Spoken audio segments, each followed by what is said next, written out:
So if I take myself off the screen, it removes my audio as well. What a turd!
I'm not going to go all mad on a microphone or a desk stand or anything like that. I mean, to be fair, you're on the live stream now anyway. You're just in the background.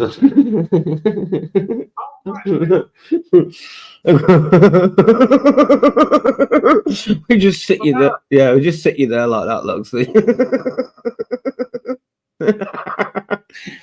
There's no one watching yet anyway. There's no one viewing it. So it was literally like, this is just going to be like the intro. Yeah. It's live. You're gonna, yeah. Well, you, yeah. Do I need to join the stream or am I? No, you're gonna need to look, unless unless we do that live. It's finally turned on because it takes ages for it to turn on. I just got a notification at the bottom saying, "We noticed you have some unused printers. Would you like to remove them?" Well, you're going to come round to the house and get them out of the loft.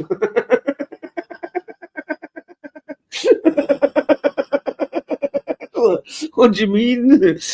What, you're going to come round? Yeah, come on, come and remove them. It says me climbing up there and getting them myself, like, make a bit of space for me. What's that about? Literally down in the corner here on my laptop. No, bugger off, leave it alone. Oh, anyway, comments. Who's there? Come on. We're just having a giggle tonight. It's just one of them. Oh, excuse me. All right, copied. To check on my pussy to see if she was still alive. And I forgot to bring my glasses down. And I got sat down and thought, oh, I'll have a cigarette and a glass of water while I'm here. And clicked on. I saw Matt actually did finally go live. Yeah. I don't know what the time was because I was half asleep. Yeah. They went on an explore.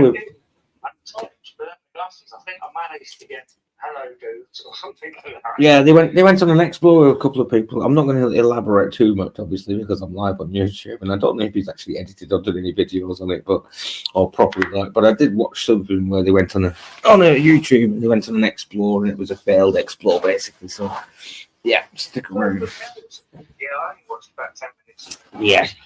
Because obviously you had a bit of a fit last night, and I got a bit upset. So I kept getting up and down during the night. Well, as it happens, I'm still talking to Stephen Yates in the background. But I actually spoke with Matt, and Kitty's still with him from Netherlands. Yeah, they were driving about, and they were about to go somewhere else as well. So, but they had to sort something out or whatever. Like, I'm not going to elaborate on what happened. They were going to a certain place. One of the match getting up for 24 hours. I don't think it'll be like tonight. I was about to go to bed anyway. I was thinking it was around about the time. Well, I think I told you last night that happened. And literally about a minute after that, it was like, oh, I feel absolutely happy. And I got to bed. I just couldn't settle down. I was only in bed for about an hour, maybe two. Right. I just kept thinking about before the cat. I kept thinking I need to check on it. It was that's why I didn't get up till 2 p.m. today because I kept getting down all night checking on poor little Oh look, my Brighton socks are on the radio. I call them my Brighton socks because they're rainbow coloured and Brighton's a bit lighter. That's what I do. Well, let me sort me a cigarette out and then I'll find you on a StreamYard. Go on then. Bugger off then. I'm going to end the call and then you go make your cigarette and then come onto the live stream over this way. Alright, so. Send me a link. No, it's in the chat. Get your fucking ass over there and get on it. I've already put it in the chat. Right, go on. I'll hang up while you make your cigarette. I'll see you in a bit. Bye.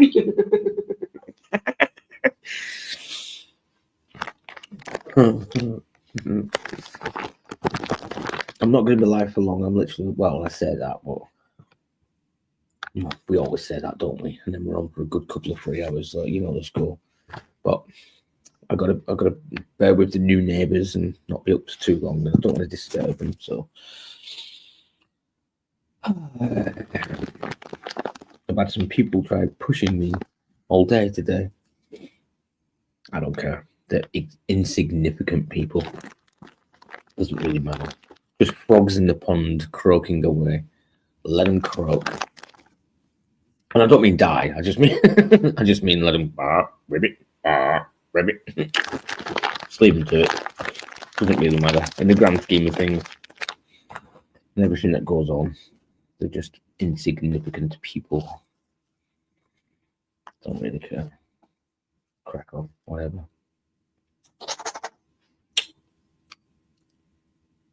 I know I ain't got many teeth, but still. I've just been eating OTs and milk chocolate digested in my cuppa. Well, I said that.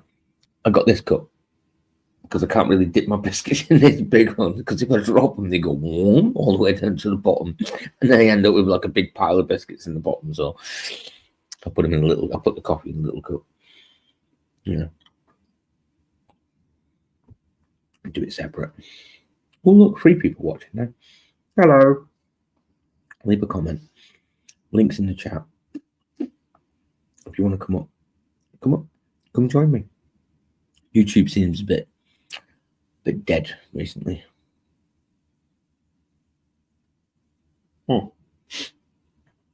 Gone back down to 1 viewer.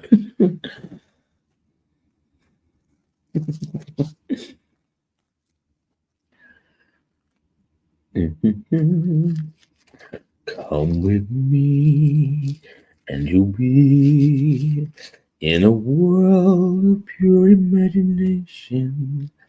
Take a look and you'll see into your imagination. We'll begin with a spin, traveling in the world of my creation. Is that the right words? I don't know. I can't remember.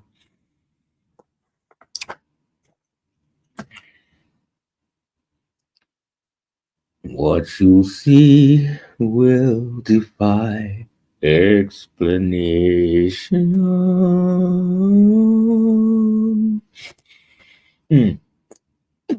A really good version of that song from Fiona Apple. Let's see if we can find it. Really nice version.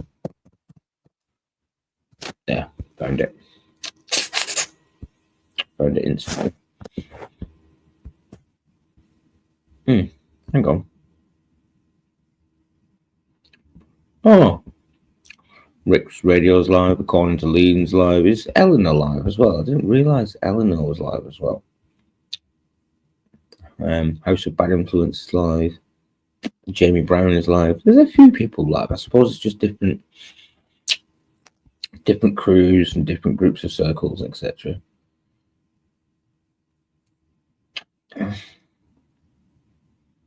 Sue Lynn's approximately about an hour ago commented on one of my videos.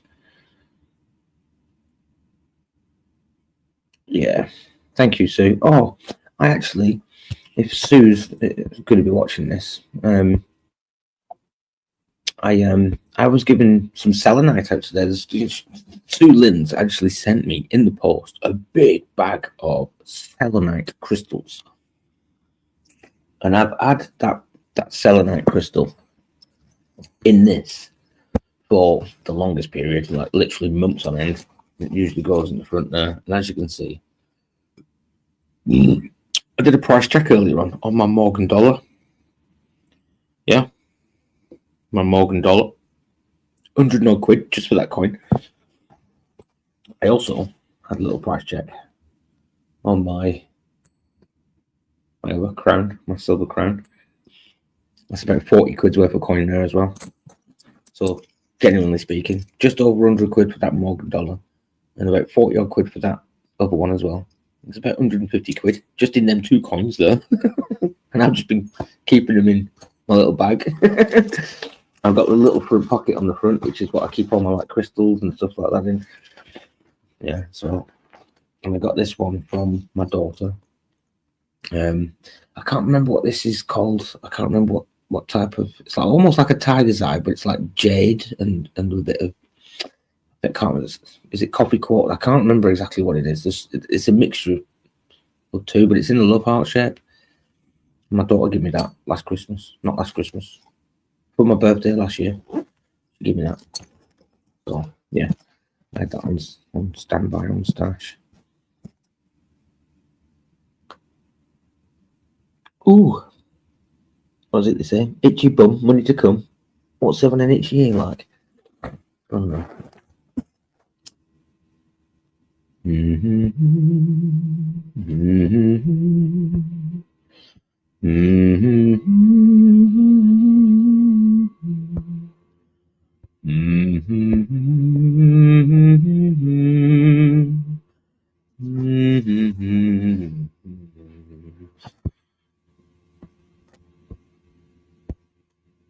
Oh, you can see it. It's a good song. I like the song.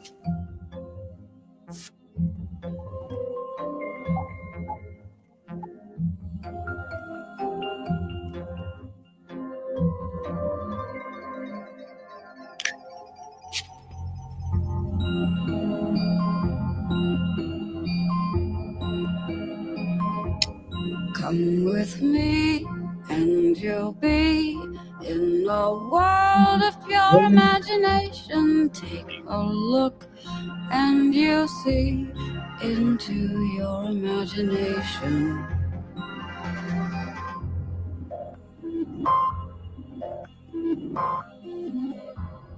We'll begin with a spin, traveling in a world of my creation. What we'll see will defy explanation.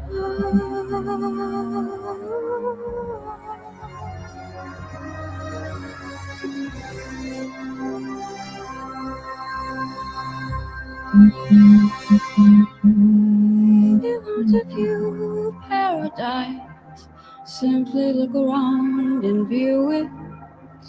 Anything you want to do it. Want to change the world? There's nothing to it. I want to change the world. There's nothing to it. Some true, really true words spoken in that song. To be honest, the world is a world of mad creation. It is. It defies explanation. Made from our imagination. Everything started in imagination. Everything. Someone had to sit down and imagine to create it. It's true. They did. Think about it. Even a pair of scissors. You had to like imagine thinking, oh, you know what? Get a blade. But if I got a blade and I put two blades together, I could make a pair of scissors. Hey, that's a really good idea. That was an idea, a thought, an imagination. Think about it. Even the simplest things that you can think of. A packet to hold the biscuits. First you had the biscuit, the biscuit went off really quick. You had to wait. You had to find a way to store the biscuit. Someone imagined an idea to keep the biscuit fresh and dry and clean. Pack it. Yeah. Everything you think of, literally, even down to paper. There was trees. First there was trees. Someone wanted to make something to scribe with, instead of using a wall, hammer and chisel. Wouldn't it be easier?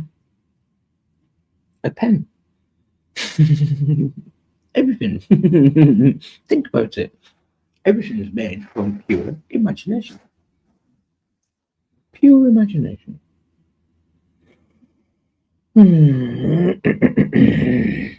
Come on, don't be boring. Don't be shy. Show us your pie.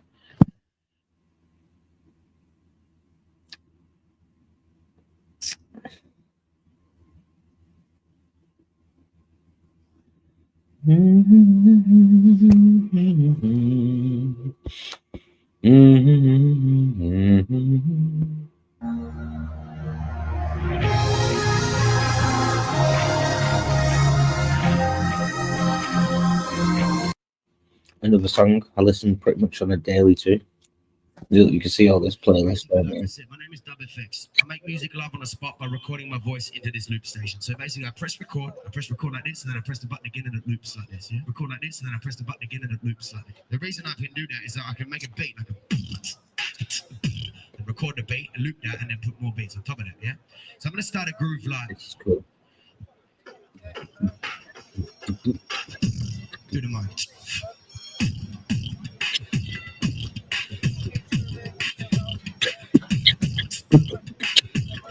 So that's that beat recorded.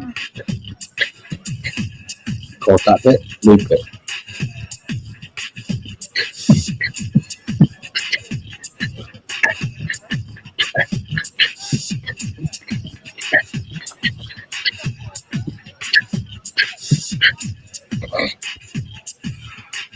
Oh yeah. So I got that. You know what? This always gets me, right? So if you look at this guy in the background, this girl, look at this guy in the background. He looks like a proper crackhead. And he's kind of looking at him and so, I could do that. And she's looking at her and so, oh, we could do this all day long, right? Yeah, oh, look at it. It's dead easy. Watch. I'm not even joking. Watch. That recording, I'm going to put some harmonies over the top, Look, she's trying to make her head pretty cool he's doing, and he's like just staring like, yeah. I could do that one. Look at him drinking.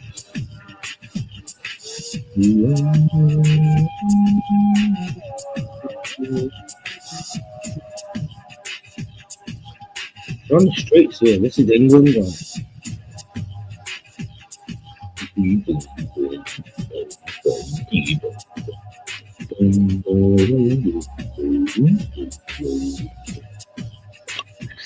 I could have a go. I'd love to get my little flower fairy. If you want to buy some CDs, come up here. This is like pretty much when he first started. Well, what is fucking good like? You should see some music.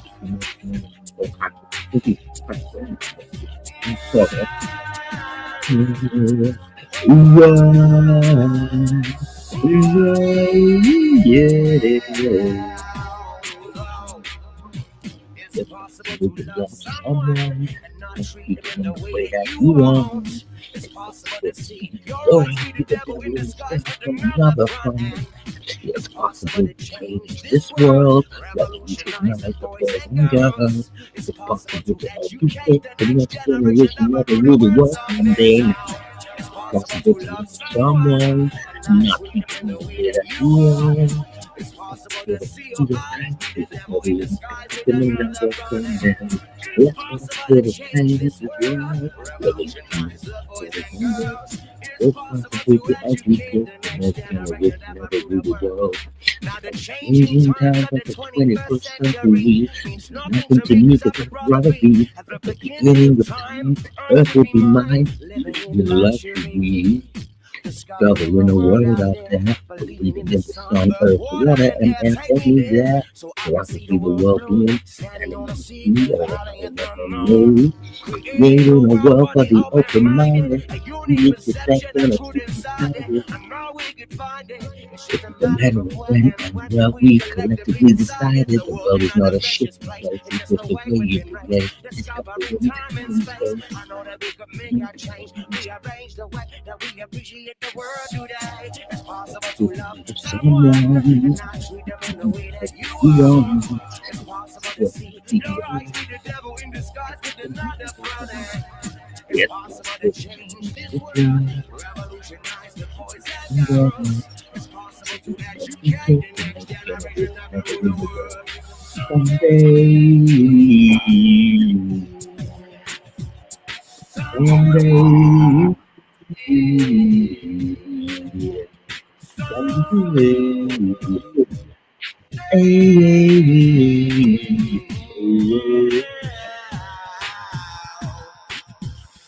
Now as I start to put my mind into words, I stall, I fall, I'm losing it all, my inhibition, the thought of wasting away, the fact that the music's at a place not far away, and I stray, stick to my word, in love with my life, my beliefs and a girl, but is it luck? That I love this crazy place, the human race, don't get me wrong, I still think we could change, but this love, the fact that time exists, we're here, we don't come equipped with it all. Half the fun is learning, I'm having a ball, the world keeps turning, my role is small, but I make it change. I hope you feel the same way. I'll be saying what I say. Yeah, it's possible to love someone and not treat them in the way that you are. It's possible to see your eyes be the devil in disguise with another brother. It's possible to change this world, revolutionize the boys and girls. It's possible to educate the next generation that will rule the world someday.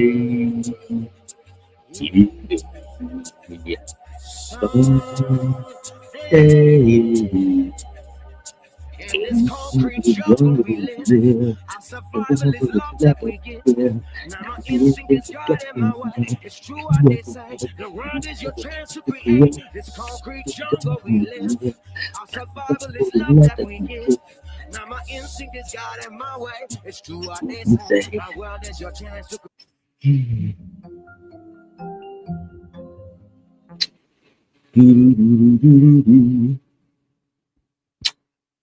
Yeah, some good songs for them.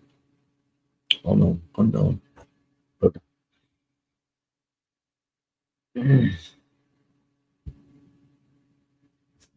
yeah, I do like it.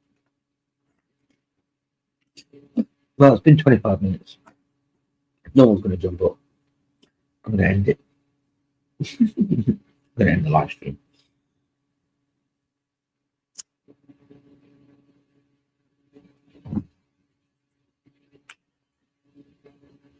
I'm some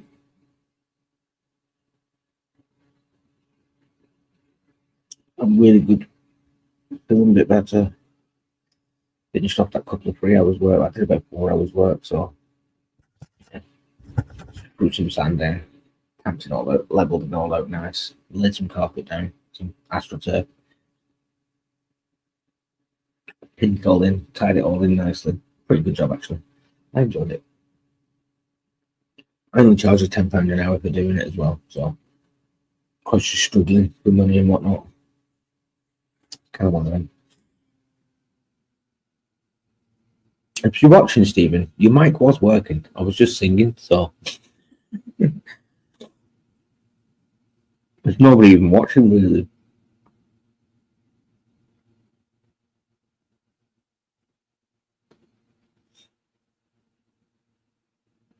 Oh yeah.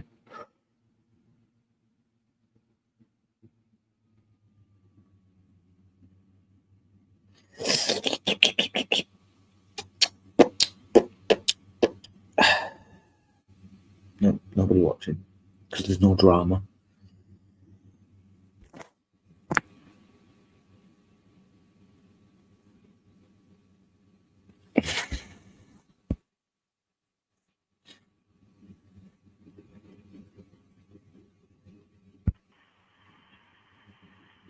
Hello.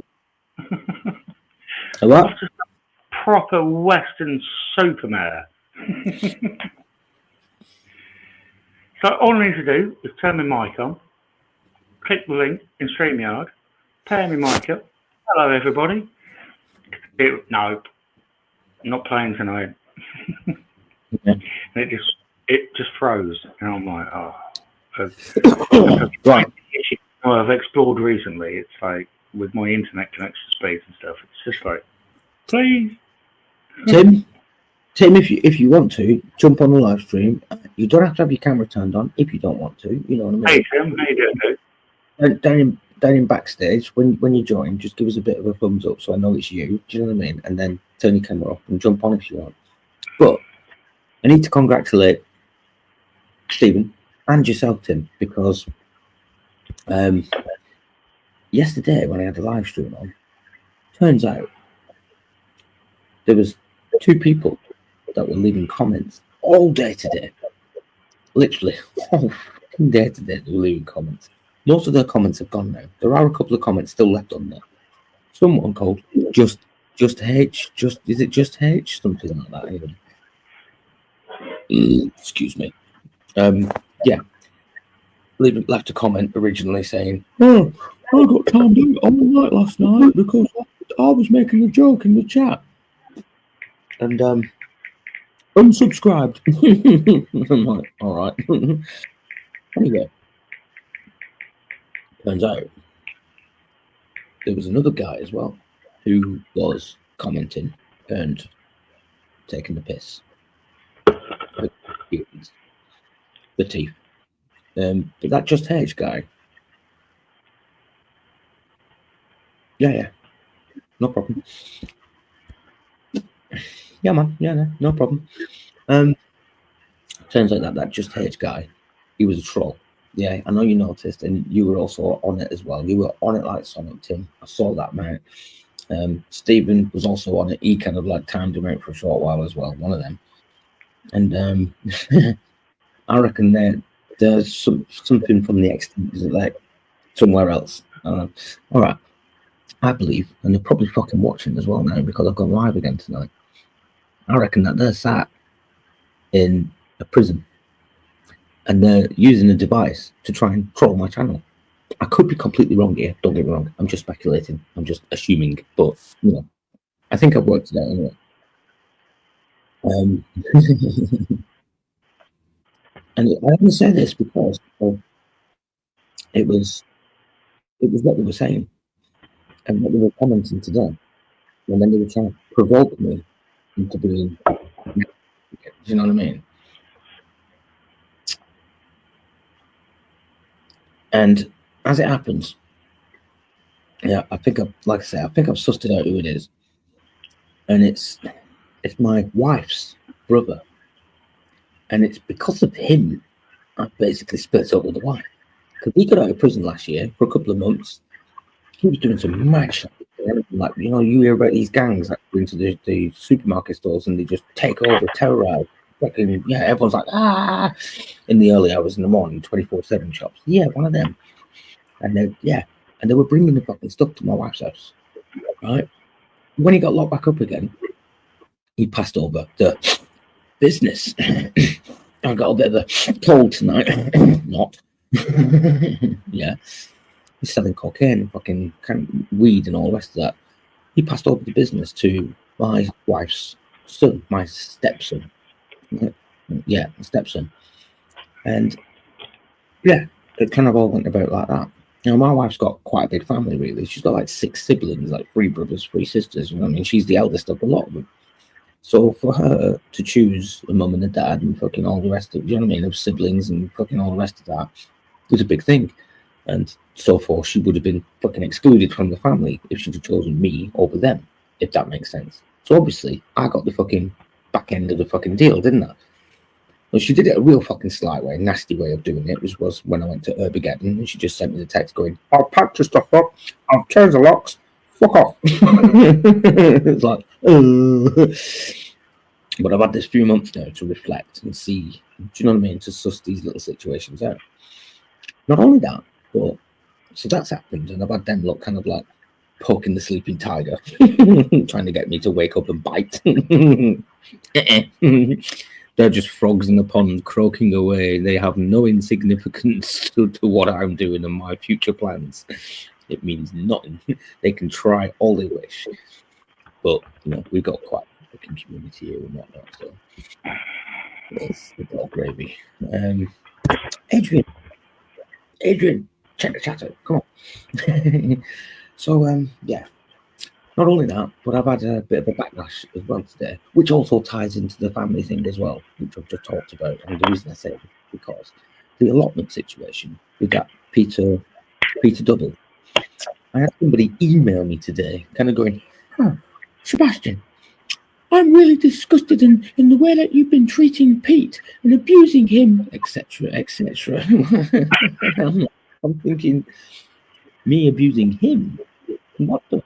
And I literally said, I was like, what the F? And just an F, nothing else. Not the fuck, not what the fuck. I was just like, what the F? Loads of smileys, laughing, crying on my face. It's like, what are you talking about? Like, seriously. Well, turns out he's also part of the family. What was his name now? Michelin Fletcher. It's very strange, that. So, yeah. And then halfway through that conversation, and me saying, no, I think you'll find he was taking the piss out of me, because he knew this and he knew that, and he's trying to make out that I'd fucking stolen the keys off him when I hadn't. I got the videos. I had people, I've had people sat in the background watching them, thinking, while we've been having new WhatsApp chats and whatnot, and it's like, hey, fucking look at this, look what I've just fucking, do you know what I mean? So I got the evidence, and I got the people to back me up as well, and I told her that as well. And then she dropped the bombshell of, well, I'm part of the family from your wife's family. Well, that makes fucking sense now. So I think it's all just a little bit too coincidental that we've had like 3 or 4 people barrage me, poke me, antagonize me, and try and mess up my YouTube channel, etc. And I've just literally kind of gone, as soon as she said that, I was like, well, in that case, you do realize I'll be going to court soon with my wife about my daughter. And if I now tell the court that you're part of this, and now you've admitted that you're part of the family and whatnot, also I'll be saying that this is harassment because I don't want you to talk to me anymore, right? Don't care what you say, what you think. Keep your feelings to yourself. You don't know anything about me. He was a strange one. So she kind of opened up with what was supposed to be a derogatory or, kind of trying to pull me down. Well, when we saw you in the council last week applying for your temporary accommodation, you had clean clothes on. What is was that meant to be a dig? I mean, well, thank you very much. Well, yes, I'm quite well presented for a homeless dude, aren't I? What the fuck? Oh, yeah, and we know what kind of person you are because you never used to cut your front garden grass. So what? It's just utter nonsense. There's no logical. It's all just irrational. Like, no.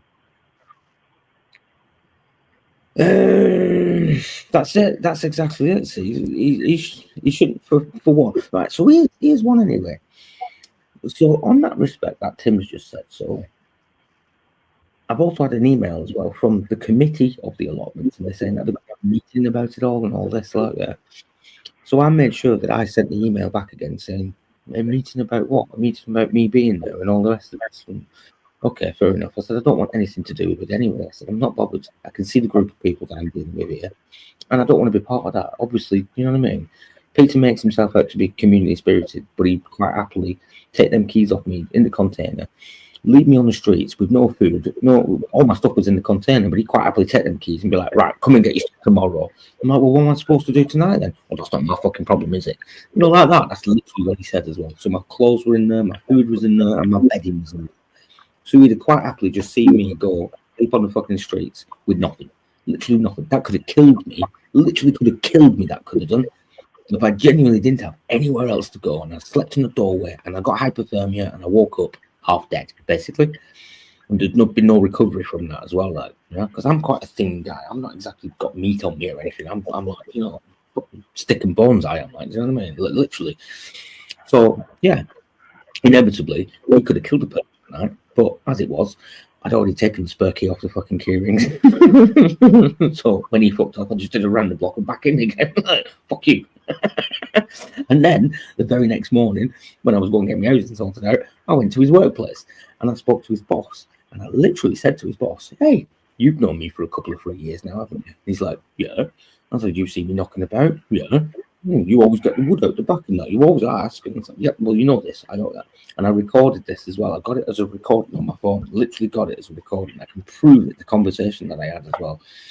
All right? I can literally prove it on my phone, the conversation I had. So that kind of backs up with his boss saying that I'm a decent bloke and I've never stolen anything. And there has been stuff out there that could have been stolen, but I've never stolen it. I always ask for it. Even bits of wood, can't ask. Right? Anyway. Stephen already knows this one because I've already told him, but yeah. And I basically said to him, in no uncertain terms, can you just tell him that I think he's a see you next Tuesday? He kind of went, "Oh, what?" And I was like, "Just tell him I think he's a little cunt." And all day, that's what when we was in Stephen Nocturnal Frequencies, we went in chat and we were both bouncing off it, having a bit of a giggle, and he was like, "What a cunt." Like, all night, that's all I kept thinking was like, "What a cunt." Yeah, he had no community spirit and all the rest of it. So, you know what I mean? Yeah. Kind of Quite a country spirit, though. Quite a country spirit. Yeah, thank you. Thank you, well known unknown. It's good to see you here as well. But anyway, that's sort of back to this point. As I'm saying, I digress and I get back to this point. Now, there's two ways you can see this.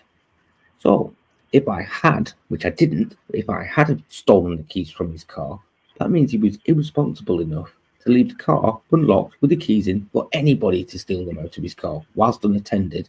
I mean, why would he leave his car unattended and unlocked and open and all the rest of that if he knew there was important items in there that could have been stolen? That's just one side of it. But then there's the other side of it as well, which is the truth.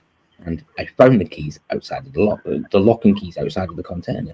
And there was nobody else on the allotment. He'd already been gone, fucked off, and left them keys there. So either way, he was completely irresponsible about it. Whichever way you look at it, he was the one supposed to be looking after them keys. No matter which way you look at it. So, yeah. Anyway. Frogs in a pond. That's all they are. They're just adding to my life story, my autobiography that I'm going to be creating. They're just adding little Netflix series coming up, and a Netflix series. What would we call? What would you call it though? Oh, because it's quite creative here. I shan't though, because I've got a performance-enhancing cigarette. I have been thinking recently, because I've been thinking about this for the past week. Oh, and actually, as it happens, I literally spoke to my dad about this yesterday, because it was mentioned to me by a particular person that it's probably best if I actually get a lot of stories together now while I can still remember most of it, because given another 10 years, you start losing their memories, you start forgetting stories and all the rest of it. You start remembering the last time you remembered that story, and then it becomes I've remembered it so many times, and it becomes a bit like a bit twisted, a bit different, and not exactly the same story as it was originally. Exactly. Memories are built on, it's like a memory of the last time you remembered it, if you know what I mean. It's like looking something up in a book. It's like, well, I looked up in a book 20 years ago and it said this, but I can barely remember what it said now, but I have a rough idea of what it said. So it's like, all memories are the memories of memories, if that makes any sense. That's what I believe anyway. It's you remember the last time you remembered it, and that goes on many, many, many, many times.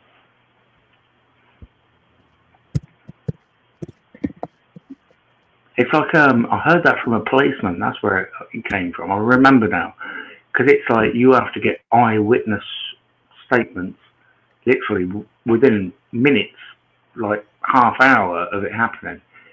Because otherwise, people start remembering stuff that possibly wasn't there, and then they all start contradicting each other. But actually, if you look at the facts, they were all kind of right. They've just, but he says it's very important.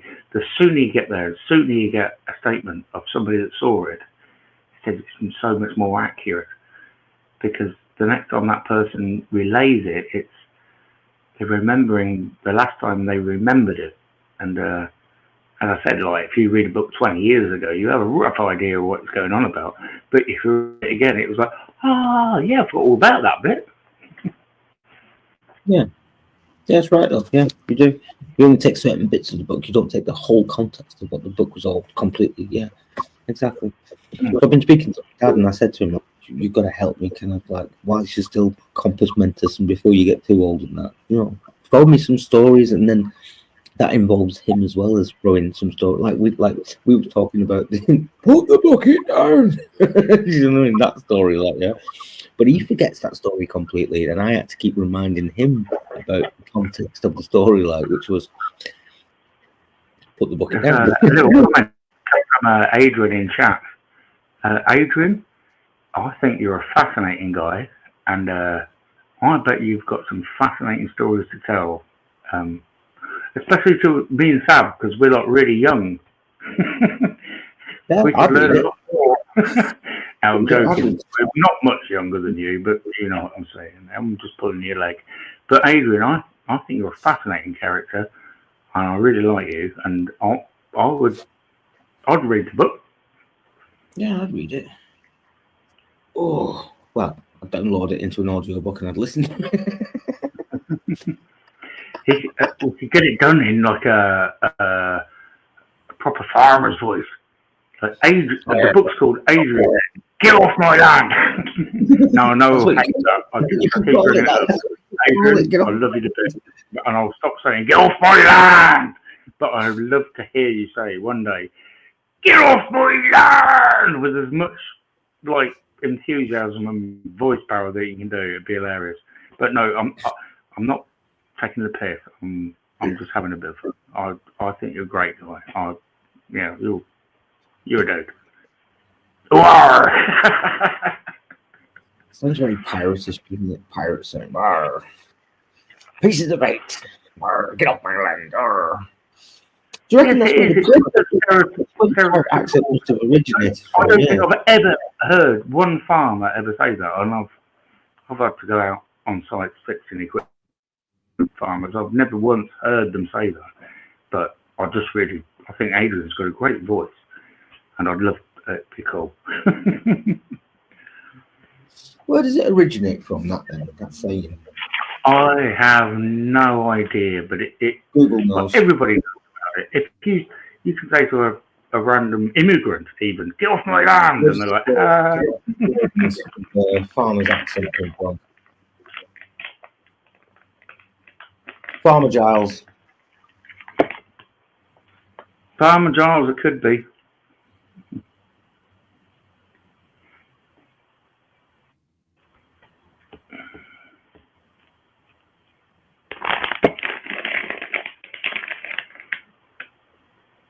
The Two Ronnies, The Fast Show, or an Irish film.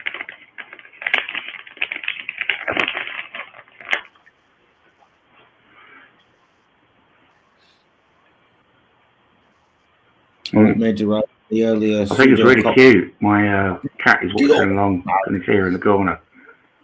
She's normally fast asleep and hiding, but she's actually watching the TV. It's hilarious. But yeah, I've had some half decent conversations with a few people this week, so yeah, it's been quite interesting.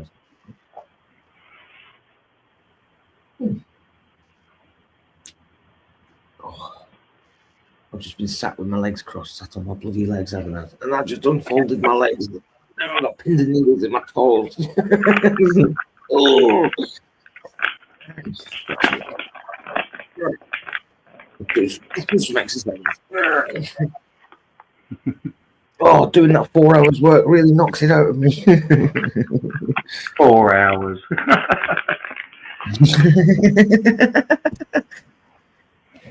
You're mate. You're a machine. Yeah, I know.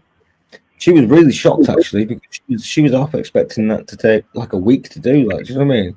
And when she said about moving, like sorting out the sand and that, mate, I had 3 tons of fucking sand knocked out in a fucking couple of hours. Literally, do you know what I mean? It was like I didn't stop, mate. I was just like shovel, right, barra, shovel, barra, shovel, barra. Just back and forth.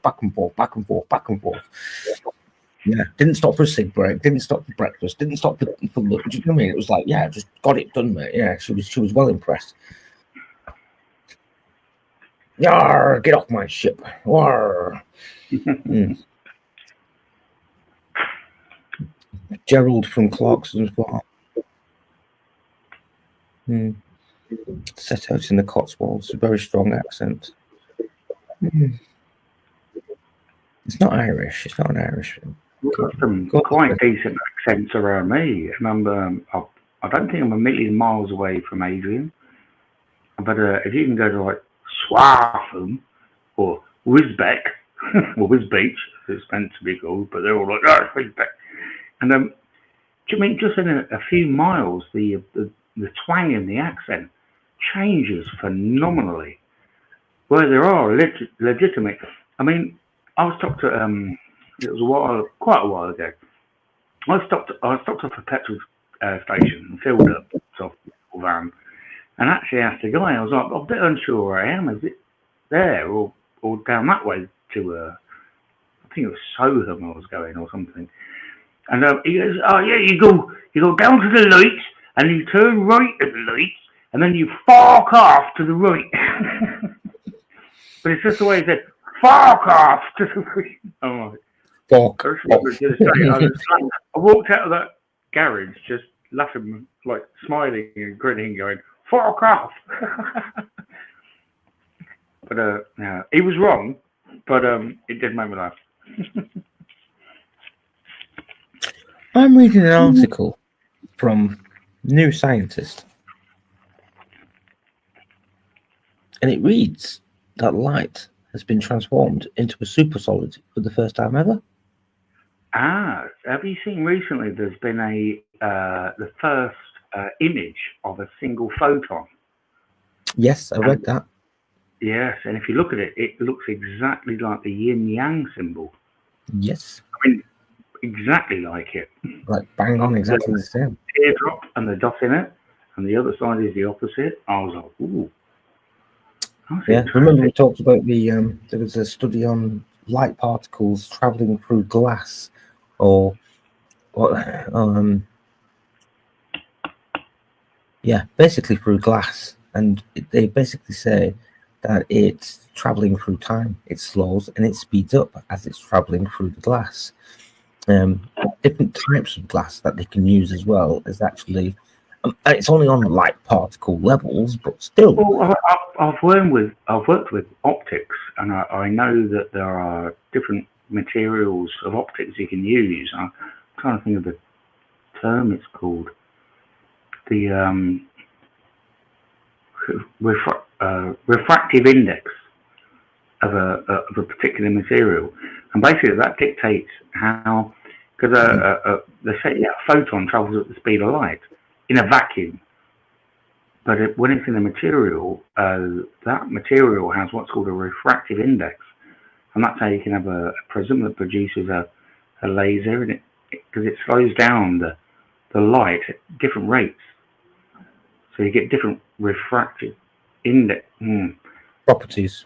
Bonkers to say, but basically the particular frequencies of light, like the different colors of light, because it's all frequency. So electromagnetic frequency, like the same as radio waves, it's just way up there in the higher spectrum. But when it travels through a material, it slows down the different frequencies, and that's what produces a rainbow. And also, like I used to make these lenses for a well-known optics company. I won't go into it, but off-the-shelf lenses could be. You see these people with these massive milk bottle lenses. Yeah. Milk bottle bottoms. Yeah. But you can produce the same lens in a different material that's literally wafer thin, but you're paying a lot more. These were like material made by Seiko, and people. It was really high end stuff.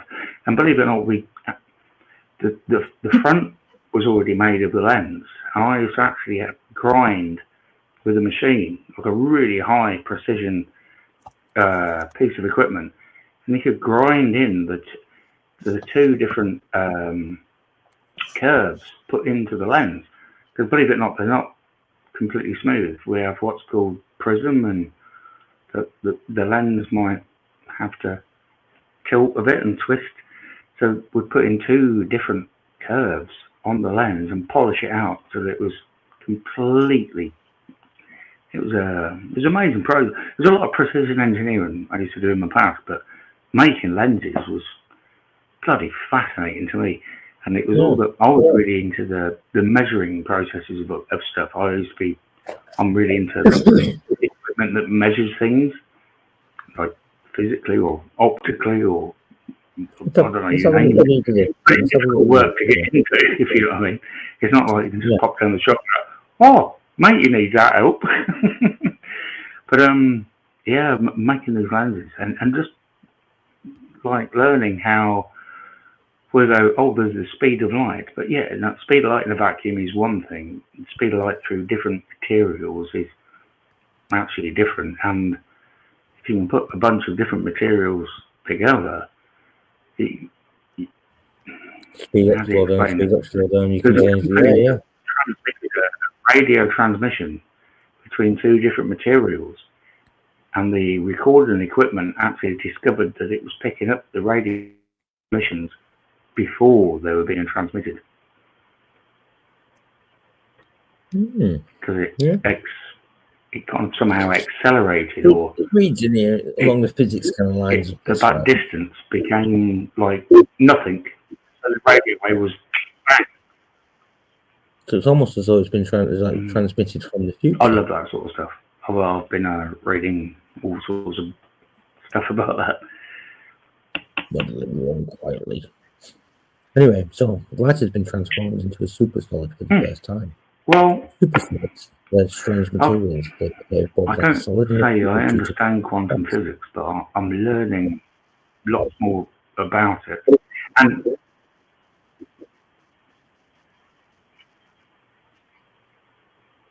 cool. And it's very intriguing, though. In this minute world, that there's this triangle that exists, and I believe it. They say it's space-time, gravity, and mass. And if you want to change or alter any of them, you can just change one or the other. And in the quantum world, they're going space-time, gravity, and mass doesn't exist. It's all the same thing, all at the same time. Right, now listen to this. So, when I was doing the Gateway experience, on one night that I was actually real deep into it, I had like this vision. It was like I can't explain it, like a lucid dream, let's call it like, yeah. So it was like as though I was being transmitted information of some description. But what it was telling me was space and time. And pretty much exactly what you've just explained there, but not in a triangle, but more of a diamond kind of, more of a diamond-ish shape. And they're all together. And if you move one of them, it transforms the rest of them that are connected. So therefore, if you try and change space or time or the physical matter, it's almost as though they're all one thing connected. So when we're moving, let's say walking through a dense fog, for example, right, yeah, whilst you're walking through that dense fog, you can't see the impact of the fog that's way ahead of you because of the fog that's in front of you, right? So like your vision is impaired by what's in front of you. You can only see, let's say, 10 foot in front of you, or 5 foot in front of you because of the dense fog. Yeah. But what you realize is, as you're pushing through that fog, you're affecting the the rest of the fog that is around you. That it's on that kind of level, like, yeah. But it's all like a diamond shape. So I had all this written down. It's all in the workshop. It's literally written down on the wall in the workshop, like, yeah. I've got to get back up to the workshop and take pictures of all these epiphanies and stuff that I was doing at the time. It's crazy, absolutely mental, like. Right, anyway. I call it a thought experiment, and sometimes I'll spend hours just like something. I don't know. You've read something, and you're like, "Man, that's profound," and then just go, "I'm not a scientist. I'm not. I don't think I'm stupid either." But it's like grabbing that theory and just having to spin it around in your head for a bit and go, "Oh, actually, well, that could possibly explain a link between that." And I'm reading a lot about. Well, it sounds mad. I'm not into the military, but some of the military radar and electronic warfare, the MOD have even said, we've evoked actually incidents of what their word for paranormal activity is the highly strange, they call it. And I've been following a professor, and he's been explaining a lot of this, and it's like, why bloody God. And like these balls of plasma orbs people are seeing all over the world, that's actually a side effect of this technology.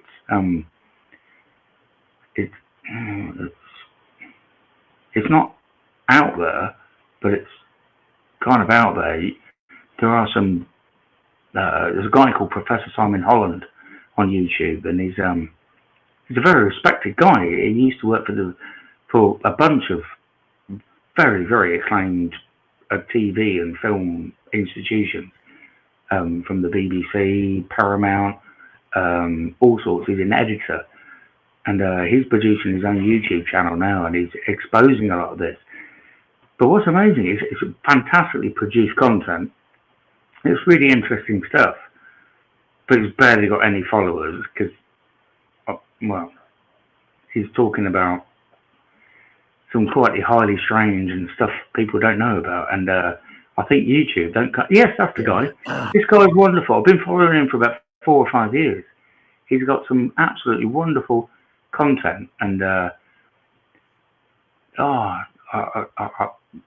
should write you a list of like, watch this one, and then just continue watching from what he's saying on now, because he's obviously for copyright purposes and whatnot, we'll just have a flick through and a little, you know what I mean? Yeah. So for entertainment value, for what is it now? What's the copyright kind of thing that we get away with now? For entertainment, for educational value, etc. Right? We'll just have a little listen on this.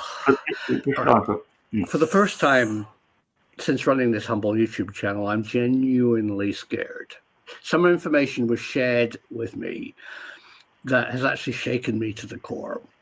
It's deeply serious. It's deeply dark. It's very... He looks like a crazy mad scientist, though, doesn't he? Very, very worrying.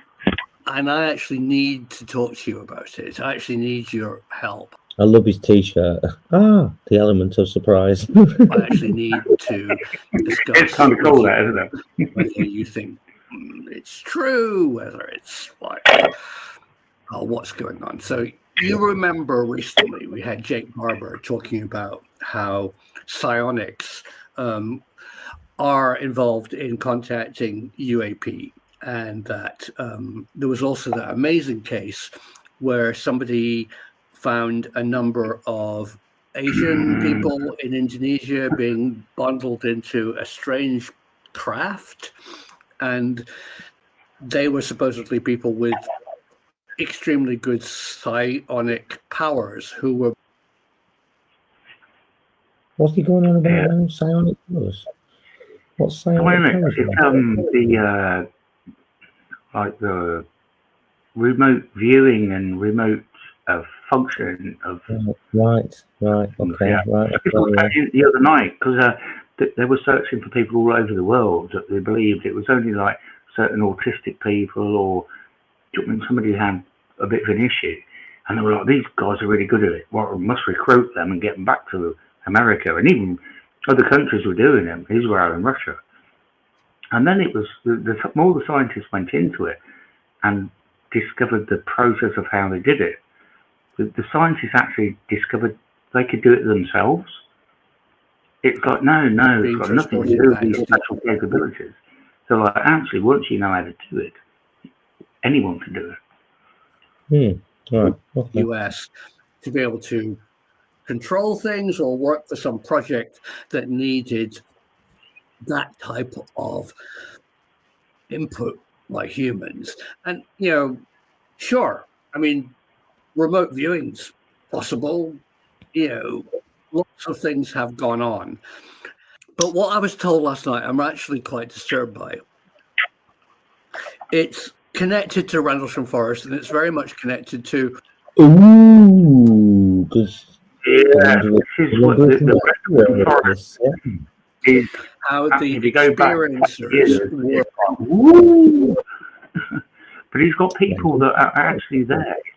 He's done podcasts with officers that were on the ground, and they're explaining that they were injured by it, and they can't get proper medical care up until very recently because their medical records were classified at the highest level.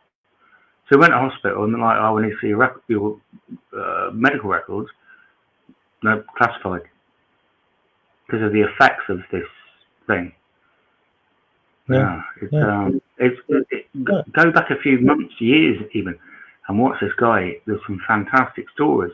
He's one of the only outlets of it. He's one of the only people talking about it, and he's done live casts with other people. He's had, and these are not just random nutters. These are people. Yeah, they work for the military, and they're like, yeah, I'm actually injured by it, and my hospital says that my medical records are classified. Right. And it's a fantastic story. How they were reprogrammed to believe something that isn't true, and how they were just messed around and injured by an expert team who had already been flown into the twin bases of Bentwaters and Woodbridge. I've got lots and lots of detail. I could easily make a 1-hour documentary on it. I mean, I think it does need to be made. But today I'm just going to go over some of the big takeaways and to connect some dots that I never thought were connected. Let's start by hearing from Charles Holt, Deputy Base Commander at Woodbridge and Bentwaters at the time. What he has to say in this interview is truly disturbing and fascinating. There is a very large group of people that are very skillful in what I call deception. And what better way to discredit a story than to make it so ridiculous or so entertaining that people laugh? I can tell you there's an agency that's beyond the government that is in the background that they're pulling the strings.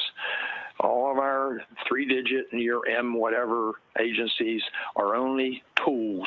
They only report. They don't have the full story, and it's unfortunate. I'll tell you what I do believe. I do believe there's some type of attractant in that area, and has not entirely due to the base. And it's either a portal or some type of attraction or some type of magnetic field. There's something to deal with that area. There's something funny about that area. All I know is there's some other, how you want to call it, force, being, entity, or something that we share the universe with. And they have a great deal of interest in us. Now, are they being beneficial? Perhaps. Are they being detrimental? Maybe there's more than one agency, maybe more than one group. I don't know. I just have an opinion, but there's definitely something there. Yeah. It's a bit of a tricky story to tell. I could tell you from the history to the current day, but I'm going to try and anchor it because this story is very connected from the past to the current day with Jake Barber, with Rendlesham Forest, because I think what actually happened there could be very scary and very dark and very connected to Isn't it like with the Rendlesham Forest? See, what a good take that I got from the Rendlesham Forest is obviously the government went in, they tried taking the place over, they did loads of experiments because they believed that there was a portal to like a different dimension or something similar to that within that kind of context. Like, yeah, there was something that was coming through from a different kind of universe.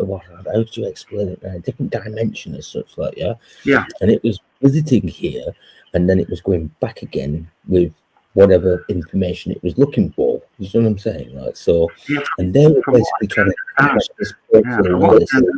Is the high power radar and electronic warfare systems they're using. They're using incredible amounts of power. Like just down the road from this place, Sizewell B, and Sizewell B is in the middle of nowhere. So I built Britain's first nuclear reactor miles away from the industry it's meant to be supplying. Miles away from anywhere, yeah. That what needed. Massive organisations just right down the road. There's there's the BT and Marconi, kind of very hidden and fenced off radar and electronic warfare systems research centre. You can see it on Google Maps. So-called warfare centre, yeah. You've got just down the road. They were testing like Britain's like seriously high-powered radar, and so another US Air Force base. And I forget the significance of it now, but it was basically the US's presence in all of this. And right in the middle of all that, you've got Rendlesham Forest and all this funky stuff.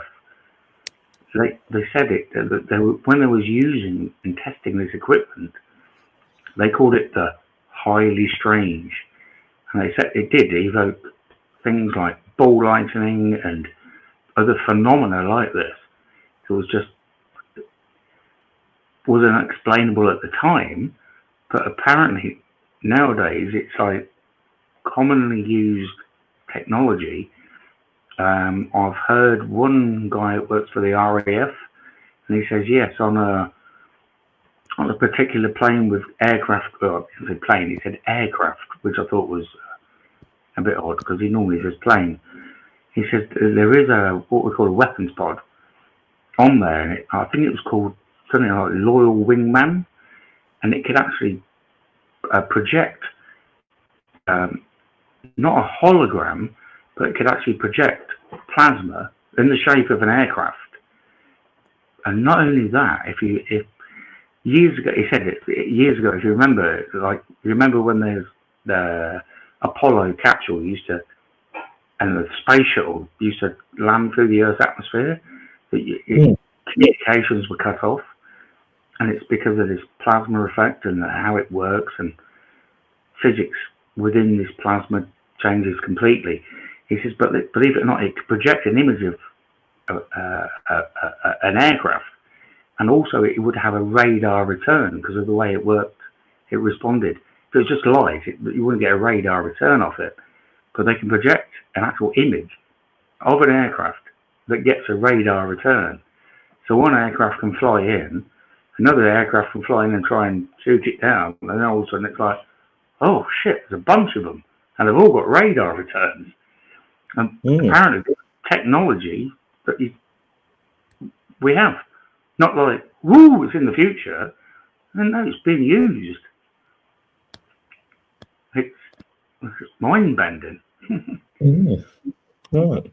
Anyway, so I just a psychonics program which has gone on for many years and is currently going on. So what am I talking about? Well, the big clue to what might have really happened in Suffolk, and I'm not saying Rendlesham Forest, I'm talking about Suffolk, and you'll understand why in a minute, comes from, sadly, what is a rather aged, very respected Charles Holt. Charles, in a yet-to-be-released interview, has said if he ever gets run over by a bus, he's coming to the end of his life.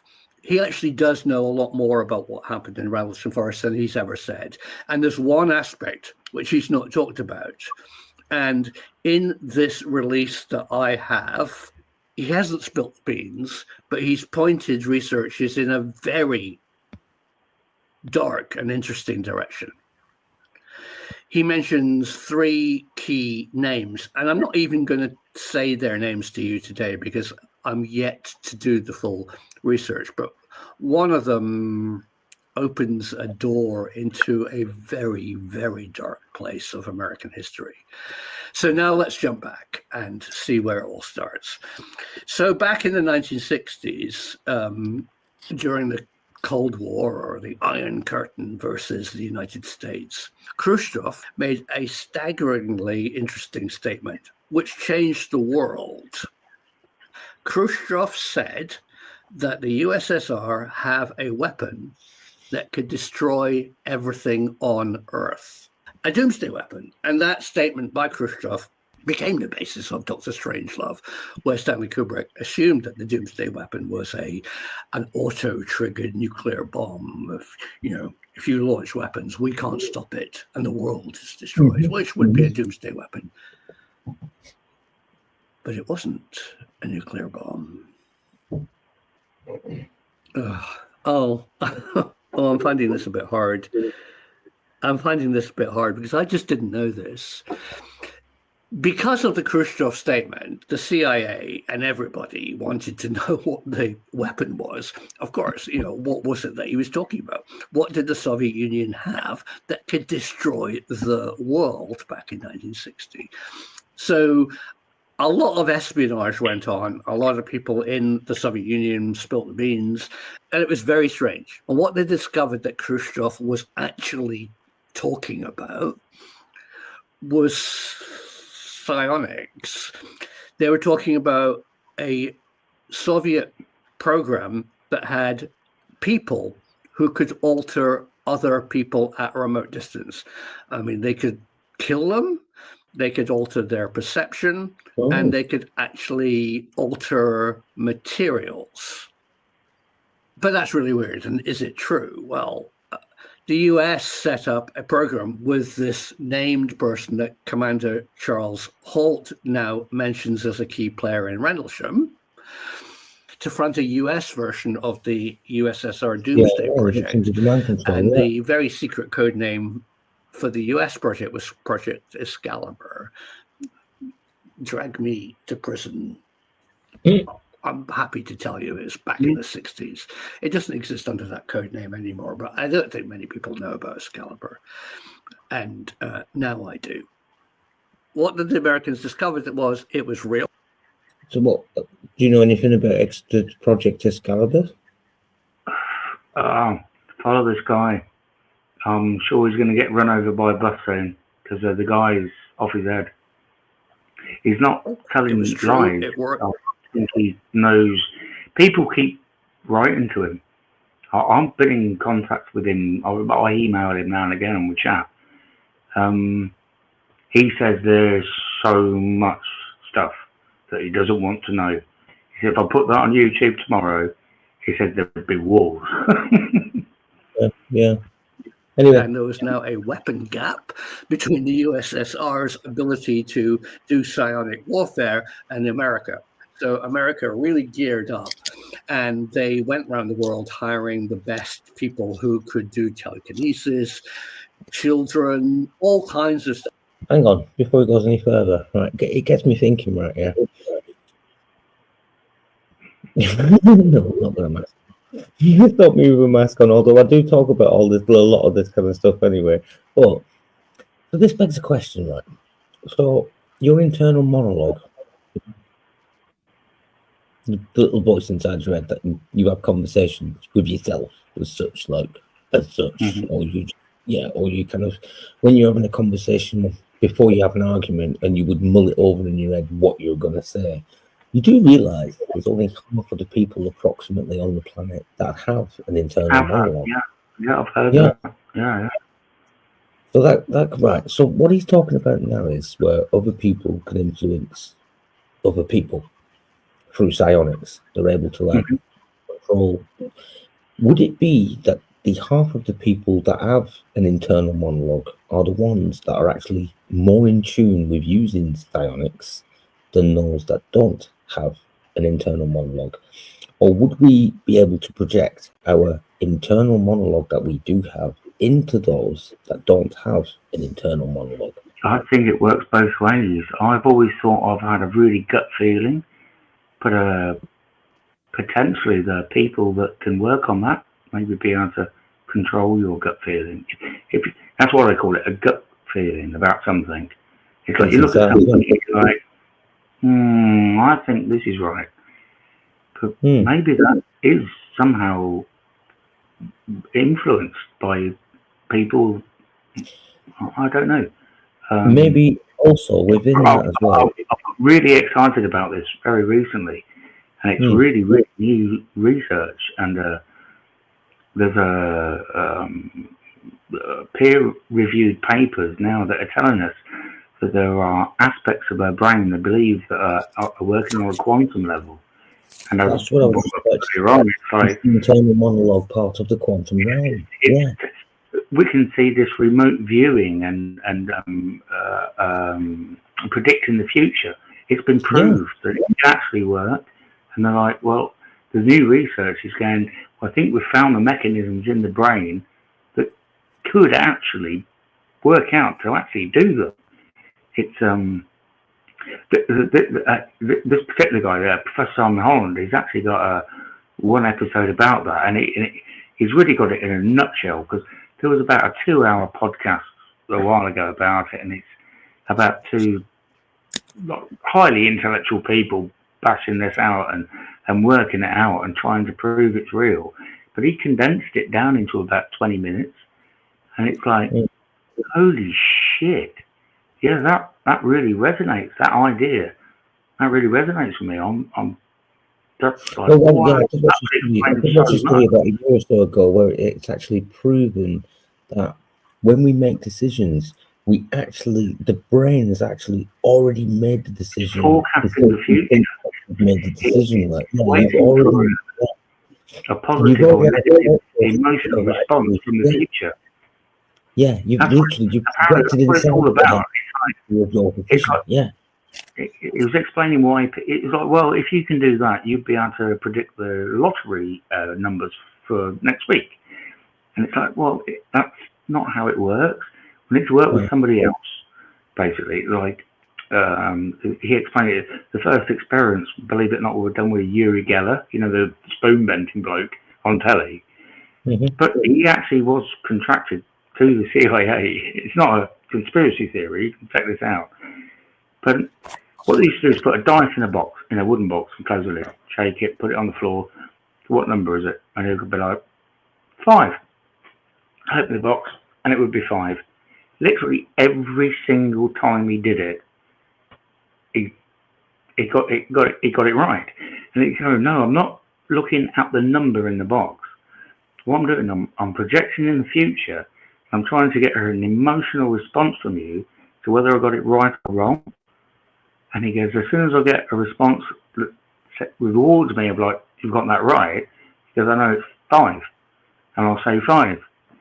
And he got it right. And this is how this remote viewing works, apparently.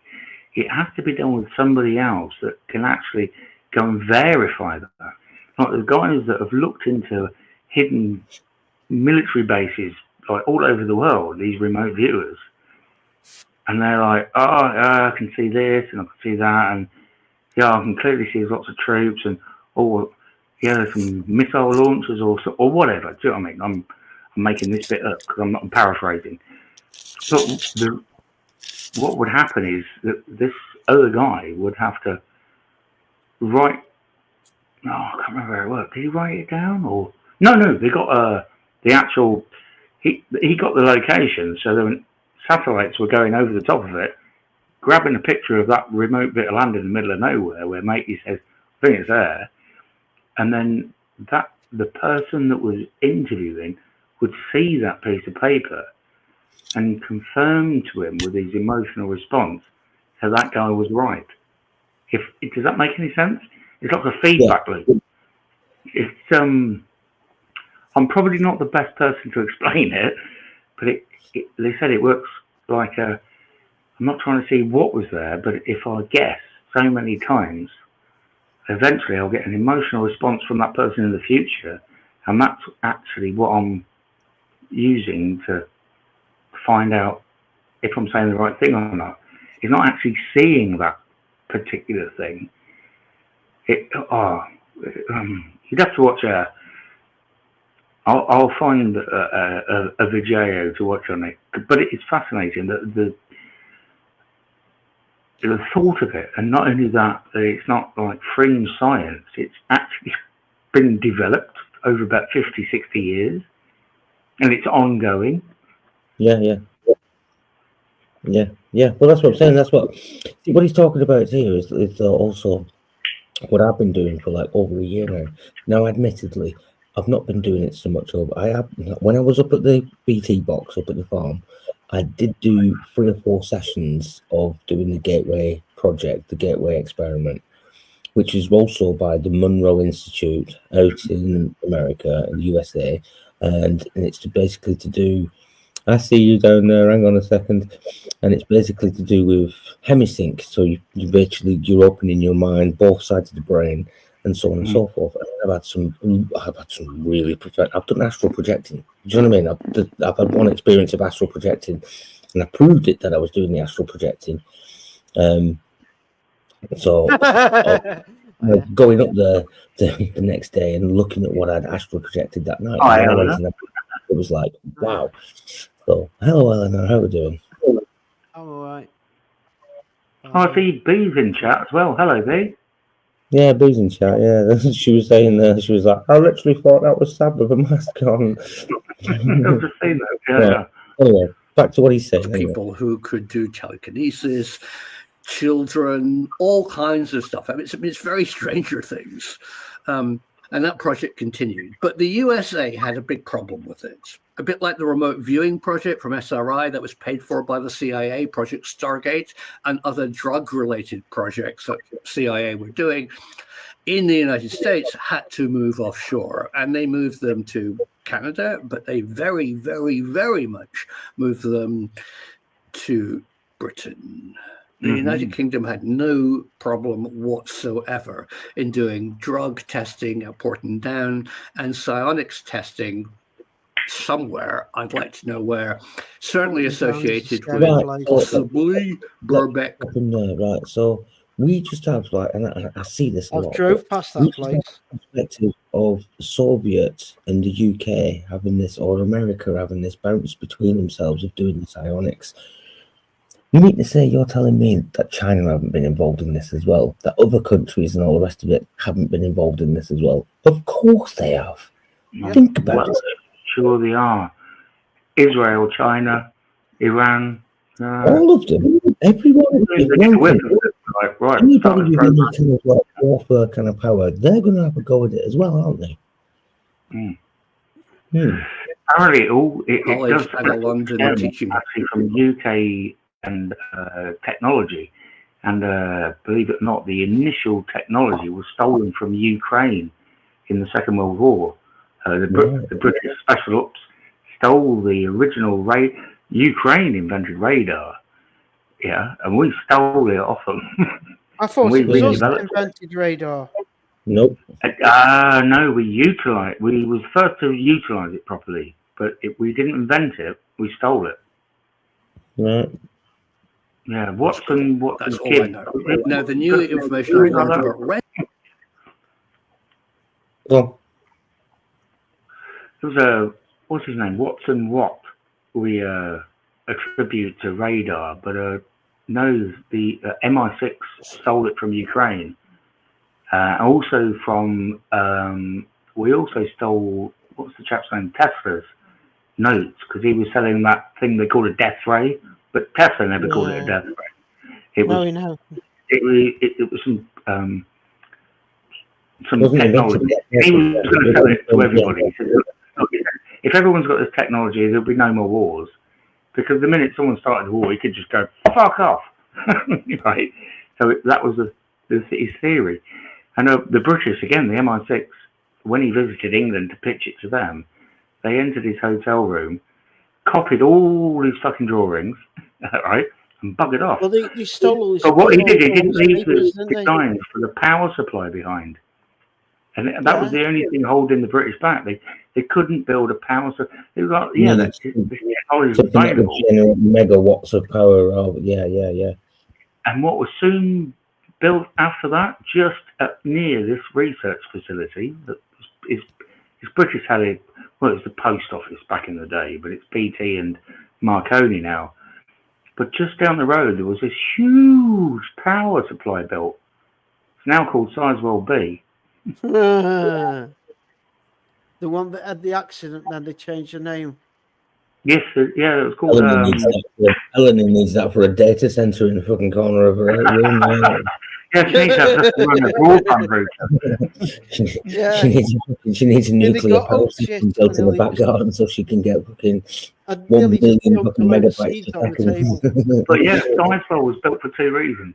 We could have built another form of power, like a big coal station or gas, but it was also on parallel with it, they was developing Britain's nuclear weapon, because England had a nuclear weapons program way before America did, or anybody else. Well, Germany apparently had one, but it was Britain that was developing the first nuclear weapons.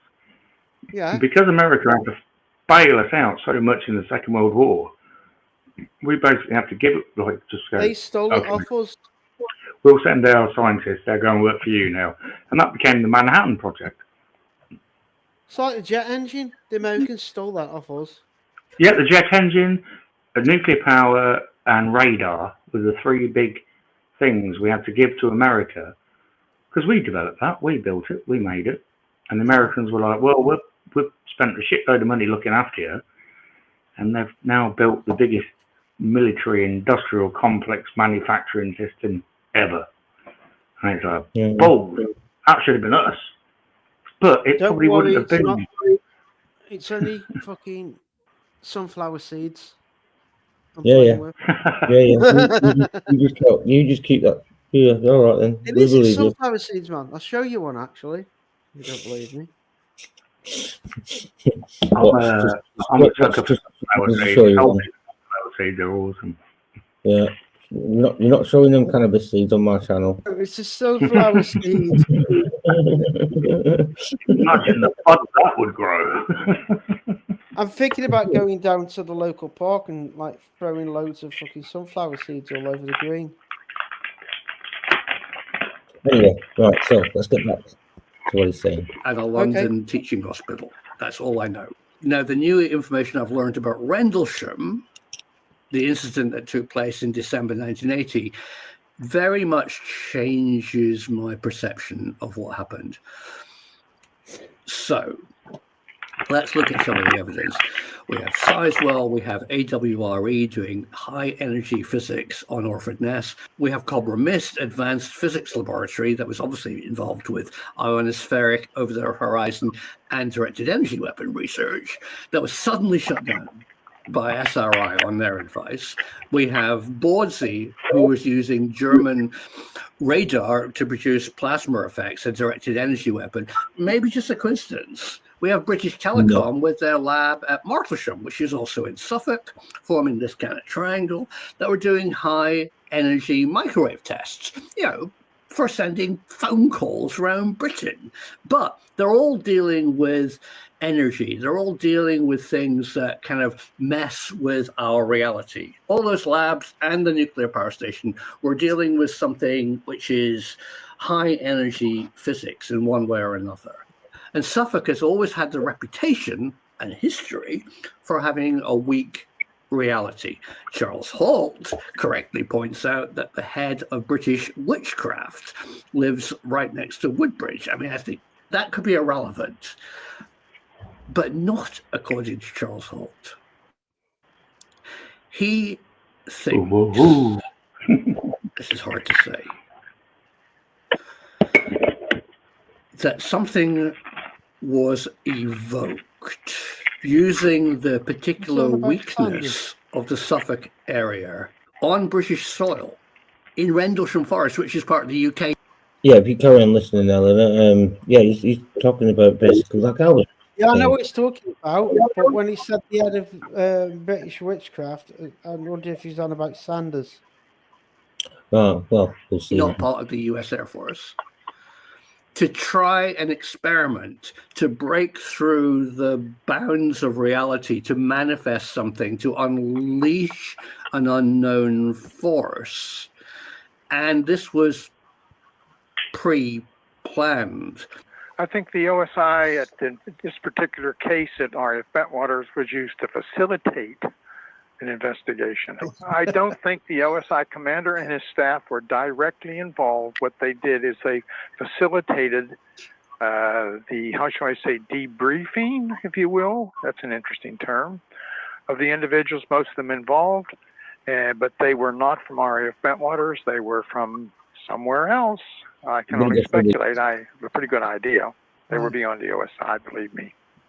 I would say a three-lettered agency. One of them starts with a C. I've been told, and I don't know this for a fact, 3 different sources have told me that were involved, that the CIA cleanup doctor, who was actually the CIA liaison on UFOs to the White House, was present very soon after the event. RAF Bodsey to the south is where we had the big experimental radar sites during the Second World War, huge towers. Orford Ness, where the lighthouse is where the British worked on all kinds of nuclear stuff, including their nuclear triggers, and did all sorts of very exotic, highly classified stuff. Just to the north of the base is a small village. Butley Village is the home of British witchcraft. Now, does any of this all fit together? Who knows? There's 3 different radar systems there. There's on the base, the air traffic control tower, which has the radar system, obviously, but it's primarily air traffic control. They actually picked up the object on the scope twice going across the scope. If you've read the book, you'll know that. And they physically saw the object, glowing orange, reddish object that went into the forest. RAF Wadisham, which is just, 20 miles, 25 miles away, actually picked up a blip and saw it drop off the scope somewhere near where we were. Now, then the British have their own air defense sector, which is Needham. Needham, I don't know what they picked up, but I do know I talked to one of the controllers, Gary Baker, who said immediately after the incident, a day or two later, highly ranking Air Force people came and people in civilian clothes, and they got all the controllers together and said, if you saw anything, you're not to talk about it. Nothing happened. They confiscated all the tapes, and they said the radars weren't. They confiscated the logs. If the radars weren't working, guess what? Something's wrong, because they had 2 different systems, and they never took them both down. But the radar tapes and the logs were confiscated from Neatished. I suspect I know what happened, and I suspect I know what happened to a lot of the players. Because I didn't discover until 4 or 5 years after the incident that 4 or 5 of the young enlisted people had been brought in and, let's say, debriefed with drugs and hypnosis. The drug was probably either sodium pentothal or sodium amyral. Are you aware that the OSI and the CIA are authorized to use almost 500 different drugs on people, all the way up to including LSD? It's actually in a published document. Sign me up. We Basically, what tested them on happened the is, hippies in the 60s. No, think what Frank was talking about with his little project that he was on to. Yeah, The DMT. same thing. Were they luring people in under this kind of false guise of like, oh, we're just trying this new experiment right now, just wondering what people's reactions are going to be like if you try a little bit of DMT, like, you know what I'm saying? Well, we all the thing know. is, turned Frank into a super soldier, do you think? well, that's what they were using. They're using DNT for. No, sorry, not DNT. What was it called? LSD. LSD. They were using it to give soldiers so they would fight and not be scared. I've got videos of soldiers on Portland Down. Absolutely laughing the faces off, falling over left, right, and center. Because the army the other forces charged, and they all stood up and just started laughing and falling all over the place. They're like, this should be enough. But were they trying to, basically, right? Were they trying to, obviously, for them kind of programs, they would vet people, obviously, yeah?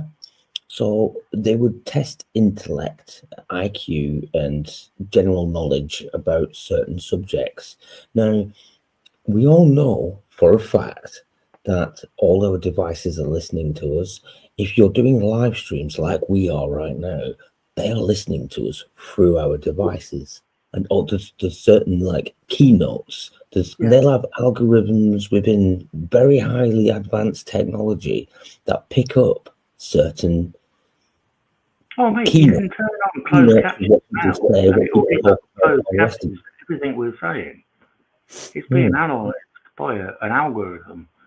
Like at so many levels, it'd be like, here's one level. Oh, I've detected a couple of keynotes here. Pass it on to the next level, and that will analyse it further. And it's like, oh, boss, got something here. And the boss level, like AI, listens to it and watch this guy. This is how the Google algorithms work. There's so many levels to it. It's phenomenal. It kind of touches on a subject there as well. They're using a lot of these drugs just as medication as well. Like, so they're obviously experimenting and testing the psychoanalogy of said chemicals and said drugs, etc., etc. That's a good comment. Men that stare at goats. Things like LSD and these psychoactives and ketamine. I mean, put your hand up if you may have accidentally taken it. I've taken ketamine. I'll give you an example. When I was I took a lot of LSD and I took a lot of MDMA, etc. Do you know what I mean? I've taken a lot of drugs in my life as well, to be honest with you. But it was all like in my early 20s when I was talking about in Poland and all the rest of it. Yeah. I experimented with psychedelics for sure. I ain't touched any. I'm not interested in things like heroin or crack or all that stuff, but LSD, MDMA, 2CB, and the reason I say this, Stephen, is because obviously I'm not a stupid kind of guy, like, do you know what I'm saying? Like, yeah. And what I mean by it is, if you become addicted to all of this sort of stuff and you abuse it, then you're abusing yourself and you abuse them properties that it would give you, and it would diminish them properties of opening up your mind and being able to do this and being able to do that, etc. But if you've had, like, say, an experience with them, like I did when I was in Holland. So I was out in Holland for about 1.5 years. And it was in that time that I was like, right, let's do this. Do you know what I mean? And I'm like, rah, because I was out in Holland and it was like the common thing to do, really. But then when I came back from Holland, I was like, I looked at myself and I was like, nah, you can't keep doing that, like, because it's just going to kill you, like. So I did. I banged it all on the head, proper banged it all on the head. But since I did that, was my mind just been like, it's like it's opened up some sort of like connection. Like you know, like you all see. I think it does. It opens up different ways of thought processing and experiencing things. As I say, none of these particular substances you'd ever want to binge on. It's like one of them things you just. It's not like, oh, I've just discovered red wine for the first time. Actually, let's buy 2 bottles tonight. Like with a dose of a particular psychedelic, it's not the sort of thing you would just like, I'm going to do loads of that because the more it gets better. It's just, it triggers an experience and they can last for hours.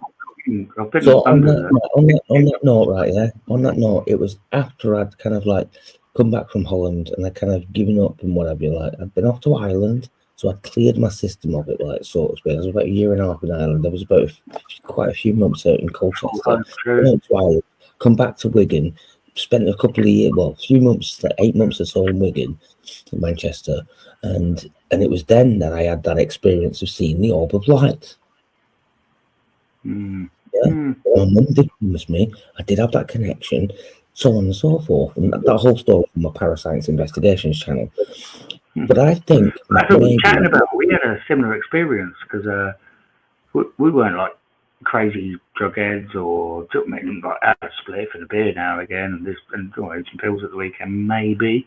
And I got a job in Amsterdam as a professional network engineer. We was at pretty much the same time, yeah. And it's like when in Rome, yeah, of and course, again, yeah. this guy's going, you'll see fucking angels on that. Right, I'll have some of that. It's not like I was, how would I put it?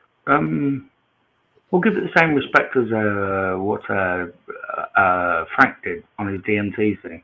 It's just it's an experiment, really. It's not like it was like, I'm buying 20 cans of beer at the weekend and chilling them for an experiment because you know what's going to happen. It's just like, well, I've read a lot about this. There's been some profound literature and ideas fueled from this. I'm going to have a little go, I think. Yeah. But the profound experiences, when you, in fact, me and my friend, very close friends, we've done it a few times, and it's almost when you're on psychedelics, you don't have to talk. It's almost telepathic. You almost I'll be honest with you. We've talked to each other before. We've basically experienced the same feelings and emotions and thoughts in our heads before we've even talked about them.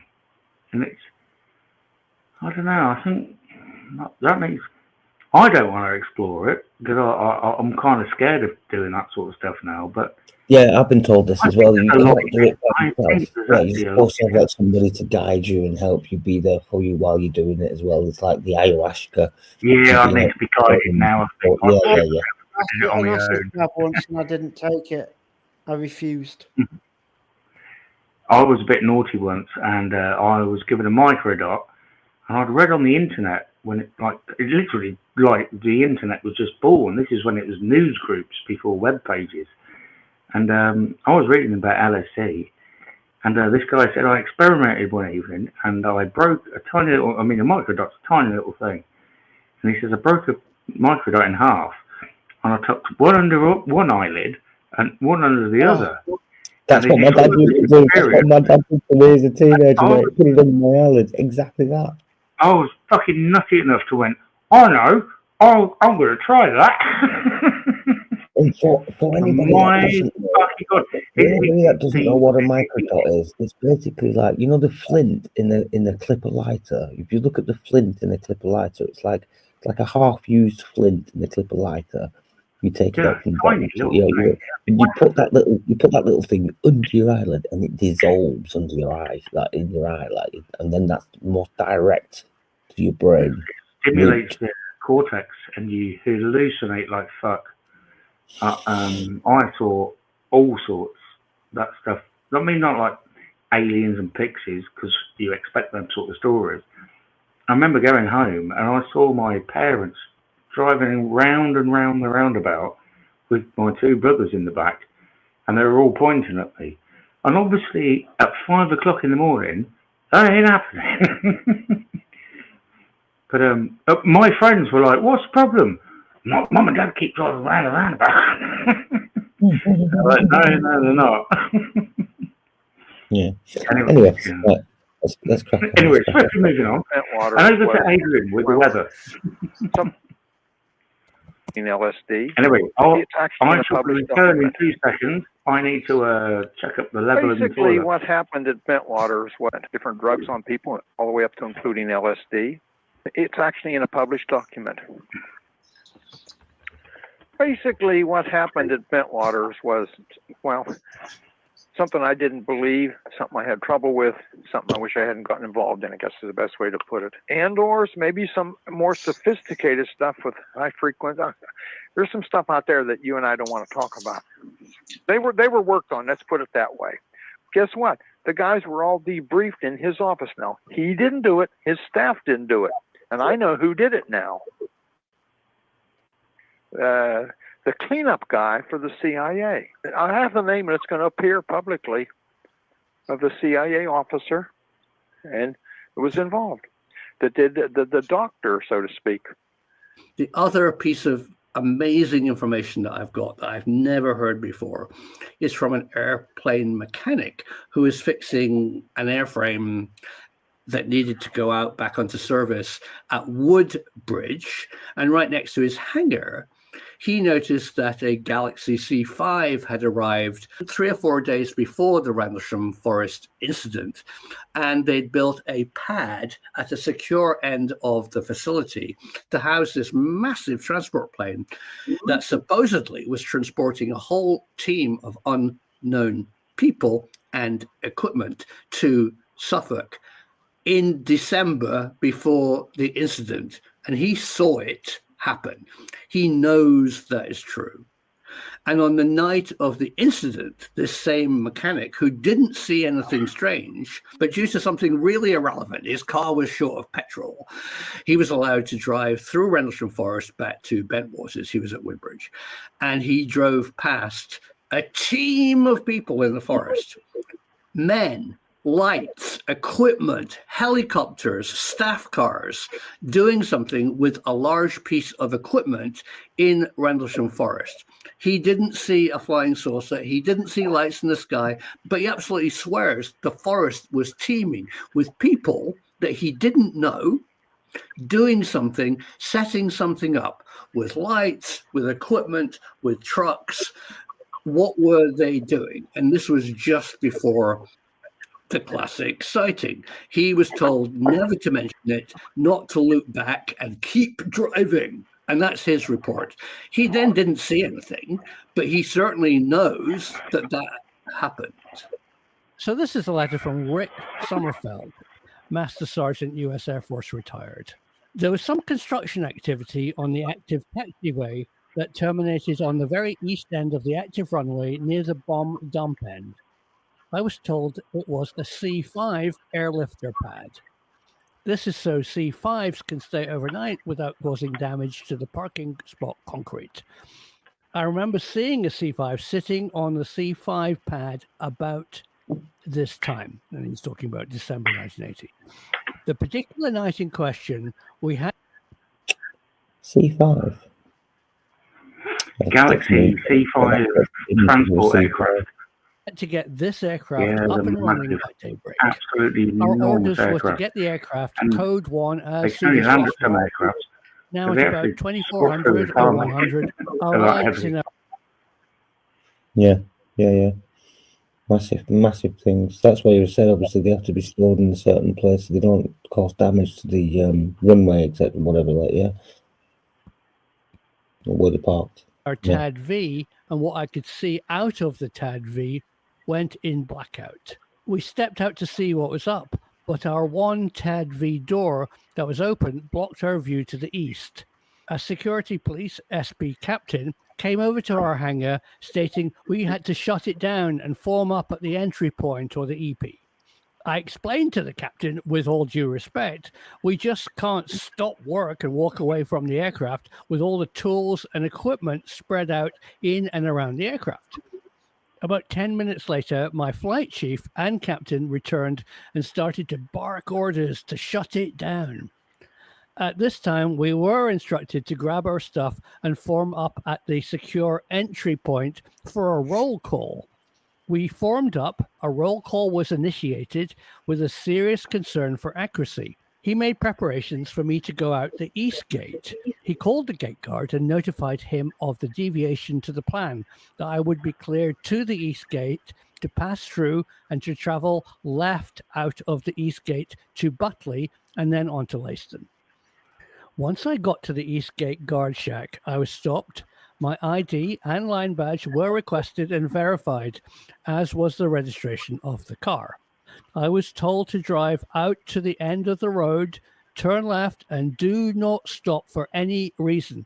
Just drive cautiously past the people on the right and keep going if you know what's good for you. All I could see was military vehicles, SP trucks, and the Cadillac Gauge armored vehicle. One blue staff car, I think, had a white roof, and lots of light-alls facing the road, blinding anyone trying to see into the forest. There was technology in the 80s, such as target range finding lasers, laser beam sighting for precise weapon targeting, and night vision equipment. The 67th may have been in the skies that night. Why? I don't know. Possibly to execute the mission to track, retrieve, or capture some hardware. There could have been some early unmanned aerial vehicles, UAVs, of the hand launch variety or the portable type the size of footlocker to assist with the bird's eye view. No one heard any propulsion sounds that I have ascertained. The British are very advanced beyond belief on electronic countermeasures and UAVs. To put a reason for or to place a weapon system crashed or not in this area of the country during this time of year is mind-boggling. I'm at a loss for words, and I'm still today perplexed with the incident and the stated facts. The only theories I can come up with, we might have had something at Woody in those guarded bunkers, and no one's telling. That would explain the C5 parked there for an unspecified amount of time. But I don't know. But what a diversion to get something out or into the area somewhere over there. What was going on mission-wise at RAF Molesworth during the time? I'm thinking it could also be a wag the dog scenario for something not even in the area. I know it would be arrogant to believe we are the only intelligent beings besides our gods that are part of this borderless infinity of space. Sincerely, Rick Sommerfeld, Master Sergeant, U.S. Air Force retired. Stationed at RAF Bentwaters, Woodbridge, 77 to 83. So the C5 Galaxy with a team arrived before. Hang on 2 seconds. Watch this. So, stop that screen. I'll bring it back again. It is just paused, but I just want to show. There you go. So this is a C5. Look, there you go. Look how big that machine is. Yeah,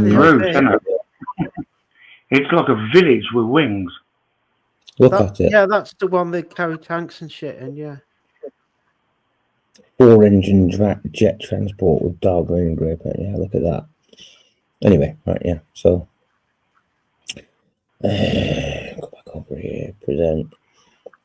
Share screen. Transport plane. Yeah, transport plane. It's a big, do airdrops with it and stuff, yeah. Force incident. Airdrops? It delivers a village. The commander also confirms this because he says after the incident, when people like John Burroughs and Jim Penniston were interrogated, and I think he's deeply upset by what happened to them. They were taken to a part of Bentwaters, part of the photographic lab, to an underground room where they were threatened. Some of them might have been drugged, and he's deeply upset about what happened. It seems they were scared. They were certainly threatened. One U.S. Air Force woman had a mental breakdown and was retired and now is living in Italy and won't talk about it. Certainly John Burroughs and Jim Penniston hint at an interrogation that went on. There's certainly hints that drugs were administered to some of the people who actually saw things. But Charles Holt swears that the team that was doing the interrogations weren't the OSI, the Office of Special Investigators, that were based in Bentwaters. They were an outside team who had just arrived. Why were they there? Why did they know that something was going to happen? Why did they want to mess around with these? This gentleman has done some groundbreaking work on it. So yeah, Brentwaters is another fascinating, and I have messaged Matt as well about. I've literally messaged Matt about 10 minutes, 15 minutes ago, saying I'm on a live. We're talking about Rendlesham Forest, etc.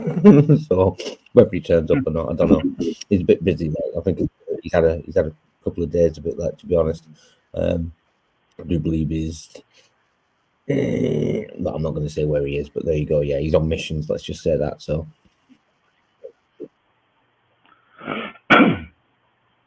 People's memories, and there's a continuing rumor, like they don't tell me that Dr. Kit Green from the CIA, the chief medical officer, arrived before, during, or after the incident because he was interested in what actually happened, putting it mildly. So how does this all relate to psionics, Jake Barber, and eggs in a test range? Well, what I've been told, the Deputy Base Commander Charles Holt now wants to we welcome admit that he knows about the project. He was briefed. He knew that a team from the Air Force, from the CIA, from another agency had already arrived in Suffolk, possibly on board the C-5 transport plane that landed at a secure area at Woodbridge.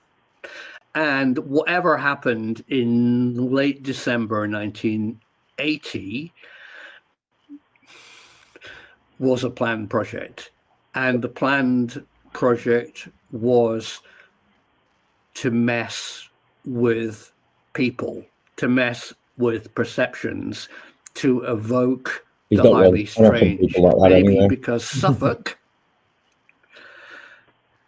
was an ideal place, a weak place of reality, using what they learned from USSR, what they had experimented with by Project Excalibur, and what was ready to be deployed and used off the USA in the UK in a strange place called Rendlesham Forest. And people suffered.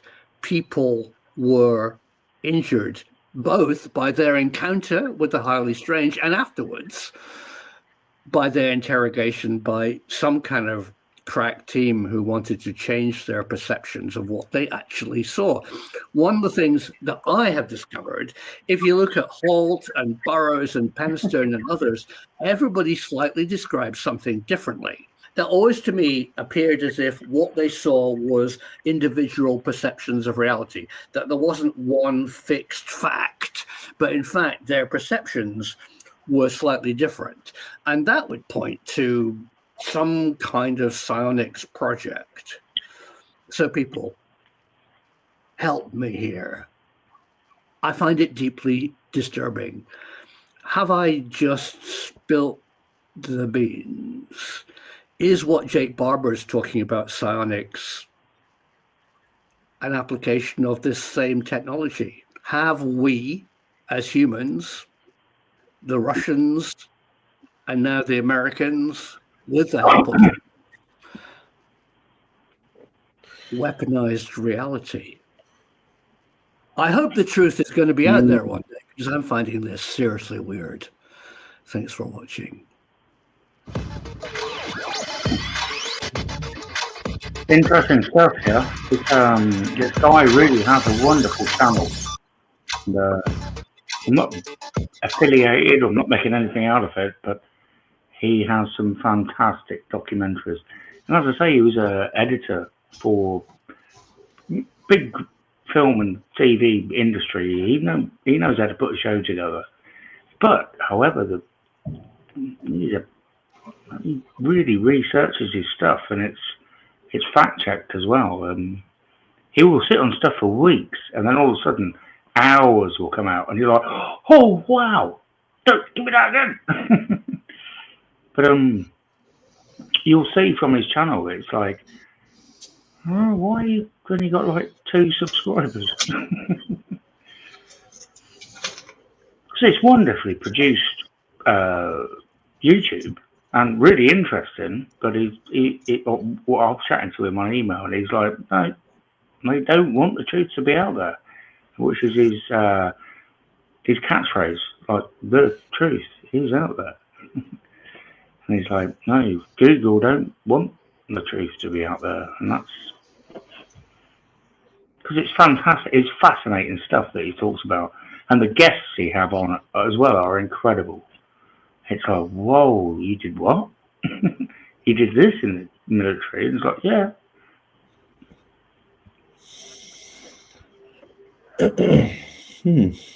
Yeah. Can you hear me okay? Yeah. They did use the occult a bit though in the First World War. No, Second World War, to try and Yeah. get it. Because Aleister Crowley offered his help, and they turned him down.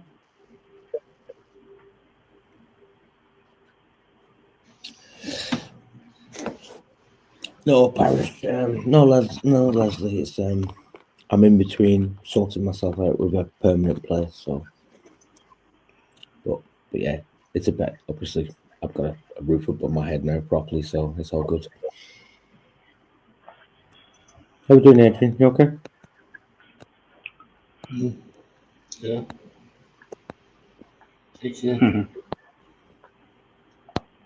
Yeah, I've been jealous of Sab actually because he was warmer than me the other night, and then tonight my gas meter has been fixed, and I can use. That's why your face was glowing.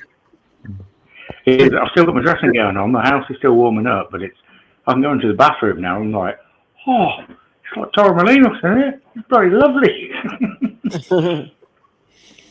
Yeah, I've been of my gas meter is packed up, and my gas company's kind of let me down a bit, and well, I persisted, and then the other day it was like, right, no, I'm going Basil Fawlty. I'm going to try the Basil Fawlty approach.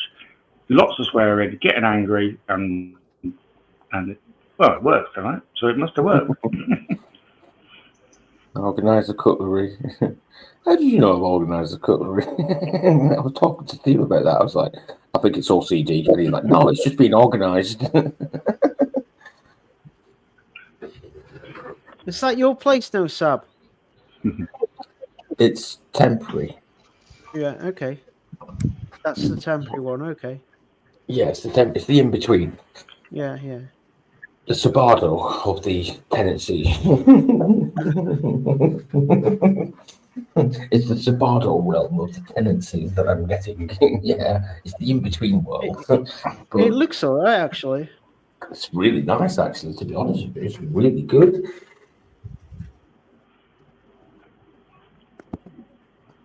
Nice living room. It's cleaner than my place.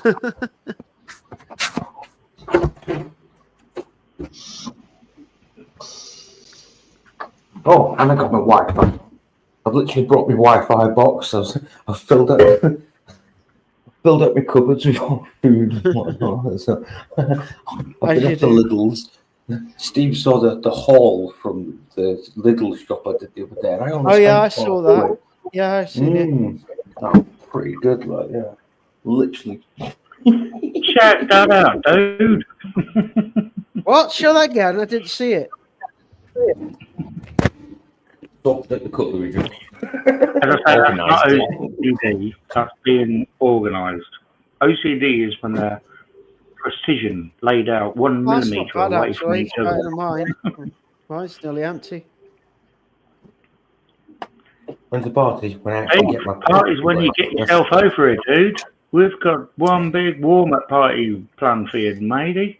Oh, yeah. I told you this, Steve. I told you this. When you get your arse in, I'll sort it out, like. I told you that. Listen. And, see, now, I know I've kind of said, oh, I've been homeless for 6 months and this, that, and the other. But technically speaking, it was only last Thursday, that I applied for this place. So it's literally only taken me 1 weekend to actually sort everything out and actually, do you know what I mean? Yeah, it's I've done well. I have done well.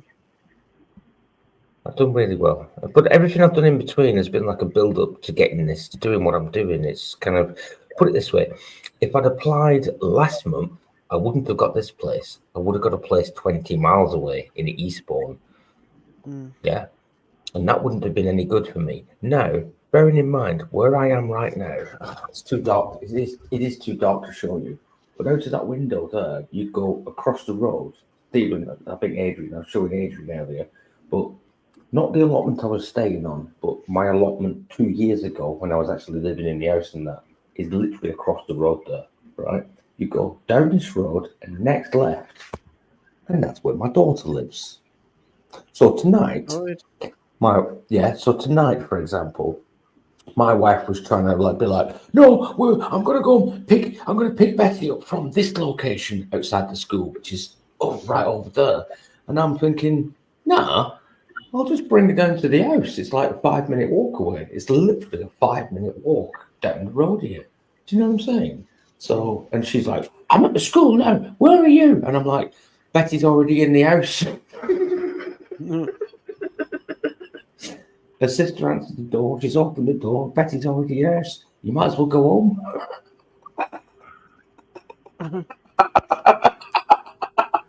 It's way to So do she's it. she's trying to play games with me. Like me and Stephen, we've had really in-depth conversations about this because Stephen does struggle with a similar situation that I'm in right now with having a child and so on. I'm not going to go too far into it because that's his personal business, etc. He'll open up to all of that when he's ready. But Stephen and we can totally kind of relate, and that's why we've become quite decent confidants with each other over the past few weeks. Isn't it? Yes, bro. So we've kicked and we've bounced and we've clicked, one of them. So it's been really good, and it's also a good reflection for both of us to kind of reflect on what's happening in our personal lives and the way that some mums are just so vindictive and just so horrible, etc. And it's not fair what they do to us. You all know I've been a really good dad. Do you know what I mean? I've been a really good husband. I've done everything. So why she's being like this with me now, it doesn't make sense. When I had Becky living with me for that 3 months when I stayed at Janet's mother's house, I made sure that there was equal time spent between mum and I. Whereas when mum's got her now for the past 3 months, she just played games with me. She's dictated to me when I can have Betty. She's played the game of, oh, you have her this day and that's it. Oh, court ordered this, that, and the other. And I'm like, no, that's not what court said. The only stipulation court had with me was to sort my place out. Nothing else. It's because I was homeless. So that's what I've been doing. I've bounced around. I've built up a connection. I've sorted my business out. I've had work coming in, etc. I've needed to do what I needed to do in the background to build up to be able to get the place. So I held out. You know what I mean? I persevered. It took me an extra couple of 3 months to do what I was doing. But look, I'm here. So I stuck to my word. I made my promises. And I've fulfilled them promises so far. And I'm going to keep fulfilling them promises. I've got new aspirations. I've got new plans set out for doing new projects. I've been talking about making a community workshop, etc. Yeah, that is in fruition also. I've already started to do the outlaying. I've found a little place. I've found a couple of little properties that are suitable for it, reasonably priced as well. I need to set out some GoFundMe or some sort of, like I was saying last night on the live stream, sort of doing all that as well. But it's manifesting, like Fuller Pope says there. It literally is. It's manifesting what I'm wanting to do in my life and in my future. And you have to work hard to that. It doesn't just get given to you. It's not just something that just falls into your lap. It's hard work, determination, and real insight and preparation and planning and everything that goes with it as well. So that's what I've been doing. So that's where we're at now. Do you know what I mean? Next step is basically using this facility that I've got right now. It's comfortable, it's nice and warm, it's everything I need. That gives me the foundation of being able to go and get a place, a proper place to live. And the thing is here as well, I know they say it's only 28 days, but it's not actually just 28 days. It's a ground base ready to find a place that is suitable for my needs. And when I spoke to my housing officer, my housing support officer, when I sat down with him and I laid all of this out to him as well, and I gave him a business card and I told him about my YouTube channel and I told him to keep an eye on it. So I got even, and I'm not joking, so like last week, I had a little nugget thrown at me. The day I was going getting the keys to this place, on the bus, on the way, there was literally, because the kids are going to school, it's bus is chock-a-block full of people. There was one seat for me to sit down at. So I sat in that seat, got talking to the guy who was next to me. And, he's like kind of, oh, you look a bit perky and happy today. What's going on? anyway, we kind of started talking on the bus and personal life and our, religious aspect, all sorts of things. We were talking. I'm explaining like, business is doing good. I said, I kind of been on my arse, but I've been bouncing here, there, and doing this, doing that, and now I'm getting a place today. And he went, you're behind Skin and Sheds, aren't you? You're Sebastian. And I was like, yeah, that's me. Why? And he went, I'm your work coach.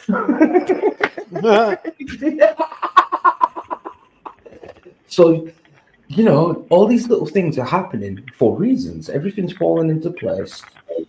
But not just falling into place, but I'm working towards it falling into place. And it just seems to be that, whatever you want to call it, the divine, the universe, etc., throws me all these little nuggets in between as well to make it work. So I will get there. I will get there.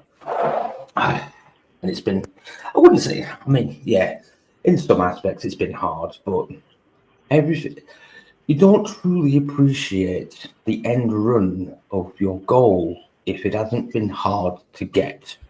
If it's all just been given to you and it's all just, laid on and all the rest of it, it's been easy to acquire, you don't appreciate all the little tiny things that it amalgamates into that big thing. It's that final step.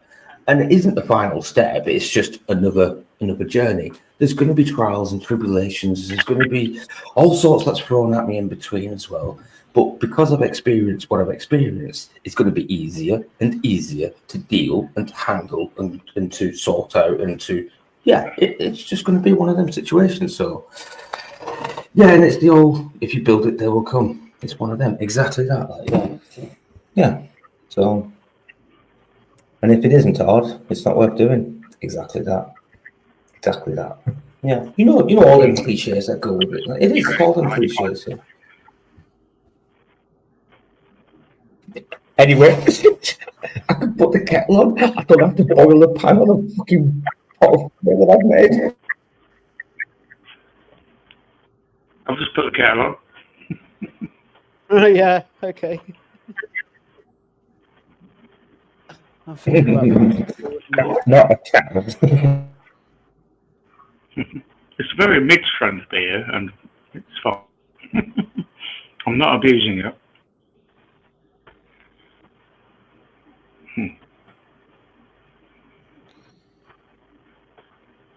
I keep seeing things I want on the internet and I haven't got the money for them. Steve was well impressed the other night because I've got some beers. I was like, hey, guess what, Steve? I've got some Guinness. Hey, he was like, beer, didn't we? I forgot. I'm like, oh, that's cheating. 0% alcohol Guinness. Yeah, 0% Guinness. I'm like, mate. Hey, but respect. To drink, isn't it? That's what you want. I'm happy. I would never encourage someone to drink. Do something. Do you know what I mean? They didn't want to do. But yeah, we had a laugh, didn't we? Cheers. It was my kind of celebration beer because I knew on the Friday I'd done all the paperwork ready for today, ready for Monday this week to come and do what I'm doing here now, like to get me. So, and I did say, didn't I, that it was like, they were on offer as well. It was like £4. I was like, oh, go on then, we'll have a celebratory beer. Do you know what I mean? He's like, yeah. And I'm like, yeah. I'm like, I love Guinness. Shop, sell them for £7.59 for 4 cans. That's a lot of money for Guinness. Yeah, but you get 12 cans for 13 quid. Guinness made in the first place. Stephen, 13 quid for 12 cans. For how many? So for 12 cans. 13 quid for 12 cans in Guinness, in Tesco. Oh. I'll check that out. I've not had a good Guinness for 8. I was telling you the other night, I took over the management of a pub in the 90s, and I actually had it. It became rammed. I don't know why. I just somehow formula like right, and it became rammed. And I remember one lunchtime, some gentleman walked in, nice suit, represented, and he came to the bar and he asked for half a pint of Guinness. And I'm thinking, waiter, And so I've poured this half pint of Guinness in my pub, and I'm like, now we'll do it properly, and we'll put it in 2 stages, as you do, and presented it. And he sat there and was looking at it, waiting for it to settle. And then he reached inside his jacket and pulled out a thermometer. And I'm thinking, what the hell have we got here? And he's popped it in the case, just put it in there, and then he drank it in quite a mysterious, like a really pedantic way. He's like, and I'm like, what on earth is going on here? Anyway, it transpires he's from an organisation that's like an offspring from Guinness. It's called the Good Guinness Guide. And this is a sample pubs all over England, everywhere, to like test the Guinness and put you in a book with. And I got a written certificate in calligraphy by him, and with my name on it. I just thought it was hilarious.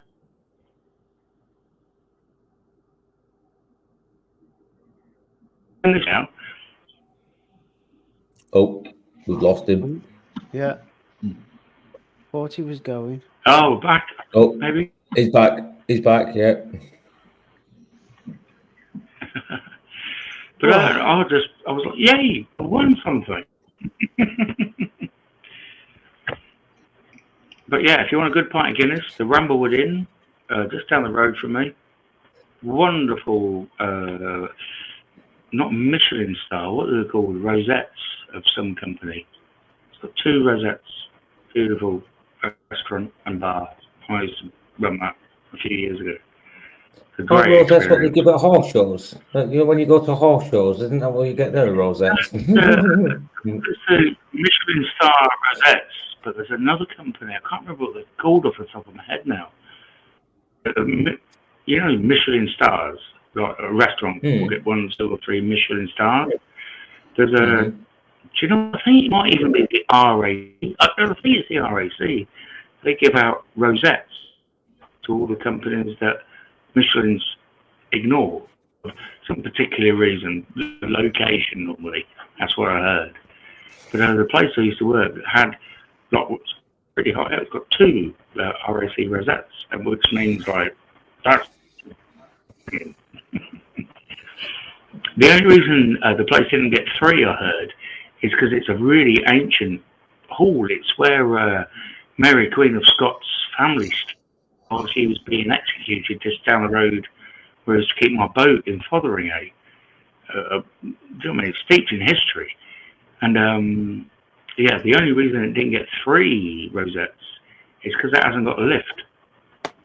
And they're not allowed to put a lift in there because it's a seriously listed building. It's like, can't just put a fucking lift in it, right? But it's beautiful. It needs an explore, and it's you need to hook up with me or look up the Hall Hotel and see the tunnels that link it to the church next door. Also, I heard from the it's a very famous pub, big pub down the end of the road. But apparently that was the what did they call it? A stage house. You know where all the coaches used to go down, and all the coaches and wagons and all the people that ran it stayed there. Yeah. And do you know what I mean? The guests would walk up the road and they would stay in the hall. So that's all in the same area. My parents had built a house, like literally in the middle of all, many years ago. So I've stayed there a lot. I worked at the restaurant, sorry, the pub, and yeah, it's worth I don't know. Someone do a little thing on Orton Hall Hotel, Peterborough. It is. It's steeped in history. You need some guys who want to come down and investigate. I might be able to accommodate you, and we go down and have a look. But I know that. Bearing in mind, he lives by himself and he's got a 3-bedroom there, so we all need to go to another party at his house, really. Oh my! Well, it's a 2.5 bedroom house. I mean, one of the rooms is you can get a double bed in it. I don't need You don't need 0.5. You're always welcome, dude. I know we'll have to arrange something, like I said, like, you know what I'm saying. Give us a bit of chance. Let me get a bit settled, and then once I've sorted myself out, then we can sort shit out. Yeah. We'll sort something out. Because now I'm free. Yeah, it'd be cool. To do what I want to do. Well, within reason, obviously. I got kids and whatnot, but yeah. Yeah. Oh well. Yeah. Same house, but yeah. I know what you're saying. No, full of hope. On the contrary to that, I converse with people really well, and what I do is I utilize the conversations that I have people to bounce ideas off people, to structure plans, and to make sure that the plans and all these new ideas that are tumbling through my head all the time, whether they're actually worth doing, whether they're kind of, do you know what I mean? If they're constructive enough, and yeah, etc. Like, you know, like, yeah, if they're worth following through, etc. And I do get some really constructive criticism about a lot of stuff. Yeah, which I take. Like, I take it all on the chin, to be honest with you. It's like, yeah, no, I like chatting with people and bouncing off ideas with people because they give a realistic kind of view on it as well. Like, so, yeah.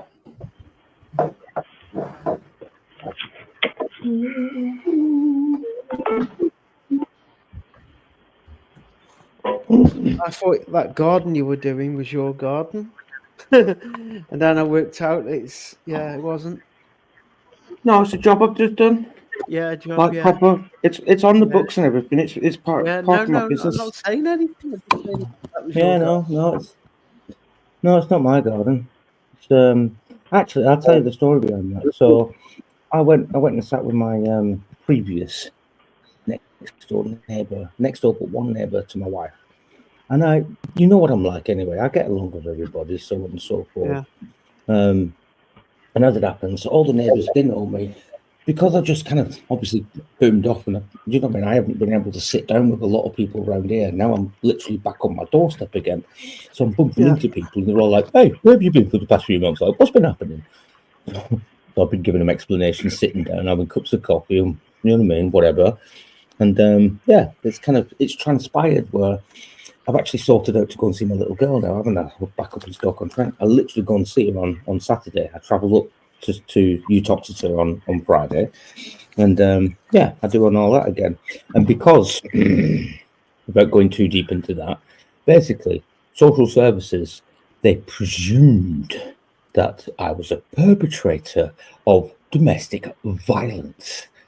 And it's taken me a few months to actually catch up with them, to actually direct them into the domestic support team that have been involved. Not domestic violence, but domestic support team, because what I've just been through with the wife, her illegally forceful eviction and having control over me and removing me from some of my social networks and everything else, putting the financial nearly 40 grand's worth of debt on it, everything to do with what we've just been through in my relationship.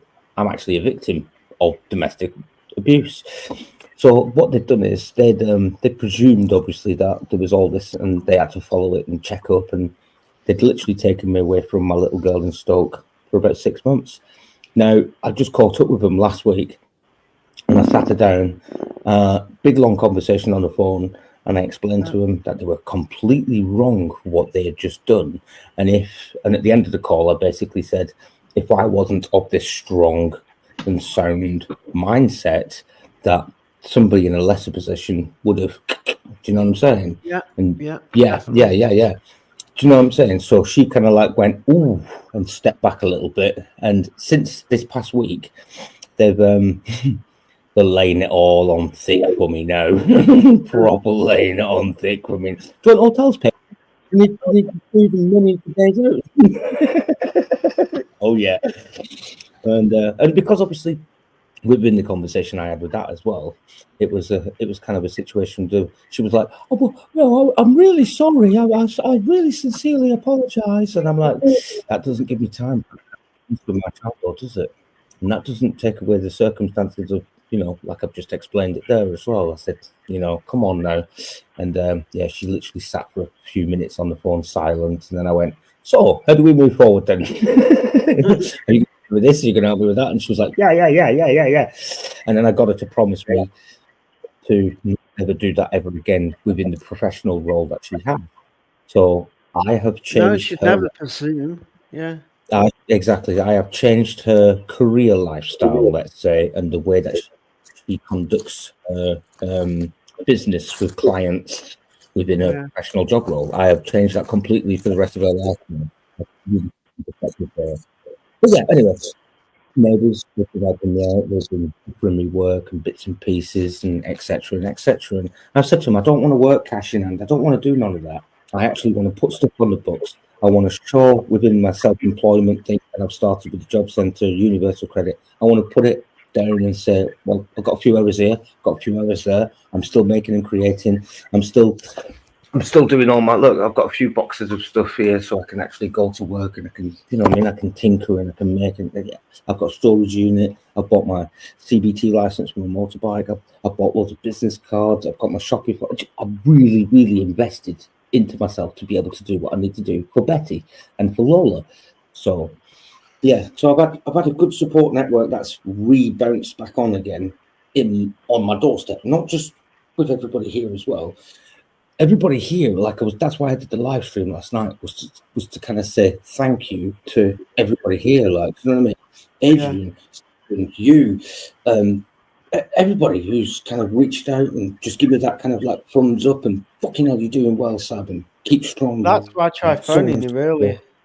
I saw what you were doing. I thought, shit, yeah, cool.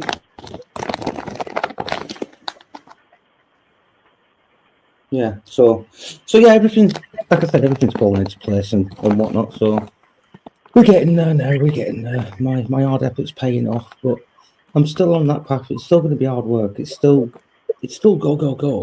I've not kind of just sat back now and gone, that's it now. It's done. I haven't got that mindset. No, I don't believe that. I don't believe that for a bit. I just think your life's got easier, and now you're able to appreciate doing things like this because the effort you used to have to put in just to get, do you know what I mean? Just to get sorted for the night. And now it's like, got warm water, got a bed, fucking happy days. I mean, I've got so much time to do something like this now.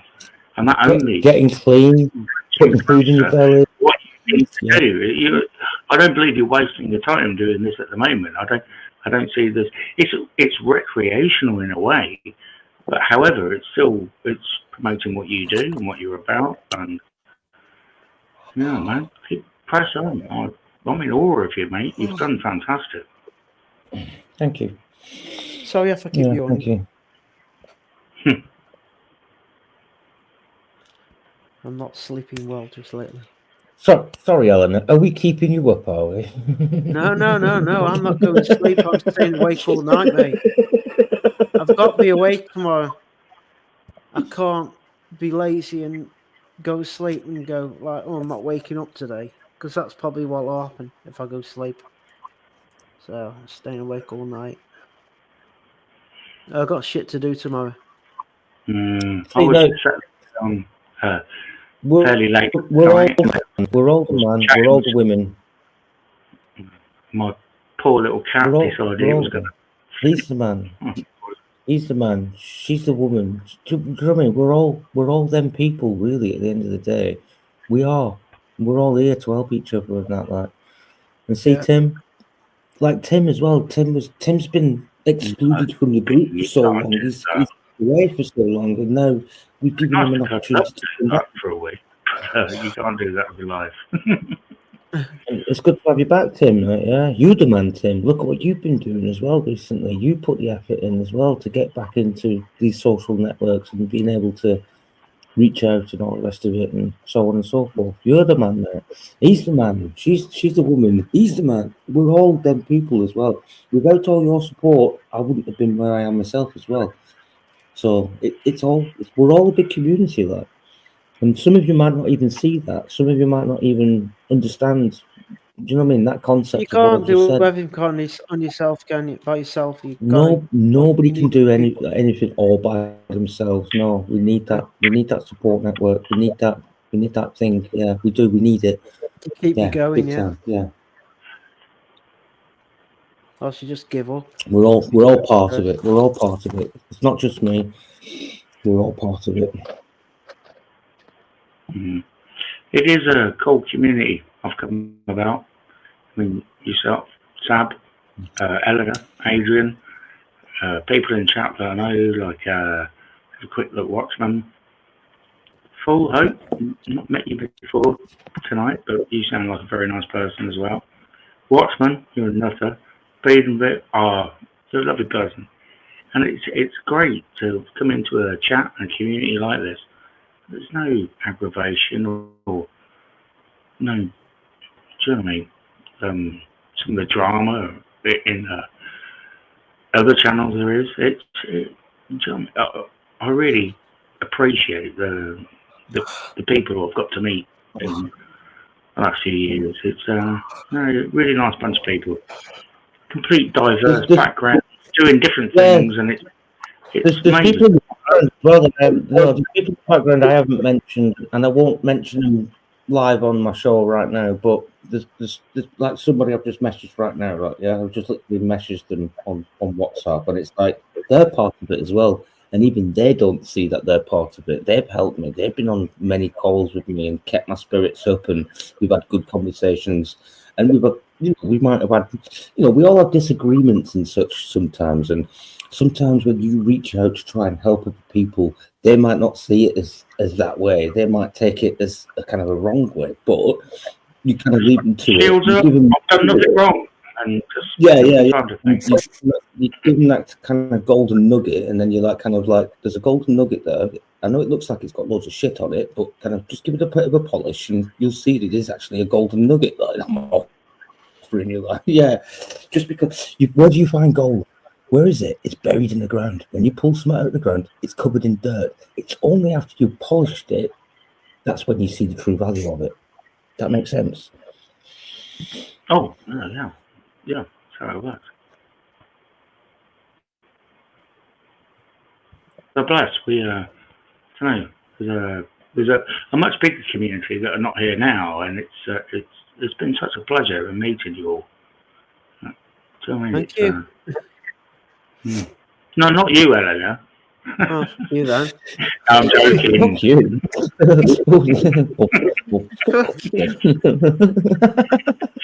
No, Eleanor, we've chatted for hours. I know we have. I know, I'm only joking. See, like, for example, as well, it was 5 years ago that I started doing live streams, and it's because of Frank and Crazy John and various like secret various people, Mel, Melissa, all of these, Daniel Ullock, and loads of other, like, there's loads of us in the background, loads of us, right? And like him, we're all part of it, right? So, and without all of that initial connection, I wouldn't be here doing what I'm doing right now. I wouldn't have this extended. I see you all as like an extended family. Makes sense? Yeah. Yeah, that's what it is. I think that's it. Yeah. It went through. Sorry, I'm stuttering. But it went through a transitional period for me, and it was a bit odd. Sab, I must bring you up as an example. It was a bit odd at first, transitioning from, this is the person I chat with on YouTube, and they're in YouTube land. And then it was like, I think you gave me a call or contact me somehow, and it's like, I'm a bit anxious about that. I don't know. But then it was engaging. It's actually, give the guy a call. Do you know what I mean? He's a lovely chap. Got nothing to lose. But I can't explain it. It was a bit like a transition. It's like, this is an online world, and now it's becoming very much more human.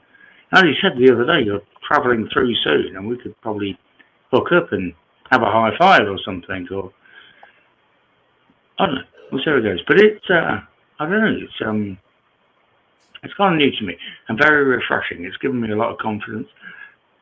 Years ago, I would not have dared do this, and I wouldn't have been so confident in front of my own friends if they were here in my own living room. But this essentially feels like it's in my own living room, and I am now. I feel with real friends, and it's I don't know. It's a modern marvel of technology. So I don't know. It's a new thing, but it's amazing. I love it. Yeah.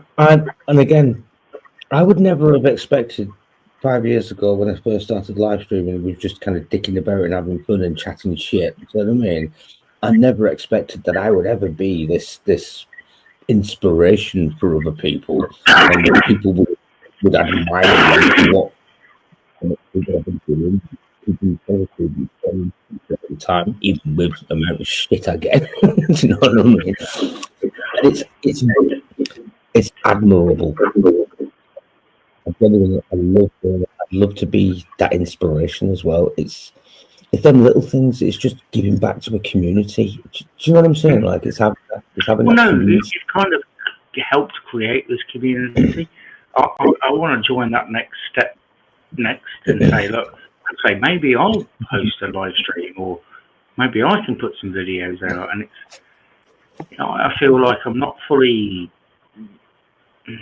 how do you say it, connected with the community, because I pop up on shows now and again and we talk, but I don't know, you guys go out there and put the effort on. I'm going to hold a live stream.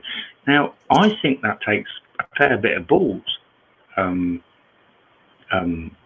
Well, it does to me. It's like, right, I'm doing live. Let's see what happens. Got no moderators. I'm naked. But give it a year and you'll be there, and you'll be that you'll be that person there that you'll be bringing.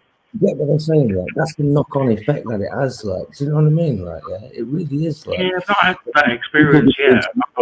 Hey, if it wasn't for that Stephen Yeps, I wouldn't be here now. It's that Stephen Yeps that give me that. You know what I mean? Like, yeah. Cool. But no, I think it's great what we got. We've got some good mates, and we'll check in. We'll check in now and again. And we've established if any of us are in the shit, we can at least contact somebody that knows you. Yeah. And it's that's a cool thing. I really enjoy it. Hey, look who's here. It's Nelly. Hello, darling. God, it's Kid. Hi, Kid.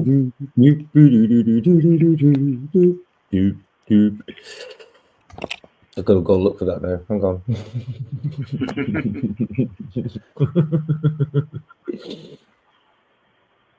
Oh, it'll be a while yet, full hope. But we're getting there. Oh dear. I'd like to set up a more of a. My audio, I know, is absolutely fucking terrible because it's from this device here. There's actually a Sony and Bluetooth. It is from the 90s. Excuse me.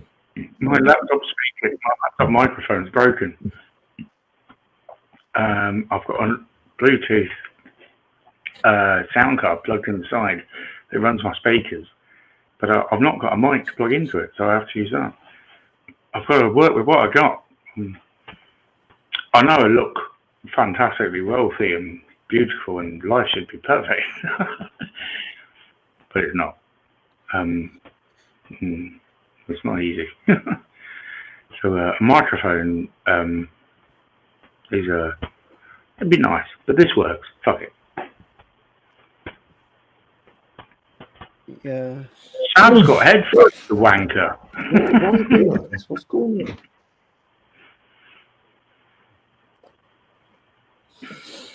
They're pretty good ones as well, actually. I've got a spare pair if you want them, you know.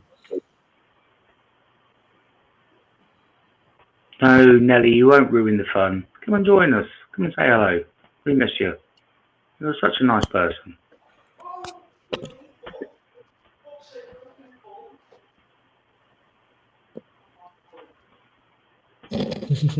She loves doing this. She goes off, trundles off, and all you can hear is her mumbling in the background. I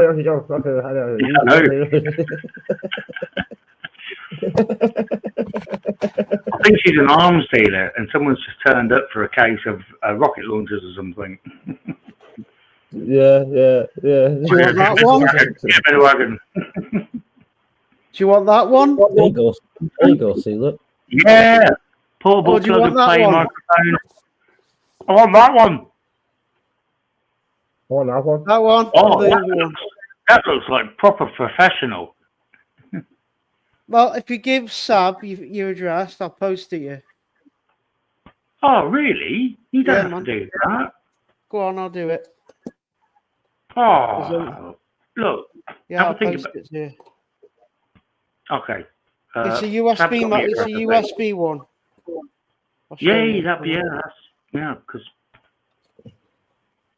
I've got one big happy family. We all look after each I've other. got Audio Technica microphones, but they've got XLR connectors on them, so I'd need a mixer or a phantom power supply to make them work.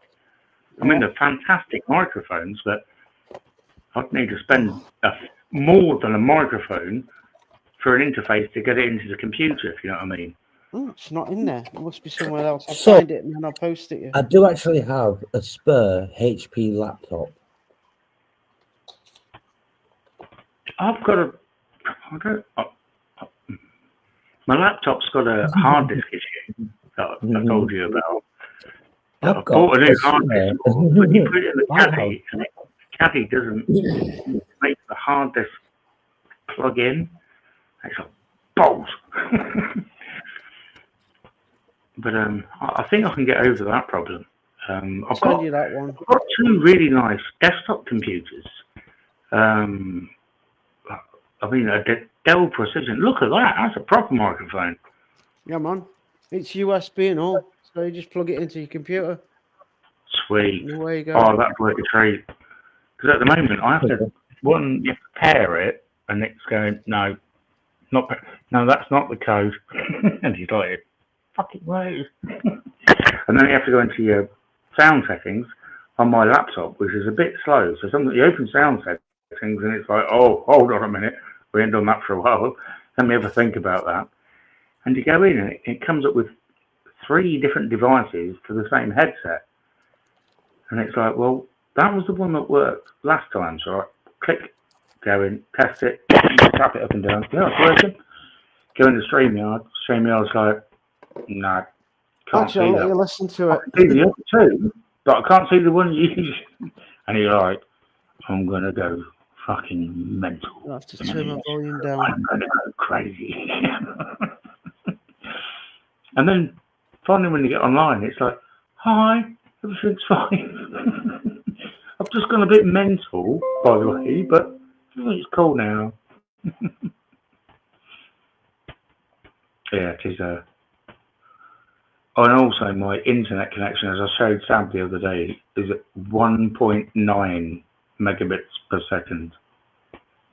Or is it gigabit? No, it's megabits per 1.9 megabits per second. It should be 150. Is that working? That's what it What? sounds like. Stephen, that's less than mine. That's less than mine. Mine's 7 at the moment. Yeah, that's it. Yours 7? Yeah, no. I mean, 7 I could get away with. I wouldn't have a problem with 7. It went down to about 5 at one point. It used to be about 50. And then it went down to about 5. And then it just went from 5 to 1.9. And then This it's is on like, that. Yeah. actually, I'm not working at all now. As Sab's well known, we've been chatting along. It's all of a sudden I'm going, this is mobile. Yeah, I noticed that this afternoon. On our chat this afternoon, you get looking at. yes, it did. As you hooked up. And also, I think another one of the issues is because I've got network issues, my phone, it won't update Facebook or Messenger unless it's on Wi-Fi. And I have to take the SIM out and put it in a 4G dongle and then connect the phone to Wi-Fi. And then So, Facebook still goes, but we need this phone. I've got 4G, I've got 4G home modem. Right, now listen. So, I have literally just put in my basket for you an Huawei P20 Pro and a pair of Bluetooth headphones. It's only going to cost 50 quid. And so when you get that for that, I'll send you that as well. No, mate, don't. I'll get overwhelmed and upset because I'm an electrical engineer and an IT expert. Is that 4G? I can only work with what I've got. Yeah, it's 4G. Oh, yeah, it's on 4G. I can't get. Well, I'm on 4G. I went to town today. Yeah, but my 4G used to work really, really well, and up until a few weeks ago, it's gone from like 50 odd megabits per second download. I wish.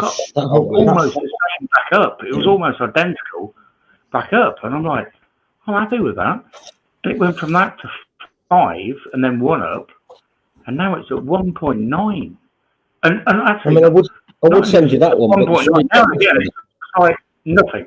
You got nothing. I would send you that one, but the screen smashed out. Sometimes my internet is so slow, Stephen. Sometimes my internet is so slow it won't even record on the speed tester. This is a fault. No.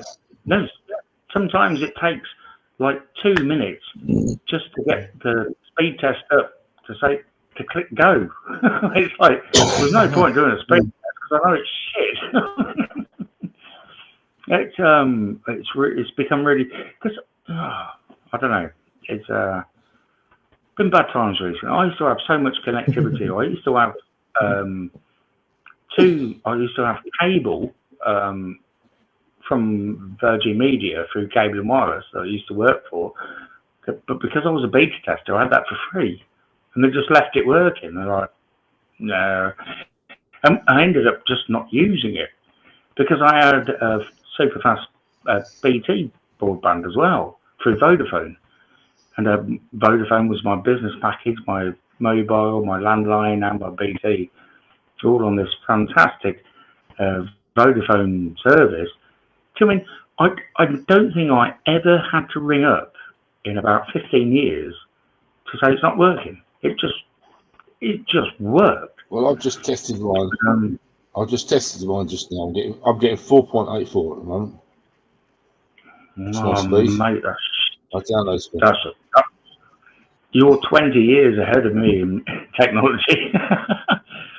I got the best one I've got so far is 1.9. No, I didn't say 484. 4.84.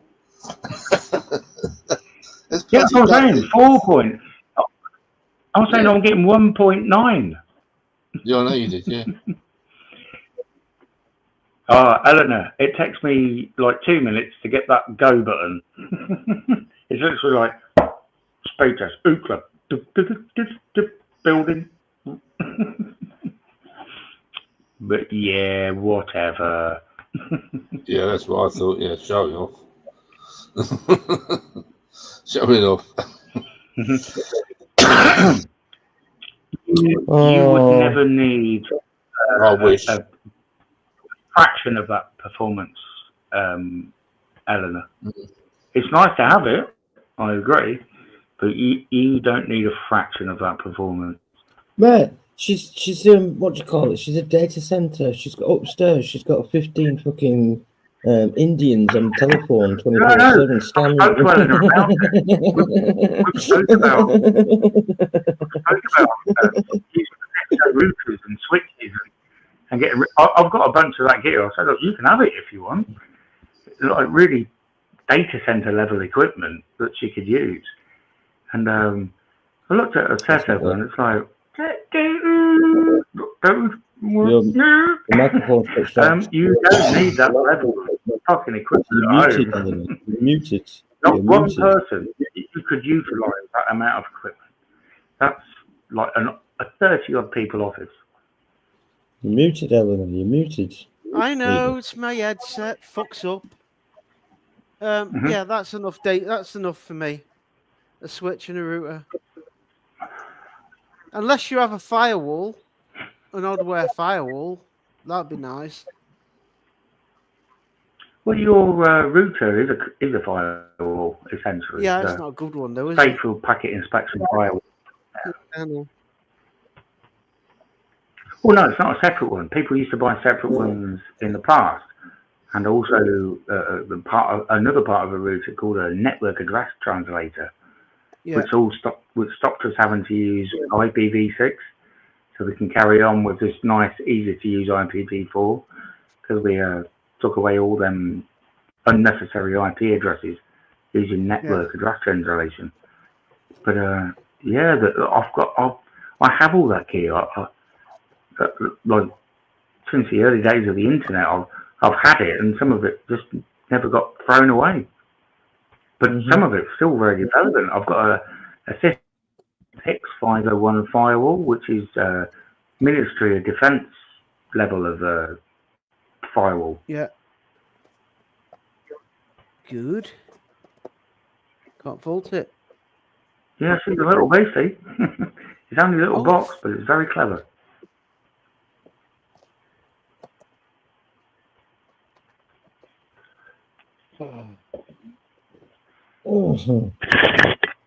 Yeah.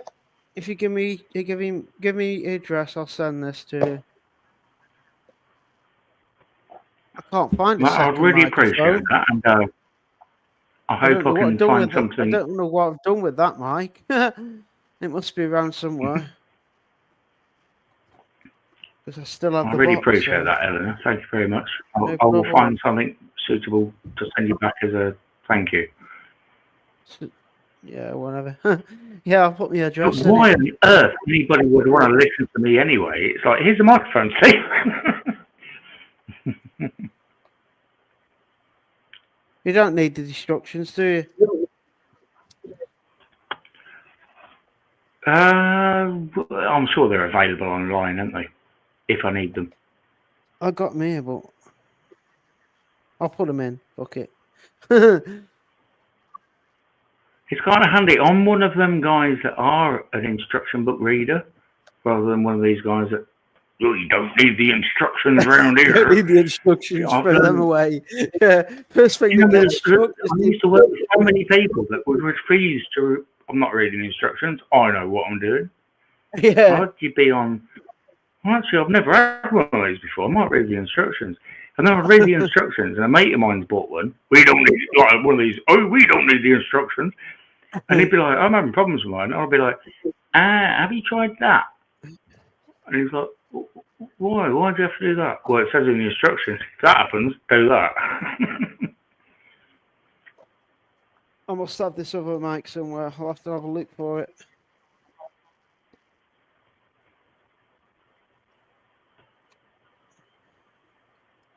Cool. Microphone. How bad is my audio sounding though? Frank said the other night it sounds like a 90s mobile phone. And I'm like, Frank knows more about sound than I do because he's a musician, isn't he? Yeah, Frank knows what.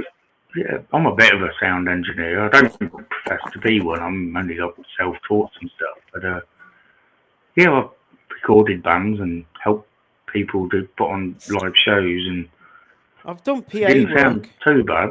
Didn't get any complaints anyway. I know how to run a PA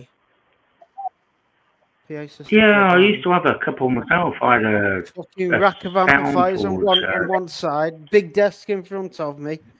And first time I saw the desk, I thought, what the fuck? How do you work this? And the guy who owned it just says, just look at the first one channel. Just learn one channel. Once you know that one channel, you know the lot. Use your channel strips. Yeah. Yeah. Apart from when you've got aux outputs from the mixer going to other effects. could get a bit confusing then. And we've got inserts and that's returns. the middle bit on the It's like, right-hand is that side. Yeah. insert or return or put that on B channel? Or Yeah, that's when it you used to got get a bit echo and all complex. that But shit. Yeah. you normally get that all done. A blues. Yeah, a PA, bit of echo delay. A blues. I used to PA. love delay. I became one of them good mixers. People doing their like rock and roll band, I'd piss about now and again and just drop in some bit of delay. So when matey really hit the snare drum, I'd put, but get it repeating like a dub record. You can see him look up like, what? And I'll be like, sorry, mate. I blew the top end off his PA. I only pulled one plug out on one speaker, and it blew the other one. Then when I plugged it back in again, it blew the one that I plugged it back into. All the power just went over to one channel. Oh, I buggered the fucking driver. Buggered up the monitors on one page. I moved one monitor speaker because I was like, oh, if I moved it over here a little bit, it would sound much better. And matey had put in some of them 90-degree banana plugs. And as I moved it pulled the cable, so they shorted out, and it blew the amp up. And I was like, well, you shouldn't have used them bloody cables, I just blew 2 drivers. And he made me help him fix them. So we stood there fixing these bloody speakers, taking the drivers out and putting new ones in. It was on the night that Selector played, and they weren't too happy that they had no top end. They nearly walked out. Yeah, it sounds. If it's all bottom end, it sounds messy as fuck, doesn't it? Yeah, muddy we had sound. to order 2 speakers from somewhere, some guy he knew, and they turned up with some more speakers. We connected them up, and they did the show. So I used to put on a lot of house parties because I had 4 Selwyn Vega speakers, and 2 of them. They're not designed to have in your house, put it that way. I know. I had them set up here one night in my own house, and it just happened at this period of time. I had no neighbours. The houses next to me were completely empty. Yeah. My mates were like, "Let's get the rig out." I'm like, "Tell you what, let's get all 4." Because normally I've just got 2 of them running. Well, in fact, I used to have 2 smaller fairly decent sized mission speakers on top, just to use as day-to-day listeners. And I'd turn on the Selwyns because they just sounded the beautiful sounding pair of speakers. Got crystal, yeah, they got crystal clear, yeah. You'd have to turn them up a bit to appreciate them. But then we bought the drivers that used to go underneath them and stacked to where the big Selwyn. I had some Kenwood stacked ones. Wow. Oh mate, we cranked it up, and during a track by the Chemical Brothers called "Under the Influence," and it's got this massive bass drop that just goes boom. It just blew the drivers out. No, it didn't blow the drivers up. It emptied my kitchen cupboards. There's the kitchen cupboards, just all the plates, pots and pans just flew out the kitchen cupboards. It was fucking hilarious. But other neighbours, and in fact, the pub right down the bottom of the road, and I'll show you some of the address at one point, and you'll see how far away this place is. And they heard it in the pub. It was like, I think we might have overdone it a bit there, lad.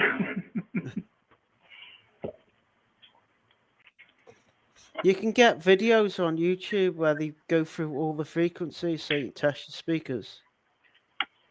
You have to be careful though, because you can have some of them speakers doing it. Frequency generators. Yeah, I use them. I was using them last year, wasn't I? Yeah, I have some of them. I was doing all the Cymatic machines and stuff. If you remember that, yeah. Yeah, I think the famous one's called Channel Test. It goes testing channel 1. Wait. Yes. Channel.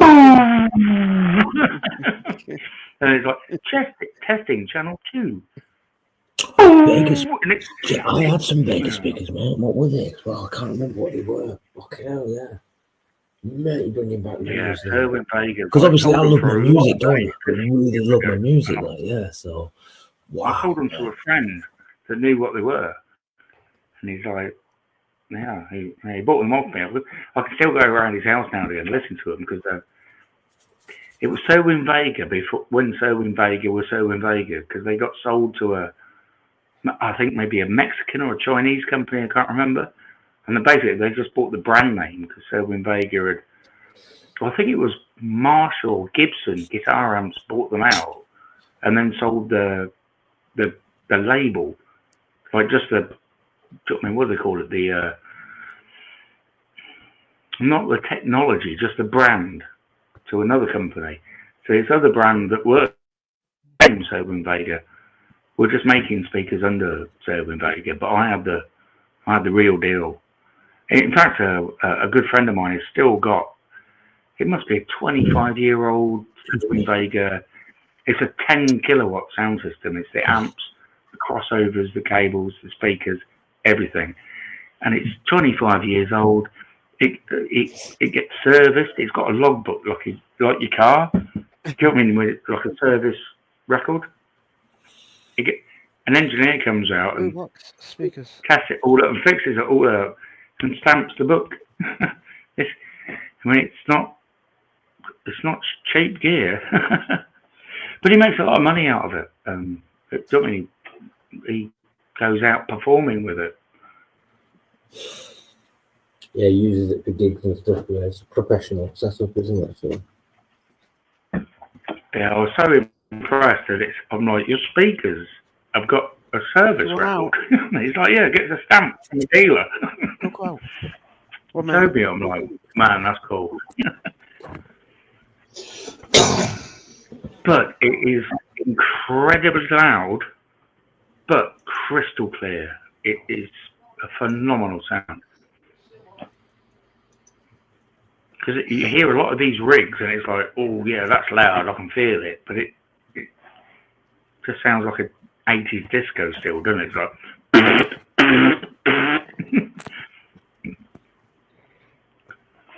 Well, I just made it back for the fart noises. Yeah, he was just explaining what you were up to while you was away. No, I'm just letting the dog out, mate. I don't need to make fart noises. My arse does it anyway. Oh, cheeky. I daren't do that tonight. I tell you what, you might see some background wallpaper if I tried that. You know what I mean? I farted that badly the other day. I thought I split in two. No, I've not farted.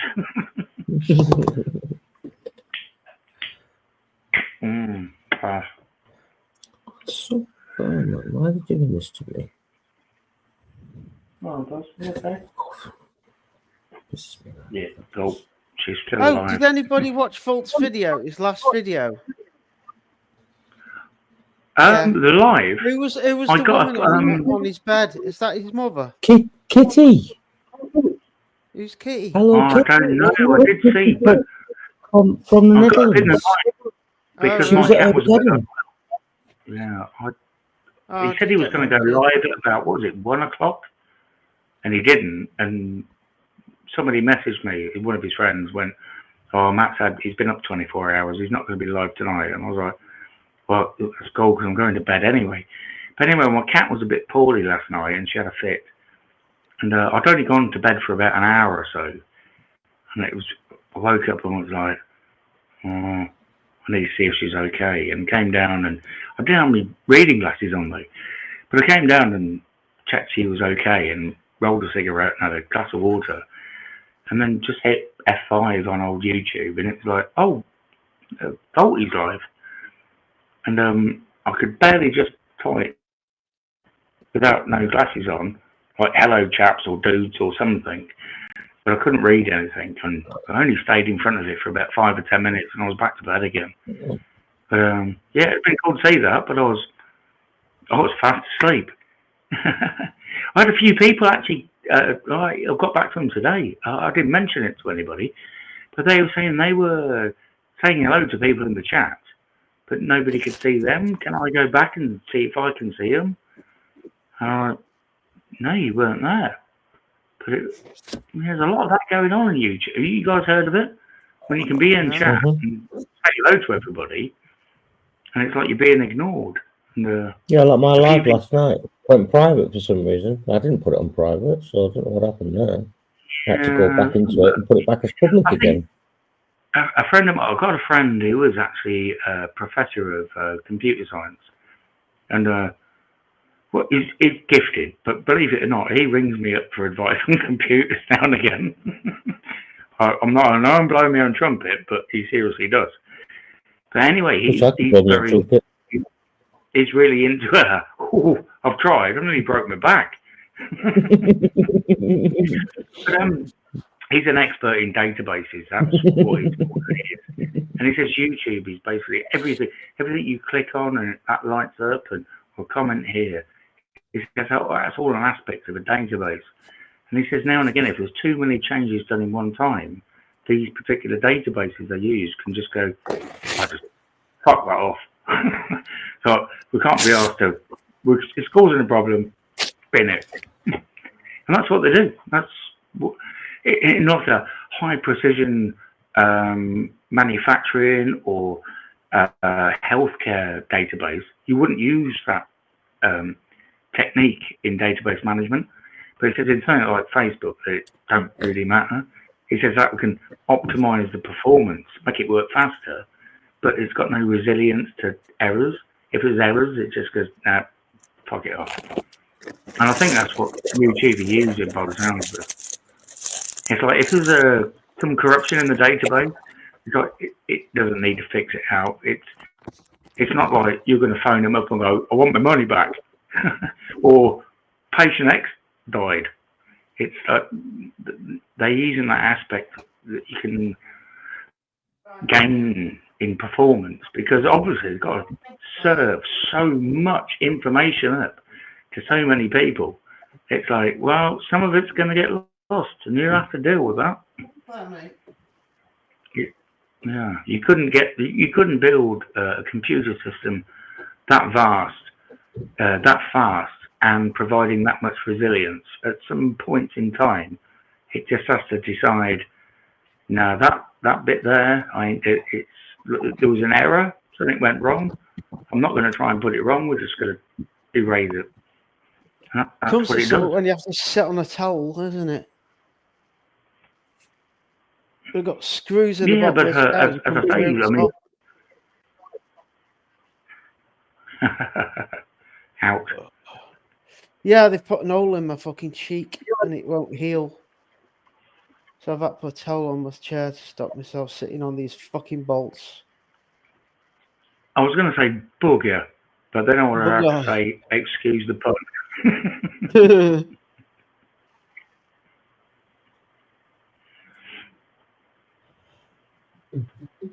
No, it doesn't. A friend of mine, how would she say it? He borrowed a Honda C90 off a pizza delivery company one evening when he was in London and needed to get back to Peterborough. And he thought, he was a bit drunk, and he thought, I don't know, that Honda C90 parked outside the pizza delivery company that's running with the keys in it, that will get me home, I bet. So he's popped on this bike, burned down the road, and then went, actually, it'd be a good idea if I got rid of the pizza delivery box off the back of it. So he's smashed all that off, and he's pressed on to Peterborough, bless him. Like, it's London to Peterborough on his Honda C90 on the A1, I think was illegal, but he managed it. So it's got all the way to Peterborough. And the next day he's telling one of his neighbours, his young mates like him, he's like, oh, I've got this Honda C90. I've driven it all the way back from London last night when I got a bit pissed and got home. Do you want to come around and play on it? So mate was like, yeah, man, let's take it round the little track in your garden, because I lived on a farm. And he's riding this Honda C90 around and going higher and higher and higher over this jump. When eventually he jumped over the jump, the bike was like, nope, I'm not playing anymore. And it snapped in half. Now the bolts that held the pizza delivery box on have now penetrated both arse cheeks and his thighs. And ambulance immediately, please. Blessed bloke was really, really fucked up. But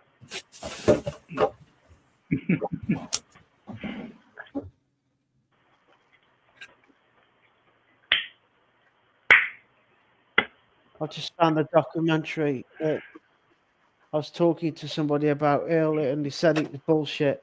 No, the geoengineering, where they're spraying the skies. Mm-hmm. They're saying they don't believe it. hey, Liam, I've just seen chat. How you going, dude? Oh, I can't be there for some Sab time. might be interested in this. Are you interested in it, Sab? What's that? I've been Geoengineering. here for ages. I know all about it. I know what they're up to. I did videos on it about 8 years ago when I was going to work This in the is morning. a documentary on YouTube. I've been watching them do it for years. I know what they're up to. I'll put it in private chat if anybody's interested. Yeah, Liam, we're talking I about was nearly exabytes years now. after Quite I scary. watched You know, it. I mean, I several was hundred well exabytes.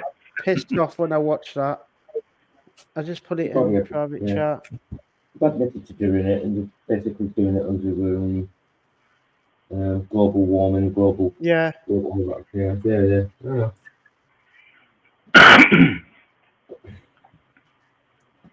I can't believe that some people think it's just normal, like what jets put out when they're flying. It's not. It's No. not normal chemtrails. It's The fucking difference between contrails and chemtrails, yeah. yeah. Chemtrails disappeared. The other ones I was going to don't. do a picture of it. I was going to do a video of it the other day. I come out the back door, and you can see there's 3 different aeroplanes, but only one of them has contrails. The other 2 have not anything, and they're at the same altitude. So it begs the question: if they're at the What's same going altitude, on there? Yeah. And sometimes you can see them turning the spray on and off because you get gaps in between. and they do it down here as well, all across the south of England, most predominantly because we are the biggest farming part of the country. We are like Kent, like Adrian will tell you, Kent is the Garden of England, and so a lot of our farm produce comes from Kent. Therefore, if you want to put chemicals on all our food, most that goes around England, mostly from spray our, it in the sky. you do it above the places that exactly. Yeah. Oh, I know. Now I'm all over time this. to say it, Adrian. Now is the time to say, oi, chemtrails. What do you say?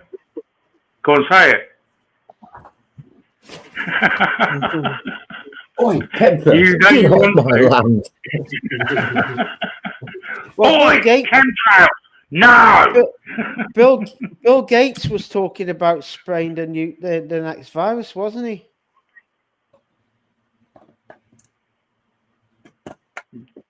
Don't know. He was talking about spraying it in the sky, so when it comes down, you can't avoid it. Oh, there's. Oh. Yeah. He's a Bill Gates is an absolute fact. I don't know what you he can is. look it up He's evil. in Dubai. It rains every Wednesday. Look it up. In Dubai, it rains every Wednesday. So on that note, in Dubai they made a big boo-boo last year because when they were doing the weather manipulation, Dubai isn't actually set out for flooding or too much water, and they did a big boo-boo, and instead of just one night, they did like 3 nights of rain, and it flooded the whole fucking. Go and have a look. It's out there. I know. There's cars. Flooded. Being washed It's down the a road. desert, isn't it? And it flooded the desert. Major damage. Lots of major damage happened. Yeah. Yeah, I remember that. I'm clued up with that. I'm pretty clued up with all of it. Yeah. It's just people keep saying it's conspiracy theory. Well, if it's conspiracy theory, why is it happening? You can see it in the sky every day. Yeah. I've seen it in the sky every day for years. I don't know. I think some of it may be overblown, but there is definitely weather modification happening around the world, and obviously weather experiments and stuff. Harp's another one of them. Harp's Yeah, I another know. part of it as well. I've seen I pictures know in quite a the bit stuff, about harp. To do what it says they are actually achieving, I've kind of done the maths, and you would need one hell of like orders of magnitude Yeah, I know. more power to do what they're doing. However, they can do some really funky things. There's an episode on Professor Harp's just like a testing program. Harp's just like an experiment testing program. Yeah. Just an experiment. They can do some very mysterious things. They can raise the what we call the E and the D layer of the ionosphere. I'm a bit of a ham radio geek, so do you know what I mean? I know about that. I kind of understand that. I say I don't know about it, but I kind of understand about it. But doing that can raise actually the thick part of our atmosphere. So I mean, there's a lot of molecules.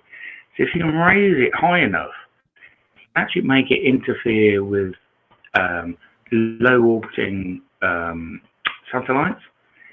And this is, believe it or not, one of the Rendlesham Forest incident sort of ideas, because a bunch of stuff all happened at the same time. It was all different. It was like there wasn't just one incident. It was like, hold on, there's a bunch of stuff going on here, and you can look back. It's documented.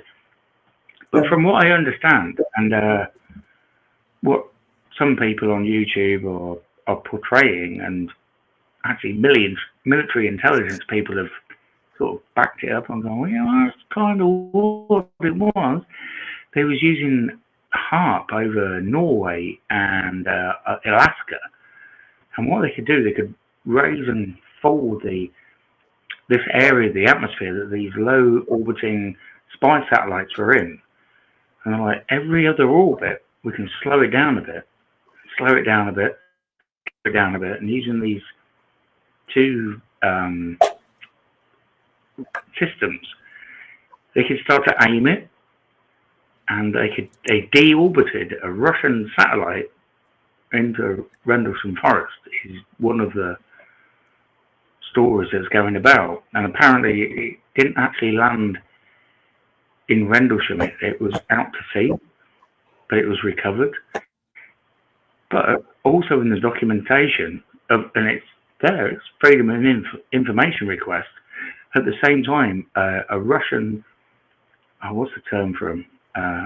Frogmen. You know, the guys with the flippers and all the aqua tanks on the back and the masks. Russian frogman was arrested on the shores of Britain as wearing Russian military uniform. And it was all at the same time. And apparently he used HARP to raise the ionosphere and push these extra molecules of gas up in the air.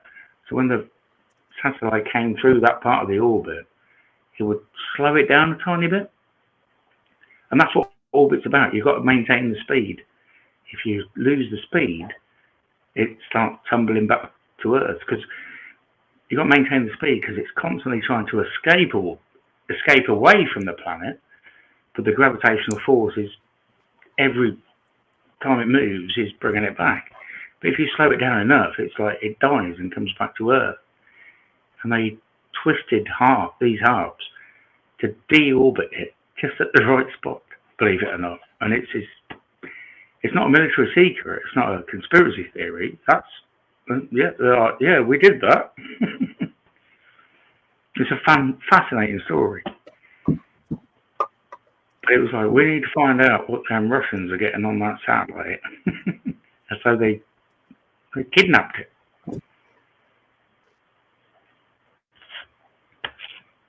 And this was also like in the. Go and have a look at the weather anomalies that have been hitting the south of Florida from the Antarctic when they were having all the hurricanes earlier last year. And fires and stuff, yeah.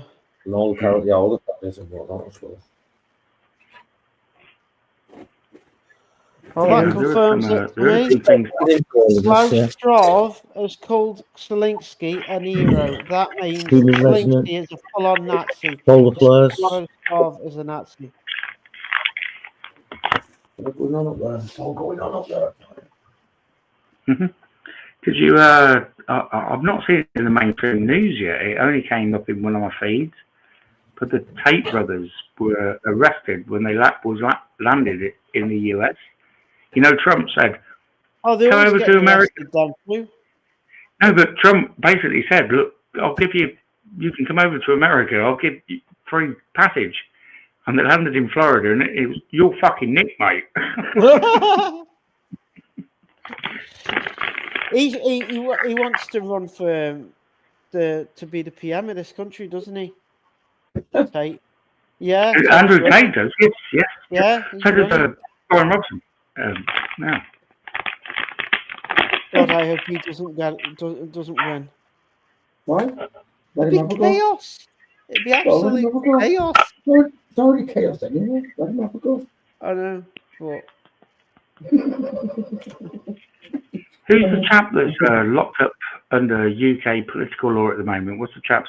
I can't. Julian Assange. Tommy Robinson. Tommy Robinson. Robinson apparently is also going to make a bid to run for Prime Minister, you know. No. I've heard that. He said he would never do it. The guy that works at He said he'd never do it. He's not interested. He said he's not interested in it. I've seen him say it. He's not interested in it. He doesn't want to run the country. He just wants to stop the fucking what's going on with the Muslims. Yeah. That's his only fucking thing. That's his goal. It's not Muslims, though. I wish we'd hate. It is, though. I hate we all saying this because actually some of the nicest, most intelligent, yeah, there is. I'm not saying it's all of them. Muslims. But the grooming gangs are fucking Muslim grooming gangs. Yes, they are. Not just Muslims that are part of that, though. There's a lot of English people involved in that as well, you know. Well, yeah, there is. It's not just Muslims that are involved in that. There's a big network of people. It's not just one group of ethnic The guys you're seeing that work at the burger bars and the takeaway bars, they're on the fringe outside of it. They're the ones that get arrested. It's our fucking. I can't say it on YouTube. I know. But it's not them. It's the establishment. Yeah. There's police officers involved. There are people who are behind courts. There are people. There's lots of people involved, and it's those that are higher up in the food chain of that shark infested fucking pool. They're the ones that are pulling the strings and getting the other people and younger people and so on and so forth to take the stick of it, to take the flack of it, to take the attention away from those that are all involved, if that makes sense. Yeah, it's all, sense, yeah. You know, shed the light to keep them in the dark. Yeah, they're shedding the light on them, that part of it, to keep these people who are also involved in the dark. Exactly. That's what it's about. That's what it's about. Manipulation, controlling the populace and the view of what's going on. Yeah, but that's I what see he the said. bigger, I see the big picture that's of all it. I see the bigger picture. Yeah, I see the bigger picture. Trust me. Yeah, it's so true because they're putting the fringe society right out. Oh, it's these people's fault, and actually there's all these D notices. So this guy's kidnapped some people, but we can't divulge his ethnicity. And it's like, no, you're using that. You could. And that's why they want to lock Tommy up, because Tommy's actually exposing the fact that it is this vast group of people, not just them kind of people, if that makes sense. He was locked up because of his documentary he released, and he was told not to by the courts. No, that's just part of it. That's just a little part of it. That's the reason he's in prison. No, that's not the entire. That's not the entire reason. That's just a little part of it. Law. But, however, the way he's been treated, putting in maximum security in one of the roughest prisons in There is. For 100, He I should think have it's been. 127 days or something like that he's done. Yeah, it's ridiculous. He's a maximum security, really rough prison. And it's like, full of hope. he's not a criminal. He's a political prisoner. Literally, I was literally in when I was up at the farm a couple of weeks ago. I was stood there. I went out in the field at the back, and I was just stargazing for about an hour because it's pitch black out there. There's hardly any light pollution, and all the street lights in that local area, they go off at about 12 midnight. So you can imagine from 12 midnight, it's pitch black out there, So I was stargazing, and I was looking, and I was thinking, "There's a light going. Hang on, there's another light going. Follow it. Hang on, there's another light going. Following it. Fucking Starlink. I was watching Starlink going over the top of me. Starlink. Me and my mate, years ago when they first started launching them, we had an app. We got really excited about it because it was like a few years ago when they first started, and it was like, they're coming over tonight. And we'd go in the garden and a little campfire and a couple of beers, and it's like, oh, look, satellite. Go out now. It's just. I keep seeing the space station. I do outside my flat. I keep waking up. I can see the moon and the space station below it, and I'm like, fucking hell! It's the only thing in the sky you can see is this little white dot, and it's a space station. Hey, I'm in contact with the International Space Station with this little gadget. An app on my phone often says ISS is flying above, and it tells you if it's transmitting or not, because they're amateur radio. Nothing as well. Most astronauts have got amateur radio call signs, and I can pick them up on this little radio. In fact, if I press it's done because you receive on UHF, but you have to transmit on VHF.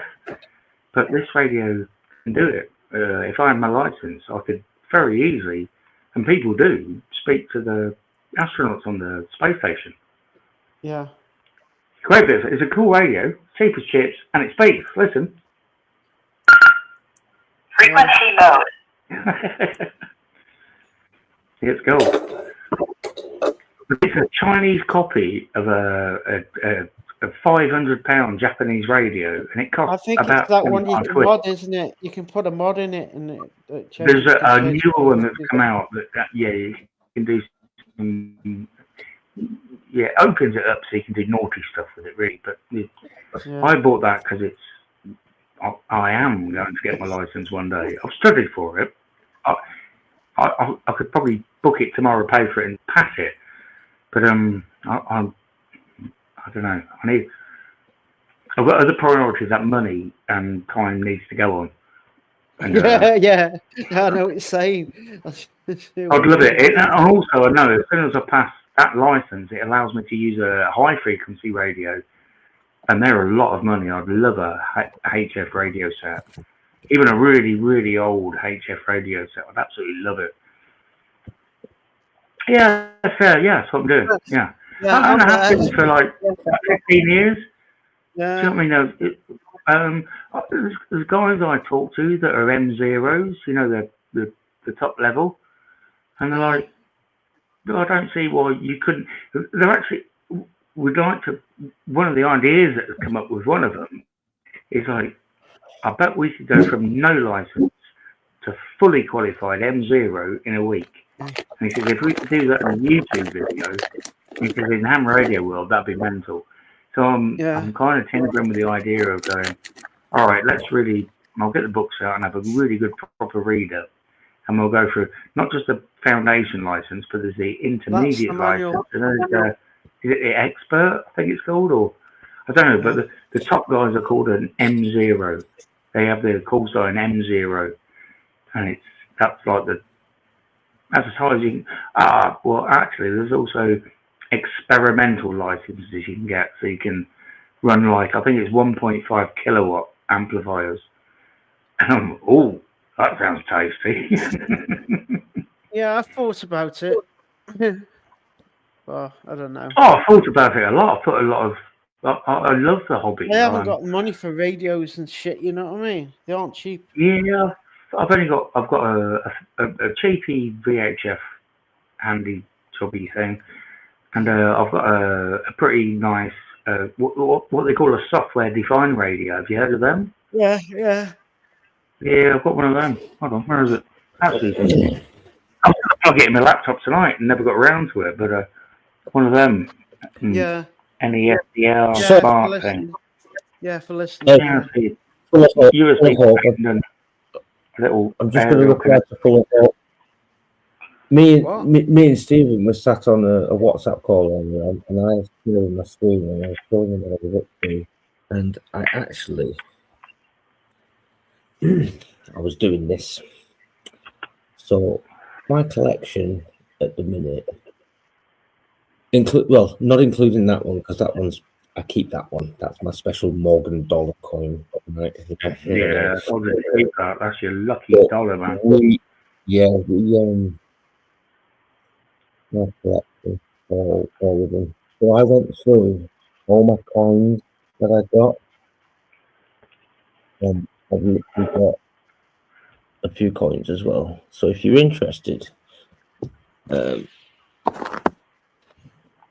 English coins, if you save them and you look at the back of the 50p piece, they've all got a different image on the back, and if you put them together, they make one big image. Same with all the coins do that.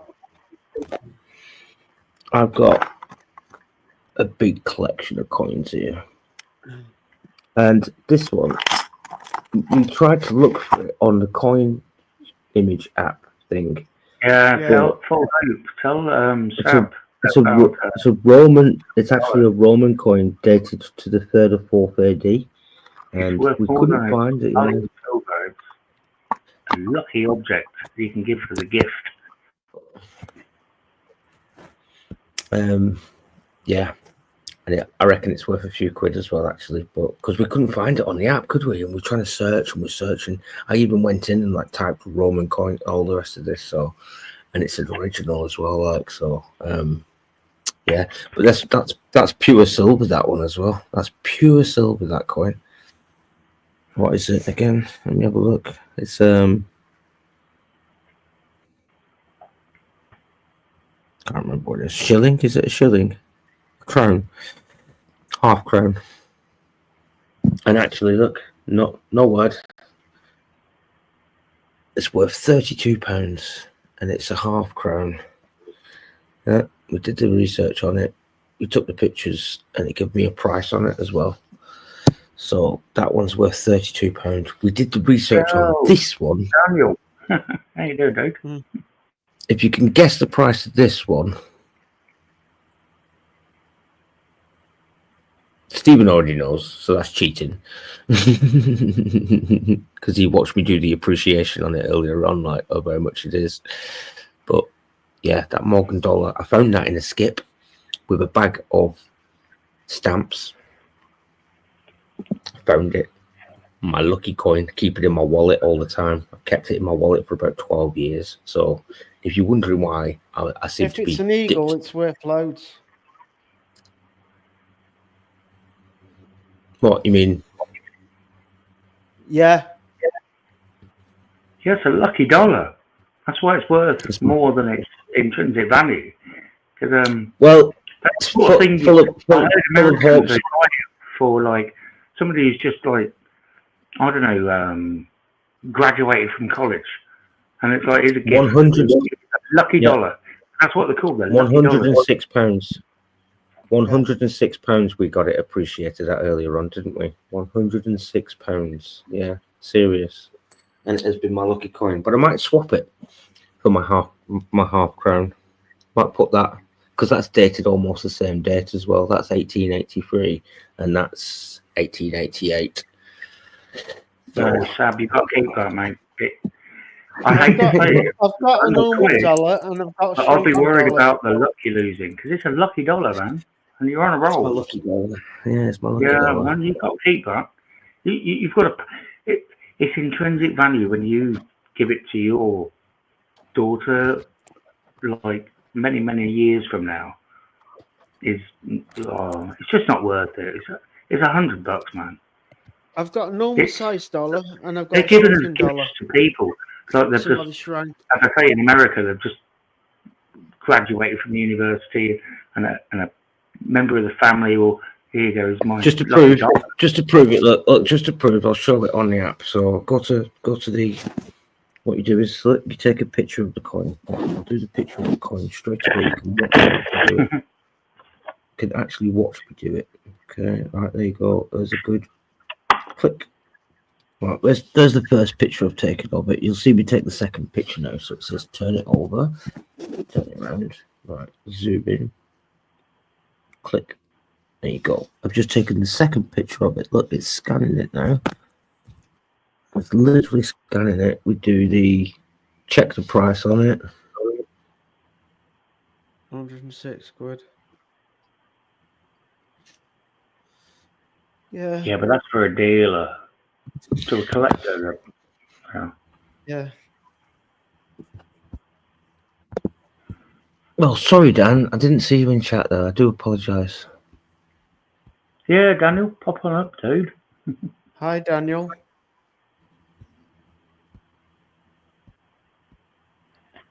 Yeah. I need to. What happened to it? Oh, Adrian's gone quiet. But yeah, they're just coins. Coins are collected and stuff like that over the years, and yeah. I think so. I keep that one in my wallet all the time. It literally goes in my wallet. I've heard there's some pound coins that if you get them on the right date, they're worth fucking loads.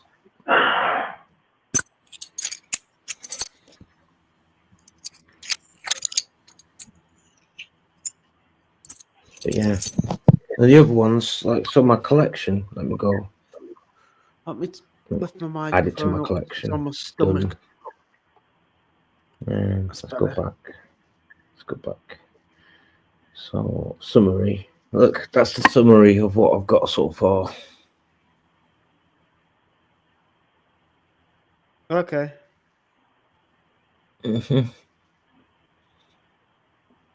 Yeah, it's what's it called? Coin Snap. You go. It's got a little thingy that Coin Snap. You go to Coin Snap and it gives you like an average price of what the coins are worth. Take pictures. It's so easy to use as well. But like, yeah, I've got many of these. So many of these coins, man.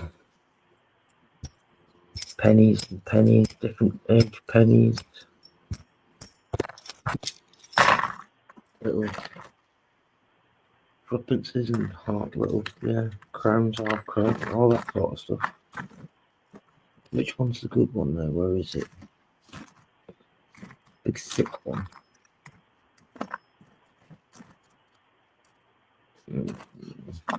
Is that it? Yeah, look at that one. This one is dated 1799. I think it's worth about £8. But with to me, Britannia on it. Yeah, with the Britannia on it, yeah. I had to think about the name of that for a second. Yeah, we was talking about that earlier on, actually. Hope, yeah, we was actually talking about that. How silver's gone whoop in price at the minute. And gold. And gold. That is usually an indicator of something about to happen.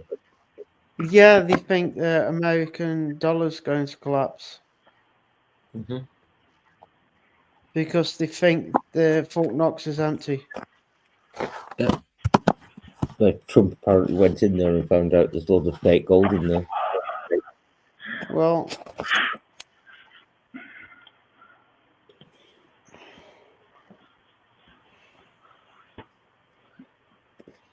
Hey, Matt. Daniel, dude. How you doing, fella? Hello. How's Daniel. How's it all doing? Don't worry, I'm here. I'm here. And Adrian, I seen you there, Adrian. I seen you. You popped up there. You put your camera off. Now He's away. Spotted him now. There you are, Adrian. He turns his camera off. He turns his camera off Adrian? and goes to sleep for a bit, and then comes back. No, like having a good old nap on a live stream there, Adrian. Adrian, nothing beats it there, doesn't it, not Adrian? Yeah. Oh, see, he's doing it again. What did I tell you? He's going for another nap right now. He's already had one nap. They've got to check on the drainage in the lower field, or possibly run outside and shout. I'm not going to say it because I'll get upset. But you know the words. Come on. Everyone say it at the same time. Good night, Adrian. Get off my land! Get off my land! Get out of my land! You cat!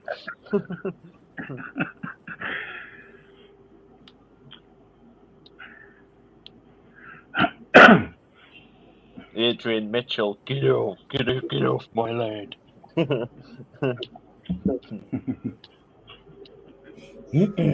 We'll get Adrian to say it one day. He's up for it. I know he is. You can see there's a little cheeky look in his face, and he's like, right, one night I'm going to practice it, and I'm going to record it absolutely perfectly. Get off my land! Adrian's a stoic man, aren't you, Adrian? Adrian's a stoic man, aren't you, Adrian? You've got wisdom, you've got knowledge, and stoicism. Don't think so. You're a modern day philosopher, Adrian. You know that. In fact, you're a descendant of Socrates. No, Adrian's a descendant of Socrates and Plato, aren't you, Adrian? You're like relatives of them. Possibly. I feel as old as that, yeah. I feel as old. Yeah. Yeah. In fact, well, don't worry about that. Adrian, Joe, he met them. Joe, like, had conversations with him. Why I'm on Joe. You know.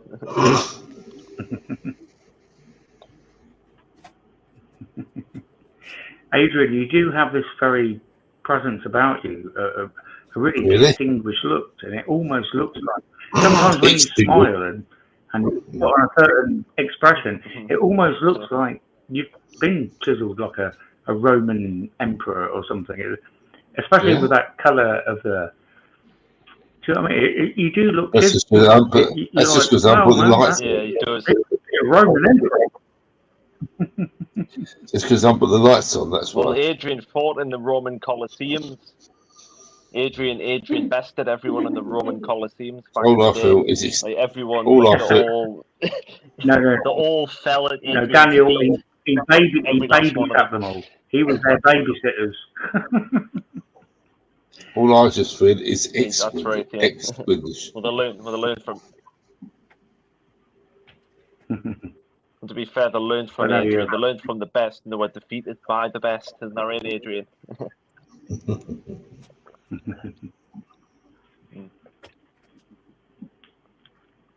There seems to be an echo going on here. Is that just probably me? Echo. I don't hear no echo. I don't think. Or a delay, or something. There might be a delay. I don't know. What did you say was a delay? Figure it out. I don't think there's a delay coming from my internet. I don't want to do that. No, Eleanor it's probably me. Just peering from other networks. So other internet service providers. My signal gets there like, before it shows up before it's even there. You know what I mean? It's just there. Yeah, I've got one hell of a system. I'm not knocking you for having it because I used to be fascinated in the same equipment, and it is networking is a fascinating thing. I don't know whether you've got into like I've got two computers here protocol and external border gateway protocol and things like that, where you can. I did when I was doing Cisco. I was like, I started doing Cisco. I didn't finish it. But yeah. What did you say, Dan? There's a delay. I did exactly the same thing. I did a bit of Cisco. It was like, I don't need to spend another $5,000. Yeah, I know. It's like I only did the first. Well, you got course. I'm working. So like, fuck, that $5,000 can do. Adrian. I've got a job doing Cisco. Well, it's good to have the certification, but I never got it. In hindsight, it was a bad move because I had the money to pay for it, and to get back into it now, I would need that. You have to reset it after so many years. Yeah, you have to reset it. Yes, you do. Yeah. It's like the Microsoft certification. You have to keep resetting that bastard and all. Yeah, I did pretty much the same with that as well. When it's like, well, I'm working with the guys that have got this qualification, but I haven't, and I'm getting paid every month still. So and I used to do a lot of freelance work as a contractor, and doing fiber optics because I could pretty much put the whole package together. Whether it was from putting a plug on a cable for a Cat 5 wire, when they installed my fiber, I stood there watching it. I could do all that. And they actually taught me how to do it because I was just standing there watching him how to do it. I was looking at this piece of kit that he was joining fibers together with, and I was like, "Oh, that's cool." Well, that's one qualification I have got. I've got a quite high city and guilds in single mode and multi-mode fiber. Yeah. I remember us chatting about fiber one night because you was on about buying some gear and doing it at home. Yeah, I was teaching myself at home to join fibers. It's going to cost you 20, 30, maybe £40,000. Yeah, I know it's not worth it if I'm not working on it, is it? Really? Yeah, man. I'm interested in it though. I could. Seriously high precision gear. I mean, multi-mode fiber is not so bad. You can polish that at home and bodge that together. But I know it's single fiber. Single mode fiber is like it's 8 micrometers in the core. I know how small it is. It's as small as. You have to get it. I don't even know if I can get it on camera. The portable equipment does it. When I saw it, you do. You have this little box that you put the bits of the fiber in after you've prepared each end with these precision engineering equipment. And it lines them up and then got the joins two them ends of the together. fiber in. And then it comes up on a big TV. And you have to line it up. And it's like open reach. The cores. It's smaller than that. OpenReach use a different product though. It's not. It's not proper single mode fiber. It's kind of a in betweeny. It's single mode is for what they call WAN, wide area network, like from country to country, city to city, and then the multi-mode fiber is meant for what they call LAN, local area network. You've heard of LAN. Yeah. And WAN is the bigger side of it. But in the middle of it, BT have created this little product called MAN. And you're like, you cheeky bastards. But it's called Metropolitan Area Network. They've created their own little system, I think. But it's only BT. I think it's only BT that use that. All the fiber in my area is done by Vodafone. Yeah. Which is part of the old company. Well, there's involvements. I used to work for a company many years ago called UUNet, who actually made up about 70% of the entire internet on the planet. And I was a network engineer for them guys. I used to install the big racks of routers in data centers and nuclear bunkers that I can't tell you about and shit. Where was I going? Yeah, there's Did you ever do Manchester? No, I've never worked in Manchester. Did you ever work for The Guardian in Manchester? No. I've worked for other banks and Reuters in particular. The Guardian is a bunker. It's underground. Oh, it was called Guardian. I think that. You've probably been in Adrian's bunker then. You probably installed some shit in Adrian's bunker somewhere.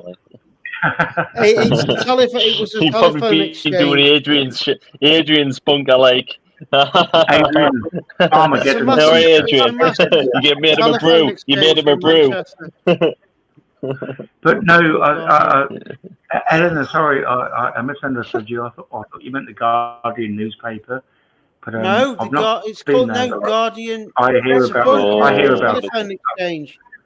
I'll Yes, look it is. up now for you. Guardian Yeah, I know what you're on about now. But it's connected to a place in Ireland that I can't talk about either. Because Ireland is the big hopping point to the Americas. That's where all the fibres. They basically come from all over England to Ireland and then go over to America. And I've worked under Heathrow Airport. You can't give all of his secrets away, Eleanor. You can't give away all of his secrets away. I can't remember what I can say. Right. Get a bit probably in trouble for. So I'm trying to be careful. But believe it or not, under Heathrow Airport there's an enormous data centre. What's weird about it is if you went to Heathrow Airport, you ain't getting into it. You have to go miles away into a miles away, and you go into a building that just looks like I don't know, builds sheds or something, and you go in there and go down underground, and then you get to it. Well, that's the way we got into it. I'm sure there's lots of other ways, but so it was in Heathrow Airport, and it was miles away. We actually parked up and went inside, was greeted, and all right, you're going underground now. Guardian. Do you understand? Yep. That's Guardian. Let's have a closer look. Hold on. Guardian. They look like the telecom racks I used to work on. I can't see that well, but that's there's tunnels. That's the sort of racks I used to work on. Manchester, that is. Oh, they're in all sorts of places you would never imagine as well. Oh yeah, there's one just down the road from. What are the racks that you work on? Outside. That's what it looks like outside. Doesn't look like anything. Oh, it doesn't. It's got no branding. There's no labels on the house, on the building. It's like just hidden in plain sight. Yeah. I know there's one just down the road from me. They're literally walking distance. I know it's there because I've worked in the bloody thing. And it's a completely plain building.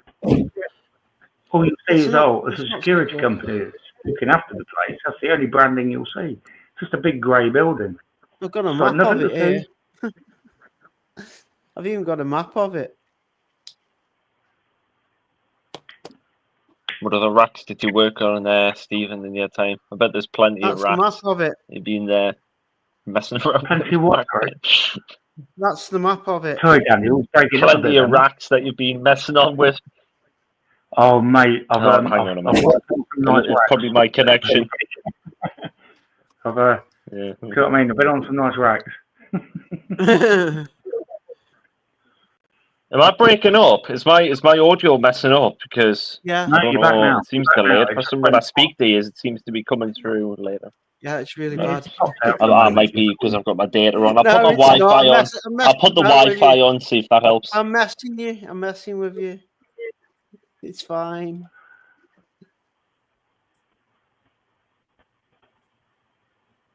Yeah. Right. It should be all right now. I've got my Wi-Fi on. I've switched the data off. The data in this area sucks dick.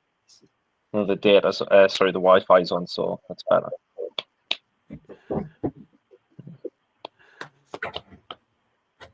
They are. That's the old switchboards. Oh yeah, them old manual exchanges. Yeah. When was that? When was that? The 50s. Wiring behind them. If you see that side, and you see all them plugs and them wires. Yeah. You want to see the other side. It's like I've never seen the other side. I couldn't believe doing a day's work on that. It would drive you insane. Was that the 50s? Up until in some places up until the 90s. Yeah, I remember talking to the operator. I've seen them in the 90s still being used, and it's like the guy that used to run it was older than my dad. He was like, I laughed my face off one day, and they're like, "What's up with Ted?" Because he's right up the other end, and he's just sitting in a chair, and he's not moving. It's like lunch break, and like, "Is Ted all right?" And my mate just looked at him and went, "I I think he's dead. But it was like, shit, is that old?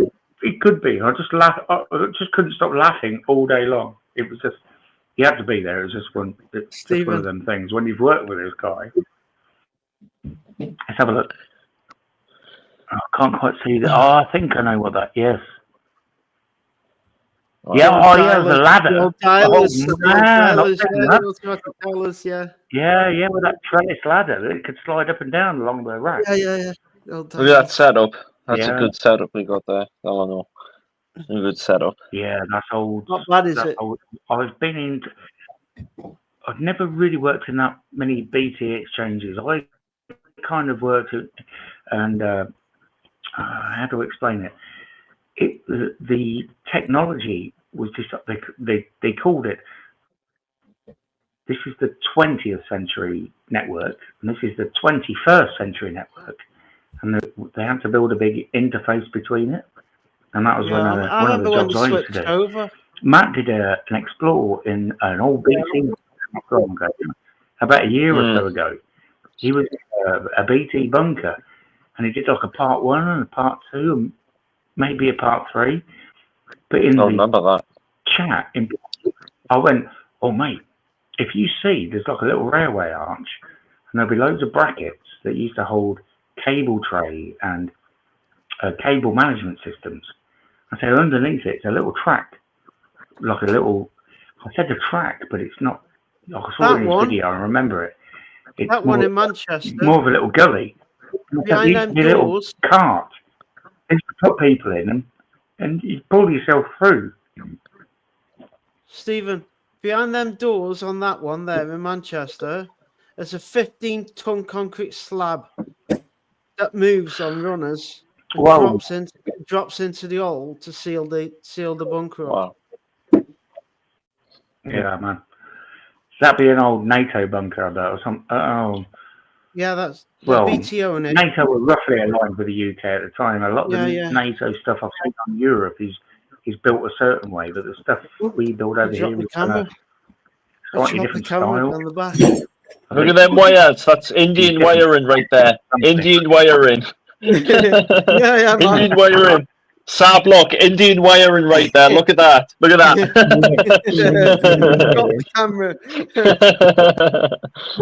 Where's Ducks go back when you need him?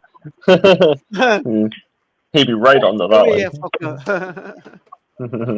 I got it. The wiring we started doing these data centers, it was artwork. I've got some SD cards from years ago, but they're a bit corrupted. There's only a few pictures I can still get, but the wiring links we used to have to do out these routers. Like you get 24 wires coming out of one box. Yeah. I'd have to direct and have to make it look like artwork. But multi-core, I call it. Well, no, it's just like Cat5 and Cat6 cabling and some fibers. Having a smoke, Sam. Having a smoke. What I liked, what came out from it eventually, is actually physically and in electrical. They're like, actually, that's the worst thing you can do, because if you're running them all parallel, you can get what's called crosstalk and capacitive and inductive effects on two cables running together. So actually, it's more high performance to have it all messy. No, seriously, I know you see some of these pictures of data centers and all the wires are presented of. We don't do that anymore. It's all like just fucking throw it in, because actually it looks shit, but it works better. And I could go into hours explaining the electrical effects of cables running in parallel to all mashed up, and would get bored. So I won't go there. You would explain it. You would explain it. It would go in one ear and it would go out the other, and it would be like I didn't even remember any of it. A lot of it is way above. You'd need to be a professor, because of harmonics and radio frequencies and capacitance and inductance, and it takes some serious fucking maths to really build a model of what's going on. But I kind of understand them like, well, yeah, if you put a conductor and an insulator and a conductor, which is essentially an insulated wire, which is insulated wire surrounded by an insulator. There's a conductor in the middle, and then next door to it you have another insulated wire. They can talk to each other. Fire away. I just wondered if you know. Do you know how to use that phone? Yeah, me and Sam were talking about it earlier. No, I just wondered if Daniel does. That's all. The generation. We can tap on top of them. I was saying, my dad used to have a lock that you could put in, and it would stop me and my brother dialing it. But we learned that you can tap on top and dial the number. Is that a boomer phone? Oh, mate, that's both. It is an old type phone, yeah. Actually, yeah, it's a rotary. I used to use one as well, mate. I mean, you old bastard. You know. Mate, I'm that old. My mum and dad used to lock our phones, so me and my brother couldn't dial a number because we'd be ringing all sorts of people up. Like, back in the day, it was TV shows, and there's if you want to win a beanie bag or something, you dial us after the show, and you can win one. So me and my brother used to do that. My mum and dad was like, "We've got nipped this in the bud because it's cost a fucking fortune and phone bills, right?" Because me and my little brothers were fuckers, and they bought this little lock that you could put in one of them rotary phones. You could put it in one of the holes and turn the key, and it would stop you being able to turn the But I told a mate of mine, brother, I knew that he was into telecoms and electronics and all that jazz. And I said, he was like, "Hey, so his mum and dad done this," and he's like, you know the little switch on top you could that when you put the code on the top and it would like you could dial. So if a number was like, I'll shorten it, 5633 whatever, he'd go 1 2 3 4 5 6 1 2 3 1 2 3. Oh, if a dial 0 was 10, you had to go 1 2 3 4 5 6 7 8 9 10, and you could tap in a number, and the phone would dial that number. And if you look back in time, that's why it was called touch dialing. It was called TD, and then later the new phones came out, and they were called DTMF, dial tone multi-frequency.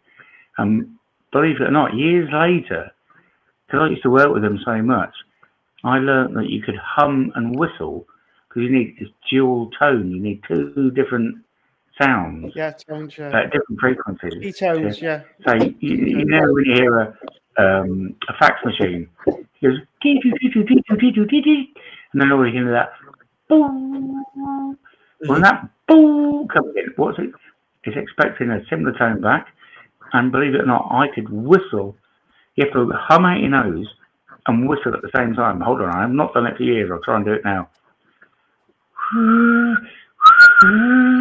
Oh, I can't get the hum high enough. Yeah, I can't get. But I could hum and whistle at the same time, and it would open a fax machine. It'd be like, "Oh, ready to receive." You know what I mean? It's like, right, I'm happy. Send me data. And you we used to do that with computers. You could hang someone's fax machine up all day because you just hang up then, and the fax machine's sitting there because it's not receiving anything, but the line's open, so it's not printing anything. Fax machines are great for having fun with because you could just phone it up and then send it a load of shit and hang up. Yeah. I once got an email from my internet service provider, and they requested to stop printing out boobs on their office printer. Wow. Because basically it's just a printer. No, seriously. Many years ago, I was a trialist for broadband when it first came out. And literally, when it first came out, it wasn't quite 1 megabit per second. It was close, but not quite.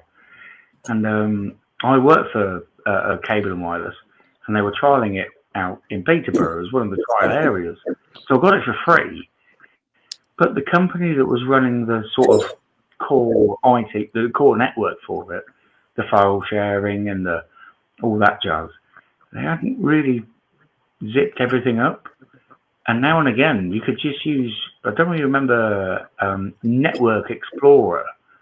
Yeah. On your computer. I don't think it exists anymore. You used to have your File Explorer to see all your local files. You would have Internet Explorer, go online, and then you'd have File Explorer, and that would show you all the drives that you were connected to. And you could go, oh, that's not a local drive. All of a sudden, I've got a H drive turned up on my computer. So that's Explorers. Oh, it's a Linux system. So it's got a file, a drive, a folder in there that is for the printer. So any file that I know Linux, this is how the Linux file system works. If I put this document in that line printer file, that folder, if I put a document in there, the printer will print it. So I used to find some they weren't disturbing pictures. I just find like nice boobs. Just they are. That's printing that on their printer all day, and just say, look, I'm just isolating a potential security problem here.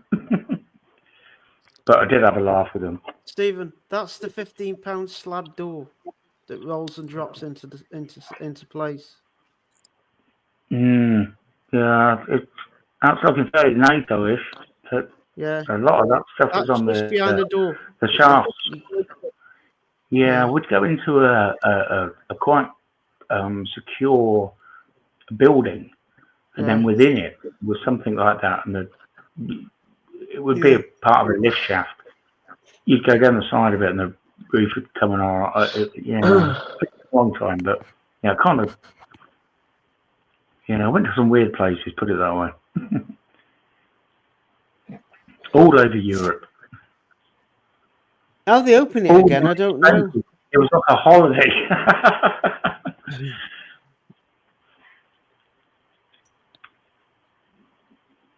And it was at the peak of the internet. So we're landing in some place and we'd be like, where's the best restaurant? Bang, we're there.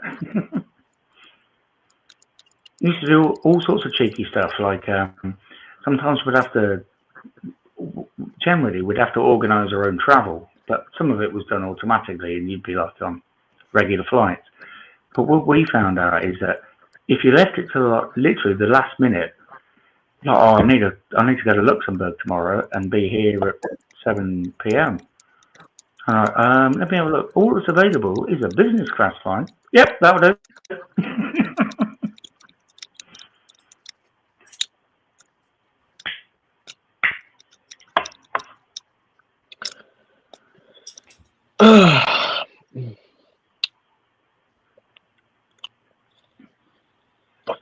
What's Sab doing?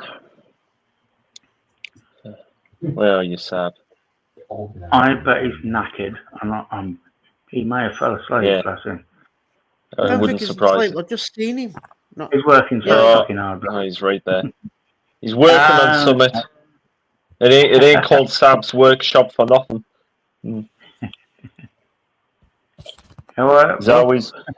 He's always got his hands on something, doing something. It doesn't. And I've always got my hands. Yeah. And I've always got my hands on one tool, and that's the only tool I've ever used. I'm just sorting out the pink wrench, pink screwdriver or whatever. I'm looking for a little table to put in my bedroom so I can take a gearbox apart. Well, why would you want to do that, Eleanor? Eleanor, it's the tiniest gearbox in the world. Stick it on the floor and get on with it. Make a mess on the floor. I want to know. Just get on with it. Just get on with it, Eleanor. Just get on with it. Get on and do it right now. Do it right now on this stream. Where Sab's doing his thing. And Stephen sat there and I'm sat here. You do it. Stick it on the floor. Stick that box in there. And get them spanners out. Well, I need to do the gearbox before putting it in. I want to change all the seals on it. Because it's a bitch. If you put a gearbox in, you don't change the seals. You know it's going to leak. So you might as well fucking change all the seals whilst it's out and then put it in. Now's as good a time as any, Eleanor. 10-1, it will leak. So I'm going to fucking do the seals first. Yeah, I thought I was going to leak before I came on here, but I'm saving that for after that. Sorry. I shouldn't really talk about that filth on this stream. Sorry, Sam.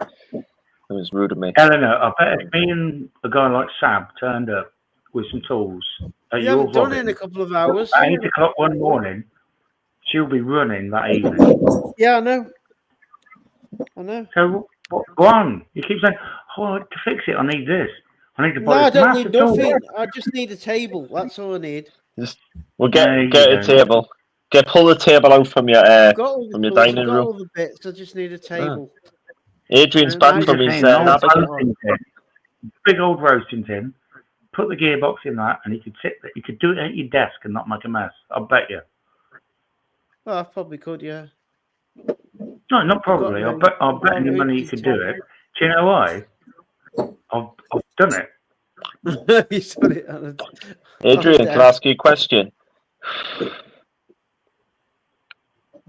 Yeah. Is it true that back in the Middle Ages you used to march up and down the street saying "Death to all pagans"? Is that true? No, I might be old, but I'm not that bloody old. I'm not that old. I'm only taking the piss to more, Adrian. I'm only taking the piss, mate. I sometimes feel that bloody old, but I'm not that old. Well, I feel old. I don't look old, but I definitely feel it. Yeah.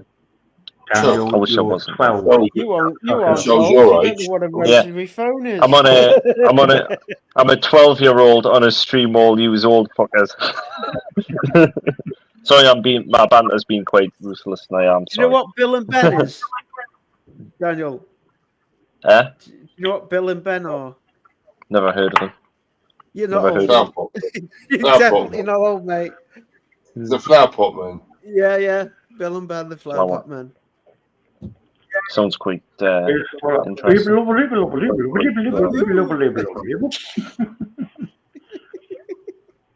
He thinks you're taking the piss. Yeah, I agree with that too. I understand that. I understand that. You could talk the language too.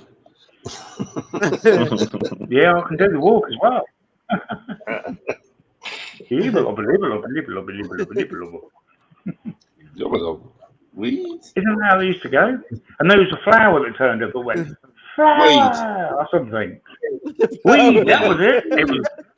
I think there was some weed involved in making that show for sure. There were drugs involved. It's got to be like Magic Roundabout was about drugs.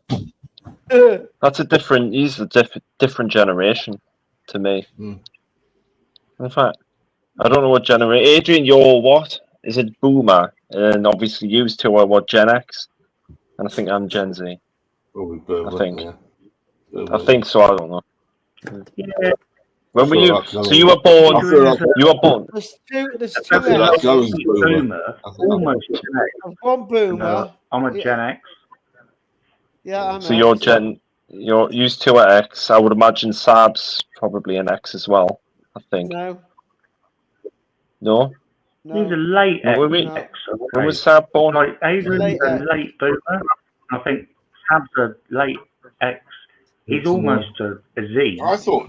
But it's I thought Boomers went up to the 60s, didn't they? Yeah. I'm born 54. Just before 66 it ended. Yeah, I think Boomers were like the. I thought Boomers were sort of 45, just after the war. 40s, 50s. No, yeah, 45. Yeah, I think so. It's after the wartime. That's why they were called Boomers. Yeah. Everybody was having sex. I was born in 50. Zoomers, that's it. The 60s period, as a pretty 60s, they call them Zoomers, don't they? After the Boomers. A brief period, I think, in the. I don't know. All I feel about is going Boomer. And then it became Gen X, where I'm sort of from. It was like late, 70, basically, 1970 onwards. No, I was told 66 was X. You're 60. You were born in 66. Yeah. I thought you looked younger actually than that. But No. Great. I'm an old twat. Fucking in old. fact, you're all silent. Silent generation. What would silent generation like? She's saying 66 is the end of the boomers to X. Yeah, I thought the beginning of X. there was a little one in between called Zoomers. No, I don't think there is. No. Because I was pissed off. I wanted to be boomer, but a couple of years and makes me. No, you're not old enough. Not quite. What are you, about 70? Well, not 70 years old, but 1970. I'm 73. 66. That's a year after I passed my driving test. Bloody hell. So what? So hang on a minute. So we've got 50. So we've got someone born in the 50s, 60s, 70s. Sab was born in the 80s, and I was born in the 90s. Well, 58. I'm not 60 yet, mate. Fuck. I mean, born in the years like 50s. So obviously, Adrian was born in the 50s. Yeah, you were born in the 60s. Stephen 70s. Sab 80s, me 90s. Here we are. All different generations, you see. All different generations on here. Give me a 2 years. Give another 2 years and I'll be here. Yeah, we just need someone from the silent generation on here. Fucking hell, it'll have to be in the 80s. Daniel, I was just looking up. Generation X was born between 65 and 80. So see, I just fucking missed out of being a boomer. That's not right. I wanted to be a boomer. Right, I don't want baby boomers. And I'd love to have been a boomer because they're all fucking loaded. Yeah, I know. Yeah, I wish, Stephen. I wish. Baby boomers were 46 until 64. 46, 54. The silent generation. That's where I'm getting it. Oh, it was baby boomers and then boomers. Yeah. No, it's not. It went. I thought it was one called Zoomers, but it goes back before. It started off. It's the silent generation was 1928 to 45. Then after that was baby boomers, which is 46 to 64, and after that was Generation X, 65 to 80. Then it was the millennials, 81 to 96. So that's the millennial. It is what it is. Millennial, isn't it? So you're a millennial, aren't you, Daniel? 80, no, Z, Gen Z. I said Generation Z. Okay, yeah. But anybody who's Generation Alpha is born 2010 to 2024. Wow. So I think Gen Z's I think Generation Z is what? 1996, I think Gen Z to 2010 or 12. I don't know. There's always this you see of Gen Z. Generation Daniel, have you ever changed a car tyre? Have you ever changed a car tyre? Got a puncture. Car tyre. Changed the wheels. I don't drive, so no. So no, I haven't. Exactly what I expected to hear. If that happened, could you do it? And I'm not trying to put you down. It's just knowledge that some of us had, and it no longer exists. No, I'll probably get. Well, it's either me doing it myself and fucking the thing up, and I'll end up fucking driving down the highway and the fucking tire comes off, or get someone else to do it, and I'd probably be safer about getting someone else to do it. I had a neighbour who was maybe dead in the water, and there was a massive argument with his partner. Yeah, the fucking tire's flat. What am I going to do? We have to call someone out and sort this. I'm like, yeah, that's what I'm going to say. That's what they would do. There you go. And it's like they couldn't have done that themselves. They were having to call people out. I'm like, for fuck's sake. That's a tyre. That's not. Do you know what I mean? I thought, to be honest with you, to pass a driving test, I think you should be able to have to at least change a tyre, maybe. Isn't it in the driving test now? I'll probably get the hang of it. I'll probably get the hang of it if I ever learn to drive. In the driving test nowadays, they ask you basic ways of repairing an engine. Oh, I don't know about that. Or maintaining the engine, I think it is. Maintaining Well, the engine, yeah. Like maintaining putting it, oil in the maintaining shit. Where's it, the oil go? Where's the water go? Could ask Where's the Carl brake if he fluid comes on go? here. Well, they He would don't know. talk 'Cause he's about learning No, to I drive. don't know, but it was Everybody knows scary. the oil goes in the petrol. Everyone knows you put oil in the petrol. Not everybody, mate. There's some people out there driving that don't know where the oil goes. I know there's a dipstick involved. There's a dipstick involved somewhere. This old Volkswagen manual from only a few years ago, where in the back of it, it would tell you the valve gapping for the cylinder head. Yeah. And now in the same place, many years later, it's called the Volkswagen car is still called the same car, and now it says in the same place in the Hello, manual, squirrel. it says, do not drink the water in the battery. Yeah, you probably don't want to do that. The valve gapping values. Yeah. It's like, oh, you want 2 thou on the inlets and 4 on or whatever on the exhaust. Now it's like, don't drink the water in the battery. Don't drink battery acid. We've become so advanced.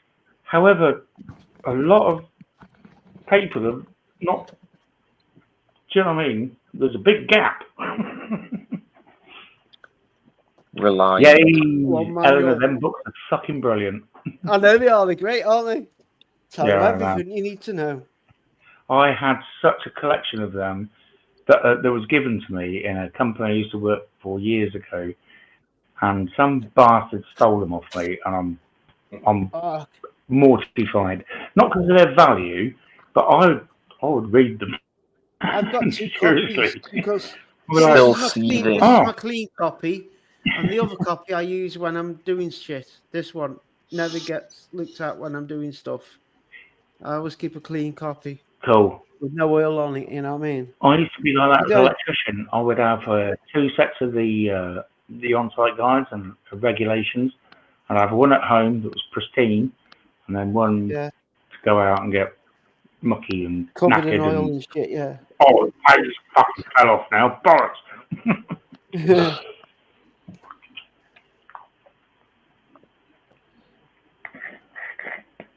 That's why I kind of lost faith doing electrical engineering for sort of regular installations like a company's lights, power, heating, whatever. Is because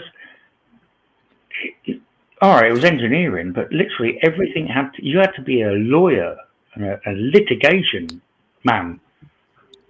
On every single part you did, you'd have to and it became ridiculous. It was like, look, it's just fucking work. Can we not have to do all this paperwork? So I got more involved in the contracted to companies that would can you come and wire this machine up? And it's going to have hydraulics as well, and maybe you could do that. Oh, pneumatics. Do you fancy get involved in that? And once you're working within an industry, like a company that says, well, look, here's our specification. You just do it by our specification, and whatever's outside that is our responsibility. And I absolutely love that, because then you can really go to work as an engineer and just, as we say, just get it done. Do you know what I mean? It's just like, right, this needs doing. We know what it needs. Okay, we're talking. I don't know. We're using 200 Stephen, psi. this one will So do we're you, waiting for 1,000 psi. Do you know what I mean? We'll cover our asses. And Steve, and just this one will do you, Eden. Oh, I've seen that. It's rather expensive now, isn't it? Oh, that's it's workshop a manual. Yes, manual. I've seen that. Manual. There's one of a UFO as well, isn't there? I don't know. Have you seen that one? No. That's the one that made me laugh. It was one of the UFO. I'm like, no way. UFO. You've got Adrian. My You've got a my UFO in your favourite plane of all farm, time, haven't you? next to the Concorde. No. That's where that's the I'd like to travel. I'd like to travel on a UFO. Nah, Adrian, your farm's a prime hotspot for UFOs. I don't They know. were the- build they were the loads of sheep. multiple models like that years ago. Was that they call it dope? It's like a fabric that you put out, you stretch over the top Yeah, of the it dope, and yeah. use You put on the skin, dope. yeah. Oh, I used to Steak. love making them models. I'd love to have I destroyed them all. It was like, because I wanted to, because they weren't meant to be models, but they could fly if you put the elastic band system in them. They're What really an engine fucking that real. is. The Merlin. Awesome. That's the Merlin Spitfire engine. Fucking Oh, it's unfucking believable. About things on my farm. I'd love to have. I'd love to have a time portal. The Merlin engine. What? Sorry, Adrian. A time portal, so you can travel in time. I'd love. Yeah, I would love that. Same here. That'll be crazy. In fact, I wonder when I'll go back. I'll go back to 1954, Adrian. The day you were born. What? No, thank you. I'll be the midwife that delivered you in hospital. Wait till I bet you would. I bet you would. You imagine that? Can you imagine how crazy that would be? Me in hospital delivering Adrian, me as the midwife. Back 1954, Adrian. Imagine that. Oh, fucking mad shit that like. Bringing you back to the current time we are in now. I'll tell you what. Where I was born, they've knocked 3 hospitals down. So the place where I was born, the next one, and the next one. They've knocked mine down as well when I was born. Same with me. You were the old Ashington Hospital that got knocked down. Not that far from me. Fucking about 20 years ago, I got knocked down. Yeah, so I was born in there. I do fantasize. I do believe where my sort of values and where I really feel comfortable looking at history. I think I'd love to have been born around like 1938, 1940. I look back then. Right through the war. I'd really love. Right through the war. During the war, maybe slightly earlier, so I could appreciate that. As I would. I'd like the jazz. I'd like the jazz era. I really would like the jazz era. I would dearly like still. That was I'd the love 30s, to be wasn't wearing it? a No, 3-piece 20s. suit. As a middle class man wearing a 3-piece suit and walking around and doing all that and not seeing any hoodies and trackies and baseball caps. I kind of. I feel like be in New York City back in the 40s. I'd love to put a nice hat on and a 3-piece suit. That plane. I may even go double-breasted. I can't remember the last time I wore a tie. Yeah, I can't remember the last time I wore a tie. Years ago. It's been a while since I have, but I used to wear. I purposely used to wear. I didn't need to at work, but I purposely put on a suit tie and a shirt and. Probably been about 5 years for me since I last wore a tie. Have you ever seen the car that put a Some of the Spitfire? chicks like, you kind of look hot, and I'm like, yeah, I know.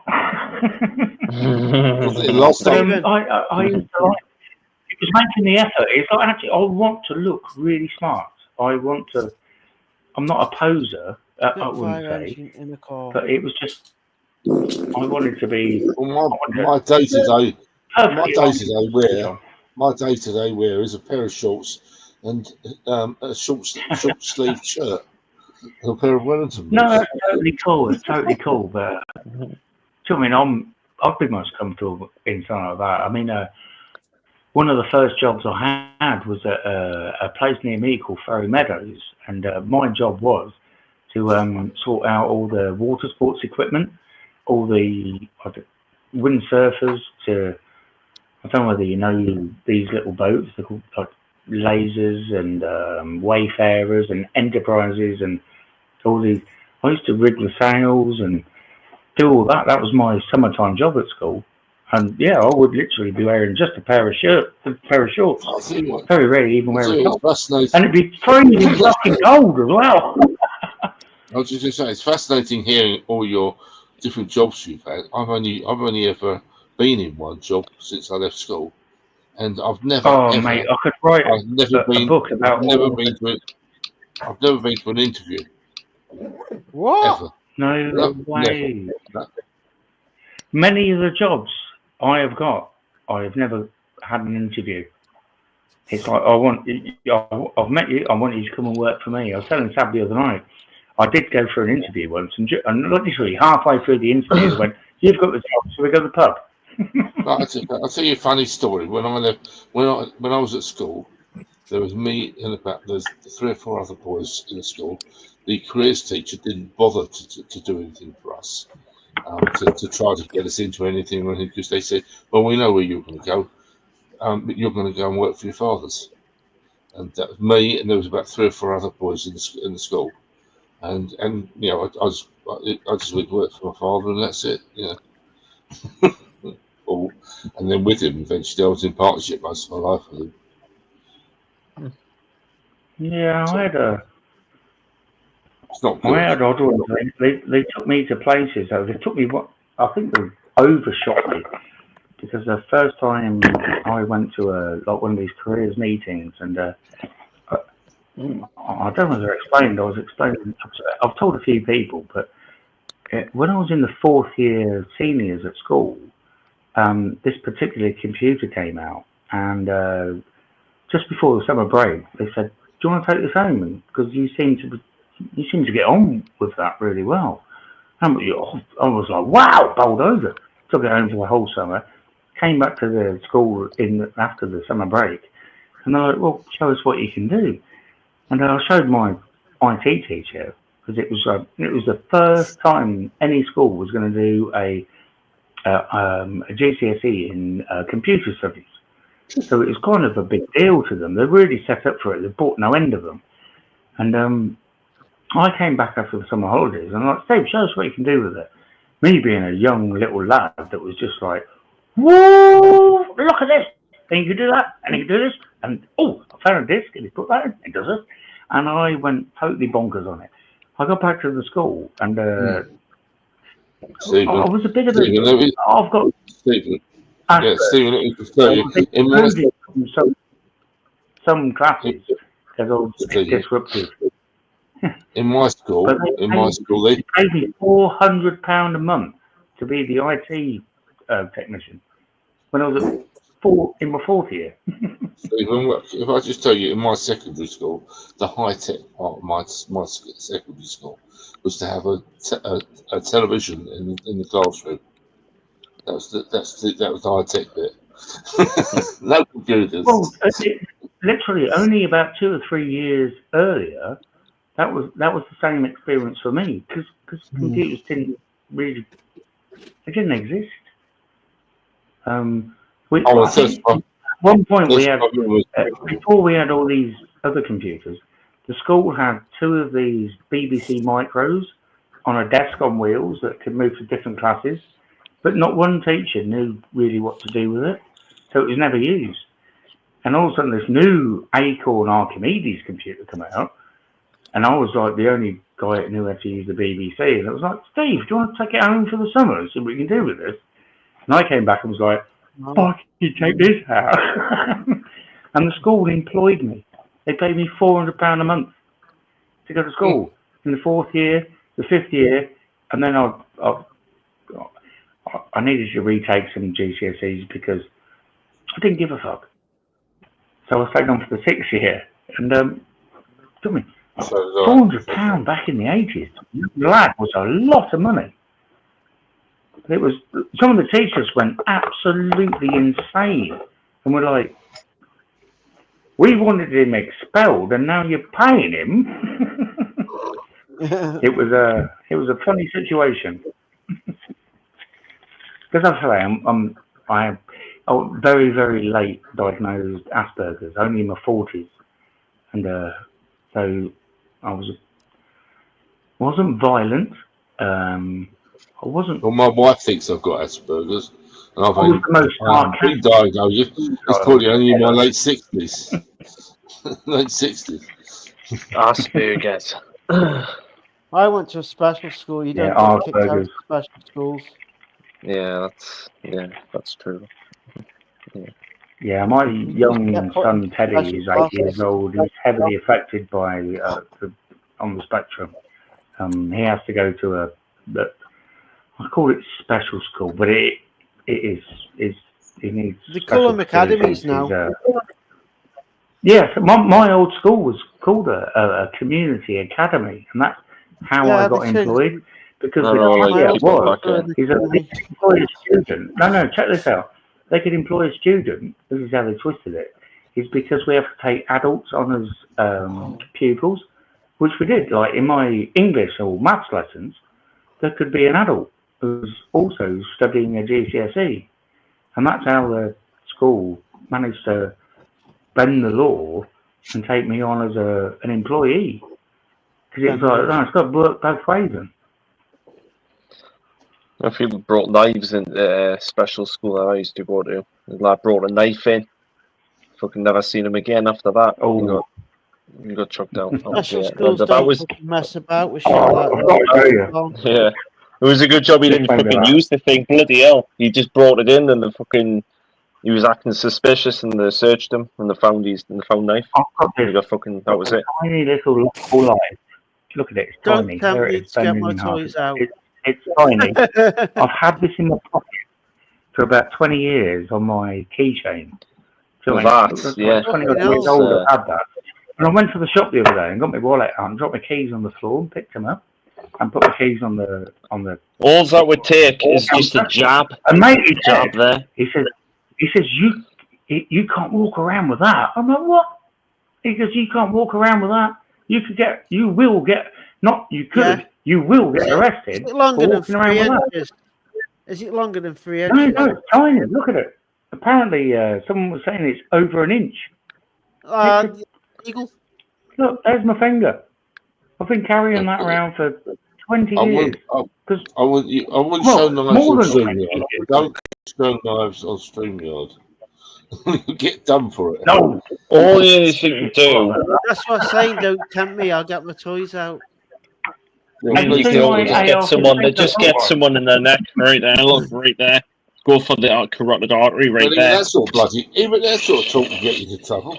Yeah. Don't say shit like that. Really? Yeah. No shit, really? Yeah.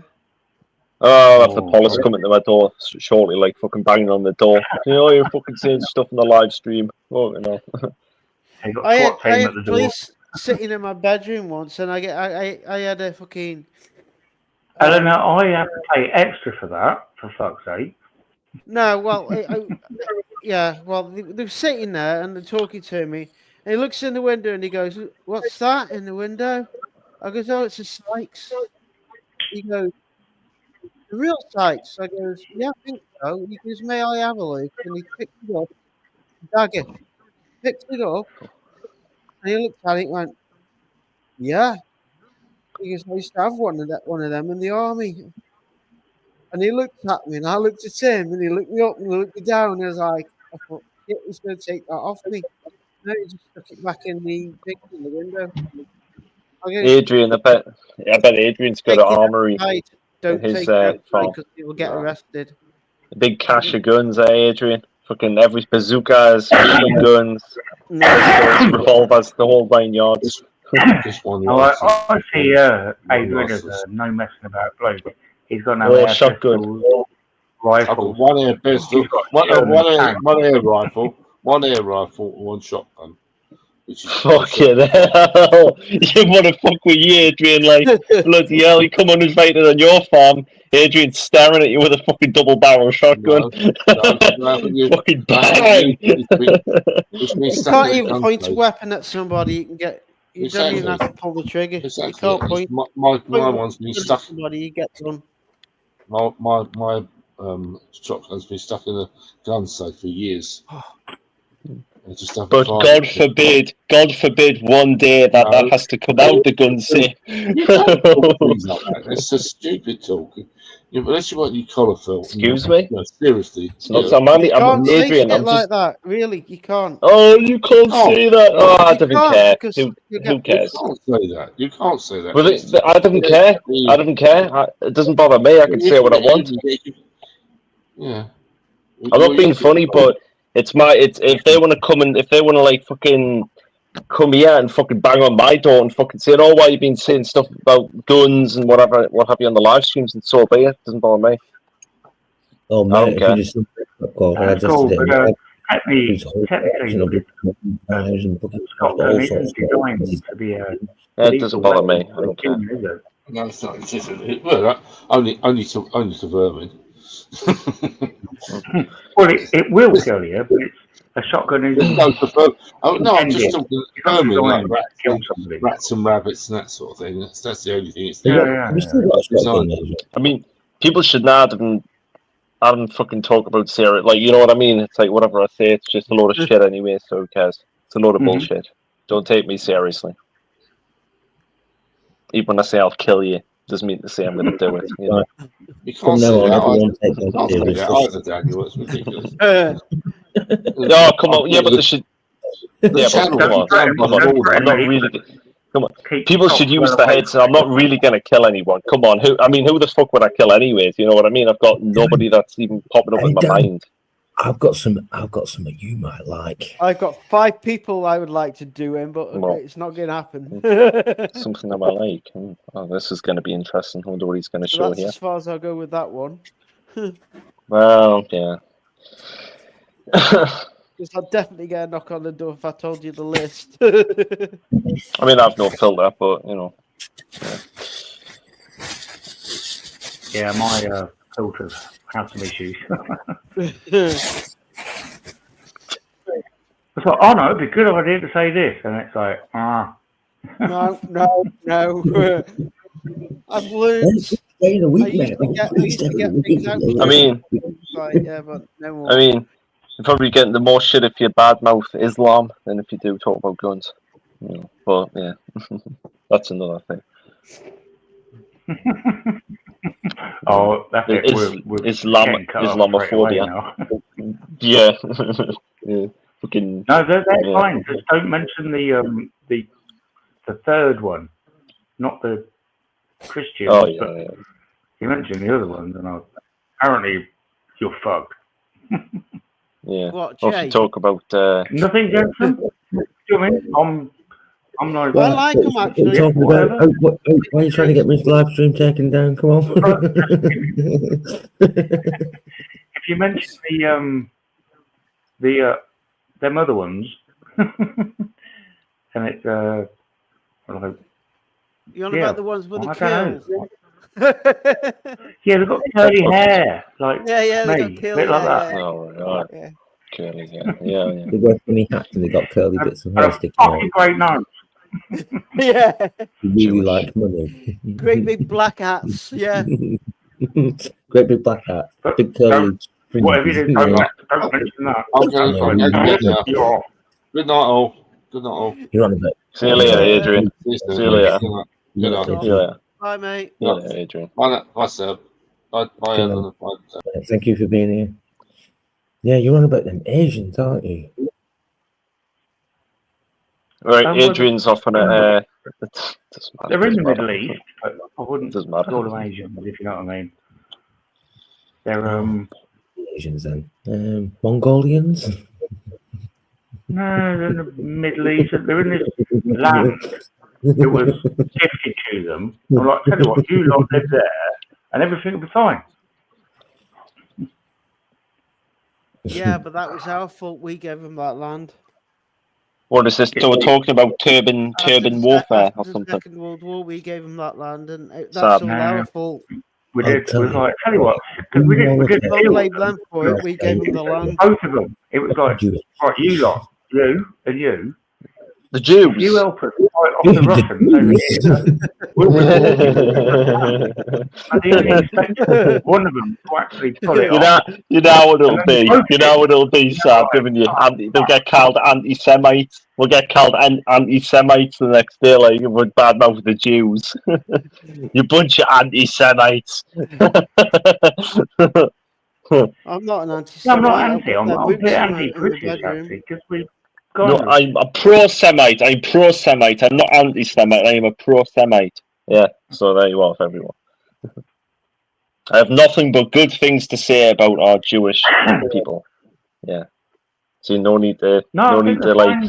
fine people. Yeah. It's just that I blame us older British in the past. Yeah. That actually created that situation. Yeah. We're the cunts, not them. Yep. Seriously. It wasn't our land. We had an issue with the Russians after the Second World War, and it's like, right, we've got these two bunch of people that are in a position, they might be able to help us out and fuck the Russians off. And they went, right, you lot and you lot, if you sort them out, we'll give you a piece of your own land. And I was only expecting one of the two to do it. But they both did it, and then they're like, right, well, you lot live there, you lot live there, and it's never worked out. I'm simplifying it, but that's essentially what happened. Are you talking about? Huh? What was that comment? Did use what? You did use. All right. The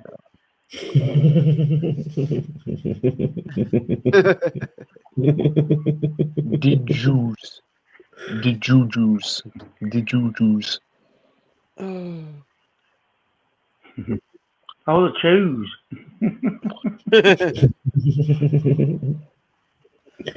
Yeah. Punch it, Chewy. Not bold, more like cues. Yeah. Look at all them white rags. Look at all them white rags. Dan. That looked like I've already got money one. at one point, and that came up to the screen. I was like, He's got his outfit there, hasn't he? You want to get mine out? Mine's on the floor at the minute. It's just on the floor doing nothing. It's actually going to fit. You can imagine it crawling off under the bed as you get. I was going to fill her up before Sam, but I came on here, so yeah, I'll do it later. Yeah. You're wrong. You're proper wrong. I'll have to fetch it next time I see you, Sam, so you can get to see it in person. As long as you don't do anything with it though, because it's mine. You've got yours, I've got mine. Yeah. Yeah. You've got more than me. I've got a rotation, one for each day of the week, and I put them through. And you got a washing machine. Empty my washing machine. Empty the load. I'm going to empty my load into the washing machine. I've always had a washing machine, even when I was homeless on the street and whatnot. I got a big bucket, filled it up with hot water, got a stick. I was the washing machine. No, they were all by hand, Sab. They were all by hand. By hand, Sab. You can't be homeless because he's wearing clean clothes. That was hilarious. Oh, Sab. God, listen to this. So with that allotment situation, I had somebody email me today, which just so happens to be part of the wife's family as well. So Peter Double. Oh, he's a right arsehole, him, Sab. I don't like him one bit. You told me about it. I don't like that guy. Honestly, listen to this for an insult. Well, when we saw you at the council applying for your emergency housing, we saw you with fresh clothes on. Huh. What a fucking retard. Sorry for that word. But yeah, it's true. You guys fucking full of shit. Is that the best you can do? Well, when you lived at the house with Vicky, you noticed that you didn't cut the grass. What sort of an argument is that? Oh, you're not properly homeless because you was wearing clean clothes. I know. Sorry. You sure do attract these folks, Sab, I tell you. Bloody hell, well, they'll come out the woodwork. Fucking that Peter guy, insufferable arsehole. And fucking now this geezer. Only fucking in cahoots with them. To be fair, out of all the people that I've come across and I've encountered over this past 6 months, there's only a couple of them really who turned out to be arseholes and whatnot. Do you know what I mean? There's literally, it's just a small fraction of them, but they're the ones that stand out the most because the rest of them are just nice and pleasant, kind and polite, and so on and so forth. So there's no need to really emphasize on them too much. Like, do you know what I mean? Do you know what I'm saying? But look, like I said, if you want to put it in perspective, look at us now. There's more of us here now than I've had shit from in the past. Do you get what I'm saying? Like, yeah. So there's a big support network than there is the dickheads. It's just the dickheads make themselves like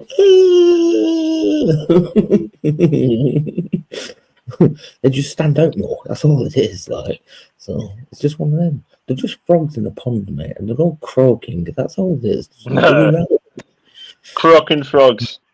Croaking frogs. And because they're irrelevant, they shout, they scream, they wave their arms, and they try to make a big fuss because they want to be relevant. That's all it is. Don't worry about it.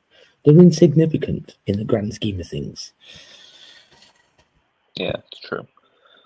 Jealous arse, little bastards who can't do what we can do, right? And therefore they kind of sit in their own little bubbles crying out for attention. That's all it is. So don't worry about it. This time next year, Sab, you'll be a millionaire. And hopefully you distribute those riches to us. Of course, that's what TV show did you get that from? I'm only messing. This time next year, Rob. Oh, what TV show was that? Yeah, only fools, yeah. Yeah, This time next This time next year, Sab will be millionaires. It did happen to them. It did happen to them when they went with that watch. Remember the auction? They took the auction, yeah. I remember. And they would become millionaires overnight. Yeah, I remember that one. That was. Yeah, I like that. That was one of my favorite episodes. Right. Anyway, I've sorted all that. So, have you heard the expression "wherever I lay my hat is my home"? Right. So, wherever I lay my tools, that's my workshop. Nice killer crib. Killer crib you got there, Sab. Killer crib you got there, Sab. Be nice place to bed down and relax and chill and do your thing. You know. Right, have you seen this though? This bed is, listen.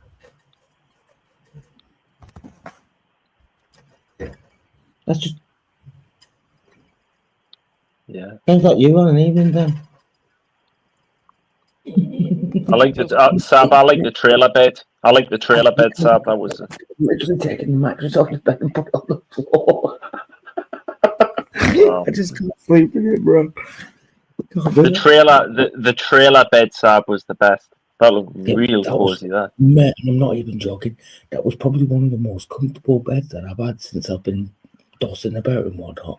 It was so thick and comfy and enclosed as well. Like all the sides were like, oh man. I woke up, the condensation on the top of the container was literally frozen, but I had to take the covers off me because I'm sweating one out. I'm that warm. Serious. Just some next level of ingenuity.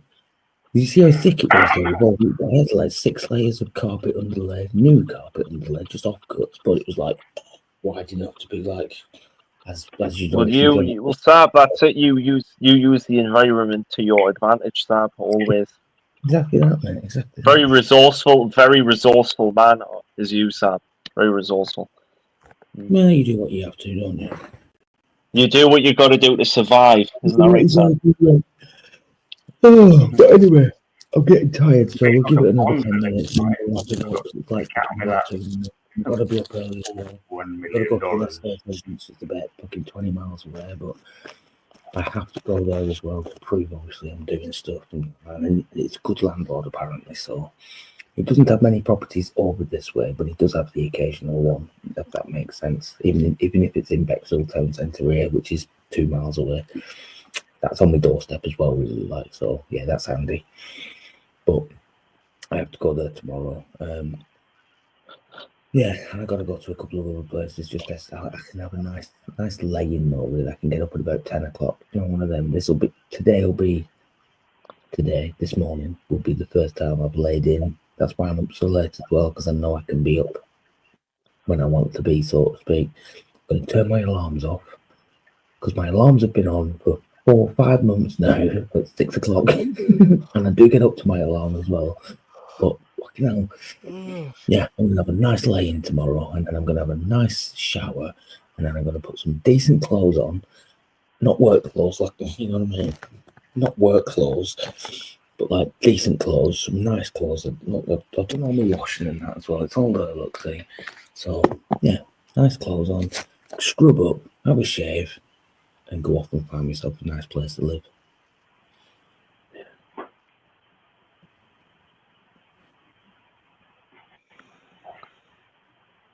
That's the way to do it. Yeah, go and present myself. Suited and Where booted. did that come from? That's the way to do it. Punch and Judy. Oh, no, it wasn't. It was. That's the way to do it. When he's beating up his missus. You do. That's the way to do it. Oh, no, That's the way to do it. This is how we do it. I don't think she clicked, did she? No, I didn't click at first. I have now. Yeah. Click now. Definitely click now. Yeah. This came from Punching Judy. No, it wasn't. Oh,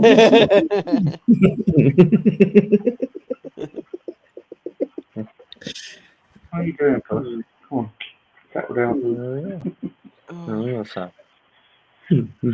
Cat's demanding cuddles, and she's like, "No, you're not allowed." Call Colonel Cuddles. To me.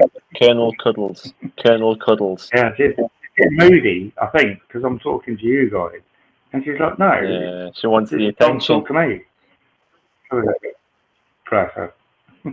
My dog I hasn't got bothered really me upset tonight. last night. She had a fit or a what do you call it? A seizure.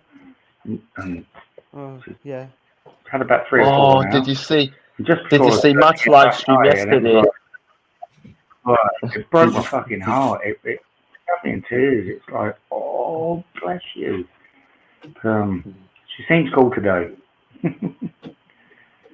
But yeah, I just happened to be chatting with Sabi. He called me just after it happened, and I was like, mate, it's fucking heartbreaking. It's yeah, a pain in the arse, but she's my best buddy. Yeah. Get him told, guys. I'll have to show you. How old is your cat, Stephen? How old is your cat? How long have you had your She's cat? 19. Right.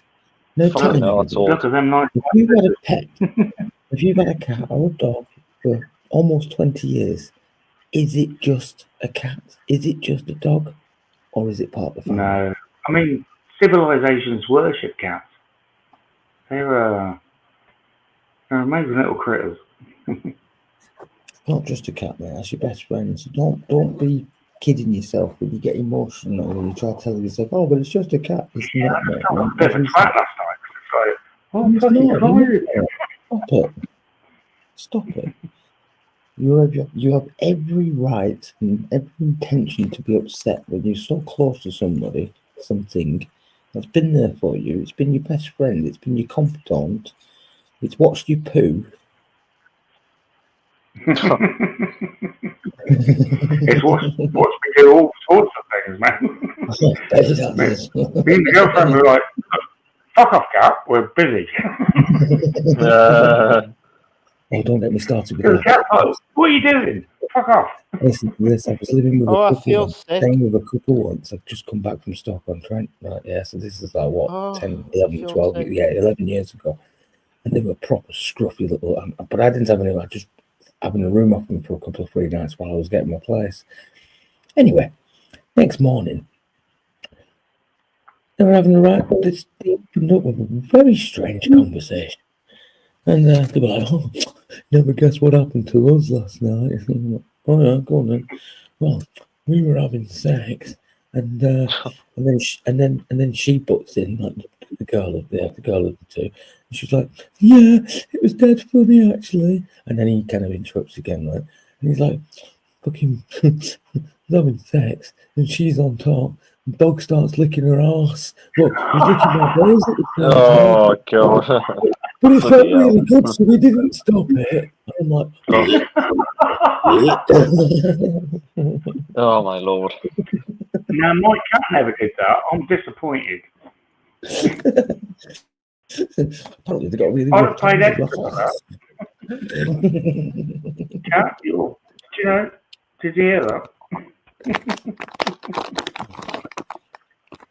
Maybe get that's a tin funny, of man. fish. You know what you're like. You're just jealous, Dan. You're such a grumpy cat. I've got the heating on tonight. I'd never need a cat, mate. I'd never need one. I've got other things. Oh my god. Well, it is a bit scabbed at the minute. I need to put some cream on that later. I need to put some cream on that later. E45, E45 the knob end.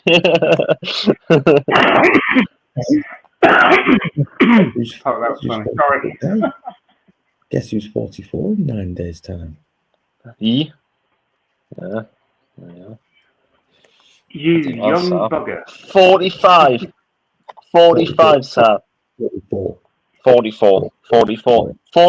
Sam. 44, Sam. Bloody hell. He was fucking, 6 years or 50 there? Jeez, man. I'm getting old. I didn't even think about it that way. Fucking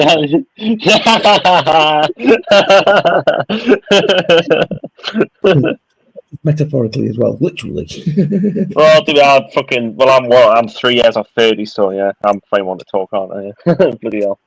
That's still a pup. You're still a puppy yet, mate. You're still a kid yet. You've got a long, yeah, you've got a long suppose. way to go. Well, the way time seems to be going by these days, pretty hell fast. I genuinely didn't even think about it like that, mate. Seriously. Jesus Christ. And time flies, mate. When you start getting older, it's not so much that time moves forward as you're getting older. It's just that your mind is more crowded, and therefore you don't perceive time in the same fashion as what you did when you were younger. That's what it is. Yeah. Sadly, right. You get more grounded, but get used to this. A slightest bit of hurt my leg when you get 50, or what did I do yesterday? I can't remember. So when Eleanor vouched for me, do you know what I mean? We're in that sort of year, but when you hit 50, it's like, there's a new set of challenges now. Like really simple ones. So I got up in the morning and I was walking downstairs and I was shitting myself. This past 6 months has just gone like that. This past 6 months, genuinely, when I look back at the past 6 months I've just been through, it genuinely feels like the past, like a few weeks. It genuinely feels like a couple of 3 weeks. Honestly, it really does. It's been so. Look how adventurous and so packed and full and so much stuff I've just done in this past 6 months. Like seriously, serious. It's just gone like that. It just 6 months has just disappeared like that. Remember this moment when you hit 50, or around. It's not exactly 50. It's around there. You'll be like,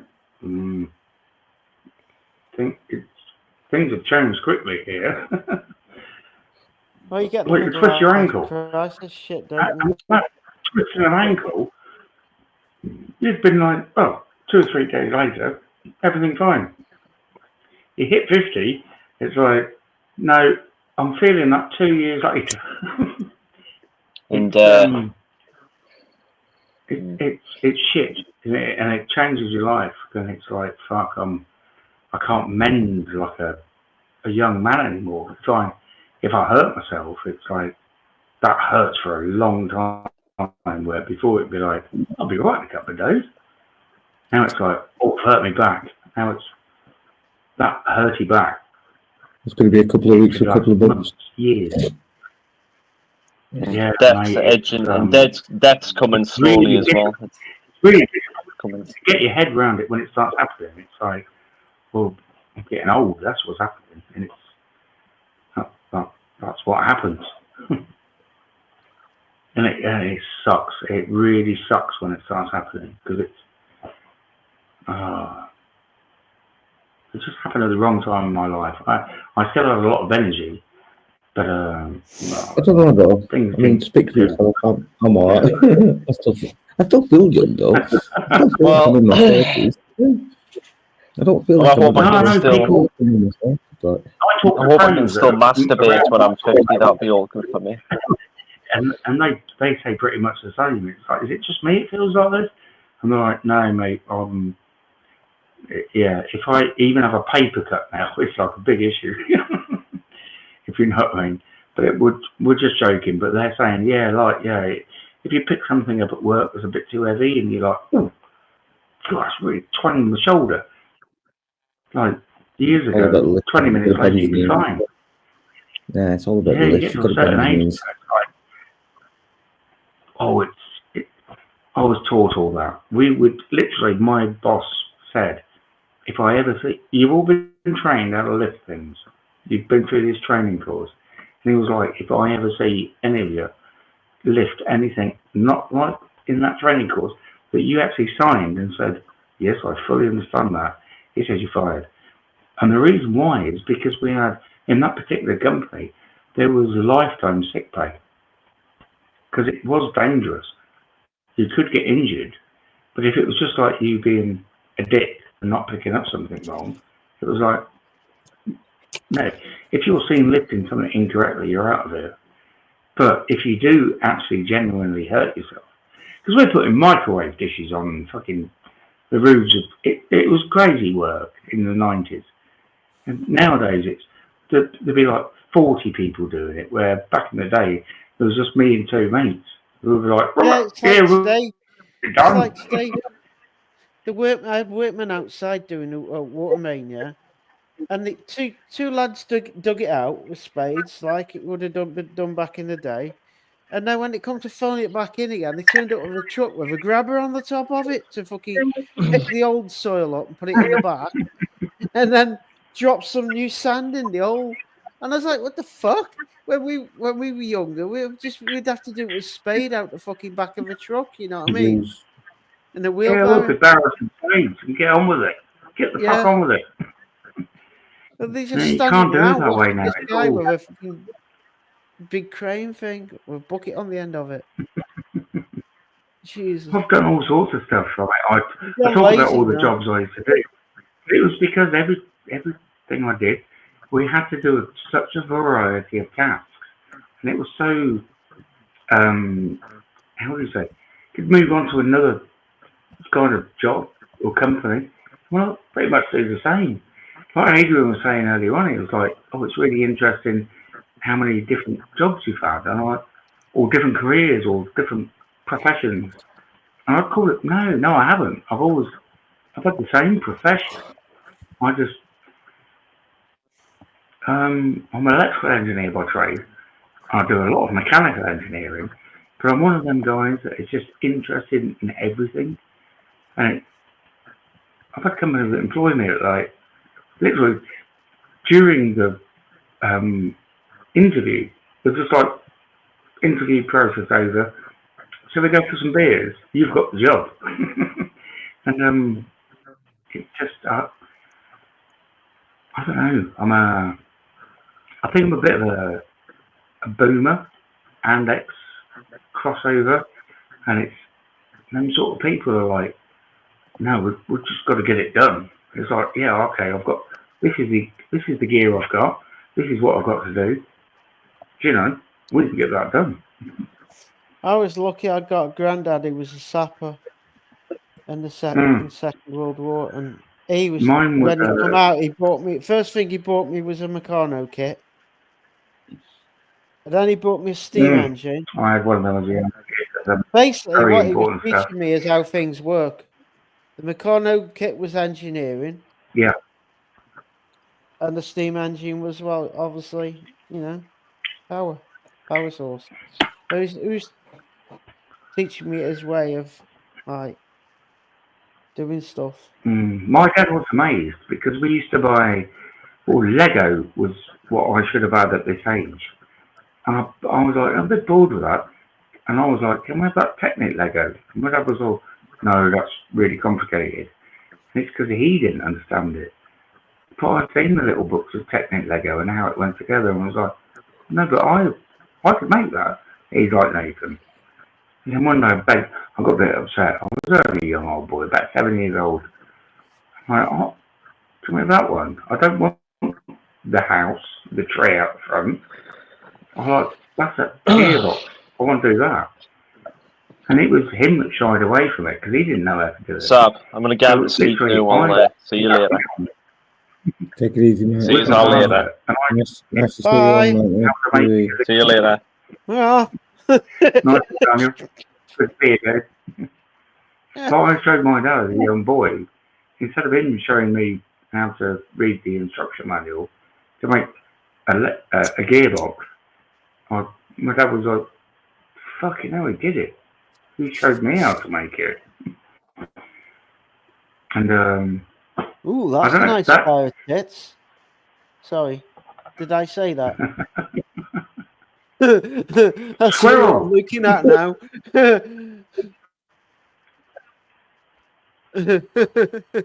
No, she's a kid.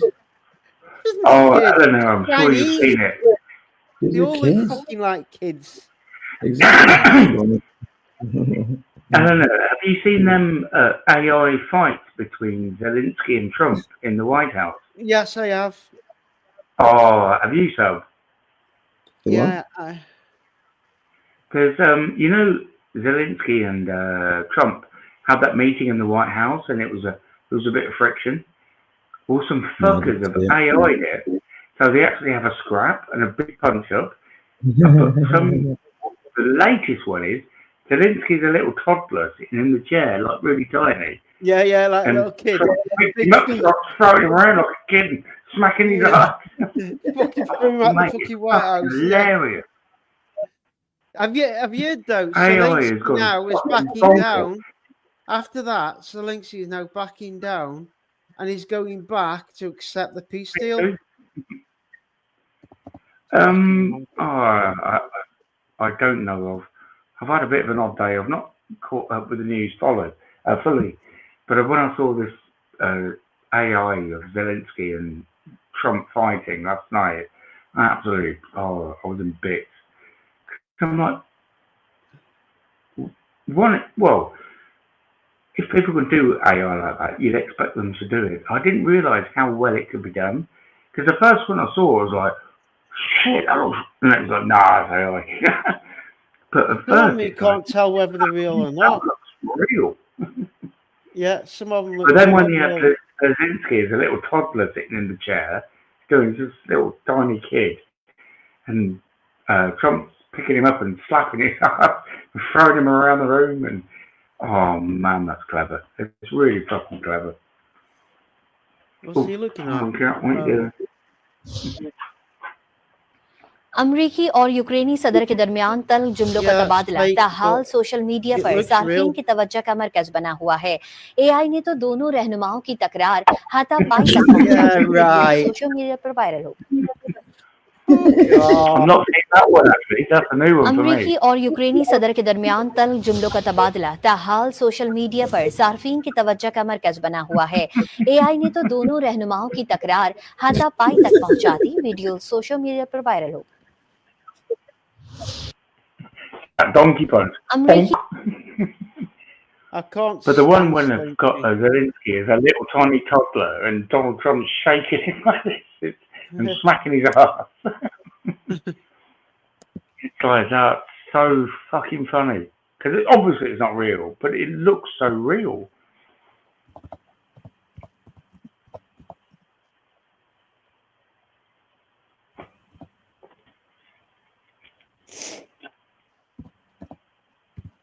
Well, apparently he's going back now to accept the peace deal, so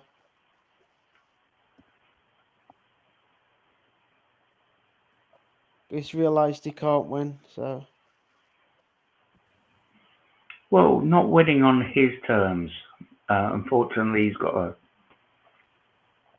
to have to win on European terms because America's, and I believe they're right, they're like, this is fuck all to do with us. Europe, you've got to step up.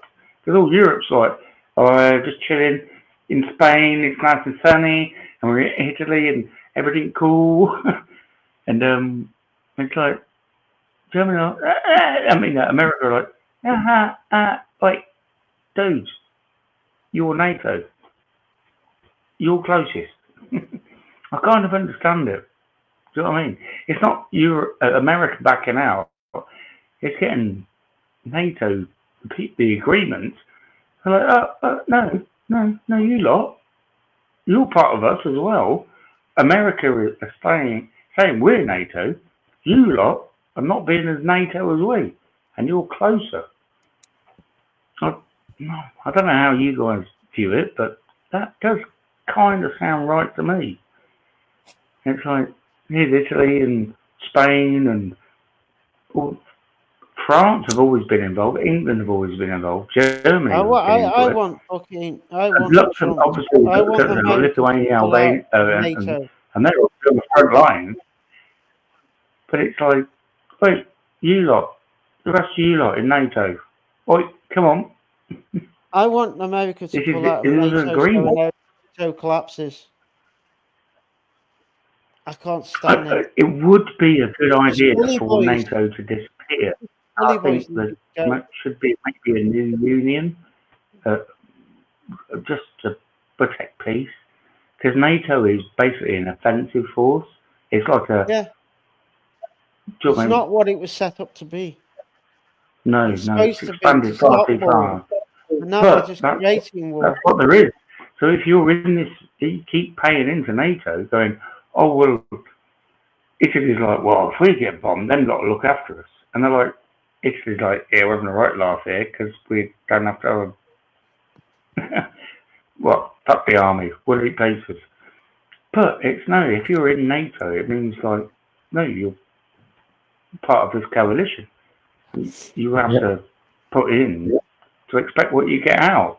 So if that relationship isn't working, it's defunct anyway. It's like Spain and Italy are the two biggest ones. They're like, yeah, go to war, yeah, mañana. Yeah, we'll be there, right? We'll be right behind you, man. Just 1 minute. I really, honestly, I don't kind of really do politics. It's all just theatre. It's just theatrical. It's to keep you all distracted from what's really going on. Like Ukraine, it's just a money laundering operation. Yeah. COVID was just a money laundering operation. Most of it is just so they can shift money around and do what they're doing. That's all it is. Just a distraction. Yeah, I agree. Problem is, I hate seeing millions of people dying for it. And all these people who present themselves as like politicians, etc. Don't get me wrong, not all of them. Some of them do get into it to like kind of better society and all the rest of that, and to be part of a decent community, etc. But a majority of them, they're just puppets. They're just actors. They're just paid actors. That's all they are. Like, they're placed there on purpose to replace with something else. It's just another form of Hollywood. It's just literally just another form of entertainment in Hollywood. That's all it is. Well, Zelensky, what was he? What was his profession? He wasn't a politician. Well, no, he was. He was put in. He was put in by the British. Oh, for sure, absolutely, for sure. And many years ago, do you remember there was this really famous guy called Ronald Reagan? Yeah. Did he have a political background or? I don't know. Was he in banking? At the time, I thought there was a thing going on between him and Thatcher. No, because they loved each other. Like, he's going to be president. Yeah. And a bunch of others. A lot of senators of the United States. There's one senator we know quite well, and if you watch some of his films, they're pretty shit. He just says, and gets paid shitloads of money. It's not like he's a gifted actor. No. And now he's a senator of a state. You know what? I'll be back. How did that I'll be back as a senator. I want your boots, your jacket, and your trousers. And your job as a senator. But it's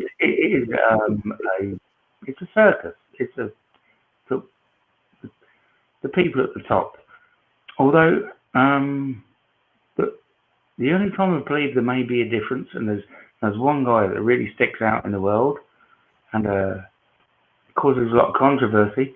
But there is this one character called Donald Trump who's actually popped his head up, and he's kind of. I'm not a lawyer. I'm not a banker. I'm not a political. I'm not a career politician. I've made a lot of money. I know how to make business. I know how to grease. Just wants to be in the limelight. And he said last time, I'm not putting up for this shit. And he knew that we were going to take him down. And he's like, right, let the next guy back in. And he's come back in this time and like, no more Mr. Nice Guy. And he's literally laying down the law to the many other countries as well. He is analysing Kit Sharma. Do you know what I mean? Can you blame him? He is like, you ain't fucking about anymore. There's none of this bullshit going on.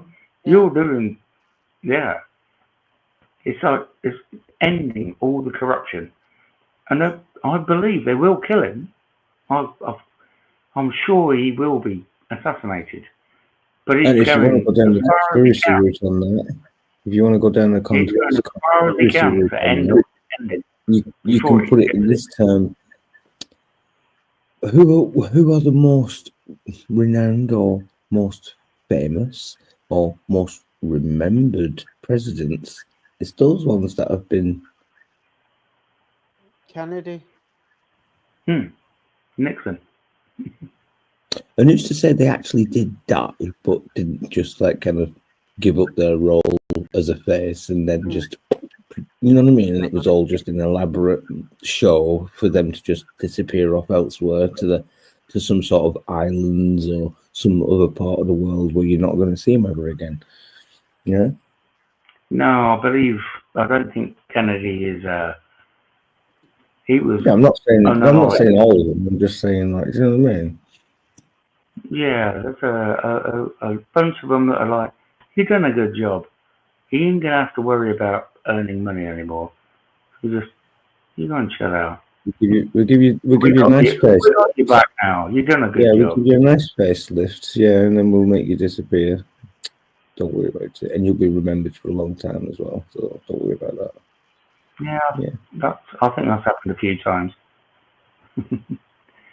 It started with the King of England. He was just like, I don't want to king anymore. I'm fucking off. The one that I've done it in a long time, so you know. So you're on about thanks for being here, guys. I'm gonna wrap it up now. I'm gonna get some sleep because I'm gonna go off sleep soon if I don't. Anyway, I'm gonna throw a live stream up if you want to come on, Steve.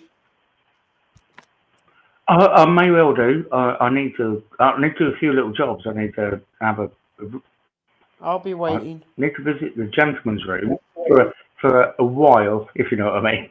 And my cat just woke up and she's telling me it's dinner time. And let me get all them little jobs sorted out. And I won't be long, but I won't be there straight away, if you know what I mean. And also, I know what's going to happen. As soon as I log out of StreamYard or close StreamYard, my microphone's going to go back to the 1990s, and I have to rediscover it with my computer. So I may well be there, but it may take some time. I'm working on my tech, but Sab knows what it's like. It's like, I'm just getting my mic going. It'll be like, I'll see you Wednesday then. Because sometimes it connects straight away, and other times it's like, I need a password tonight.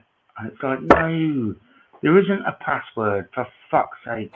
My computer thinks it should have a password, but the Bluetooth device hasn't got a password. But Windows is insisting, it's like, it needs a password. And it's like, it doesn't. You can put in 0, or whatever. But sometimes you connect to it and it's going, discovering communications compatibilities or something, and you see this little wheel spin round, and it's like, ding, he's on. He's like, yay, we got it. Don't worry, Steve, but next week you'll have a nice little box parcel sent to you and you can re-establish yourself technology-wise. So don't worry about that, all right? Oh, nice one, brother. I look forward to that. Because I'm a techno geek, but I can only work with what I got. And it's really fucking stressing me out. Every time I'm like, right, this laptop's going out that fucking window.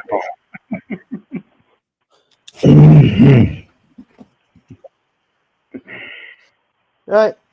Cool. Right. Ciao for now. Cool. Nice one, guys. Thank you all for being here. Really good. Thank you to everybody in chat that's participated tonight as well. I know a lot of you aren't here, so maybe some of you will catch up and rewatch and catch up from where you left and went to sleep and whatnot. So thank you all for being here. I'll see you later. We'll chat tomorrow evening. Eleanor, Sam, we'll catch up and we'll chat as well. Yeah, man. Sue, oh, by the way, Sue, I'll give a little piece of your selenite that you get. You know, Sue Lynn's actually sent me a bag of crystals. You mentioned crystals. I didn't know Sue was into crystals. You like crystals? And if you're Glastonbury, I'll get you some crystals. I'm an absolute geek. I bought a rock and put some stains on it and turned it into a radio. Yeah, you said, yeah. Right, so thank you very much for that, because I passed one of them little selenite crystals and got somebody else onto it, and I was like, yeah, do you believe in crystals? She was like, I was like, take this, here's the research on it, do a little bit of reading, there you go. So anyway, right, so if you want to know about crystals and rocks and all the rest of it, speak to Sue as well, she knows all about it. So, right, I'm going to leave it there. It's been 5.5 hours pretty much. It's been a good live stream. It's been a good chat. And thank you all for being here. It's been interesting. We've had quite a few different discussions, haven't we? So, yeah, it's been all right. Good night, everybody. See you on the flip side. Laters. Bye.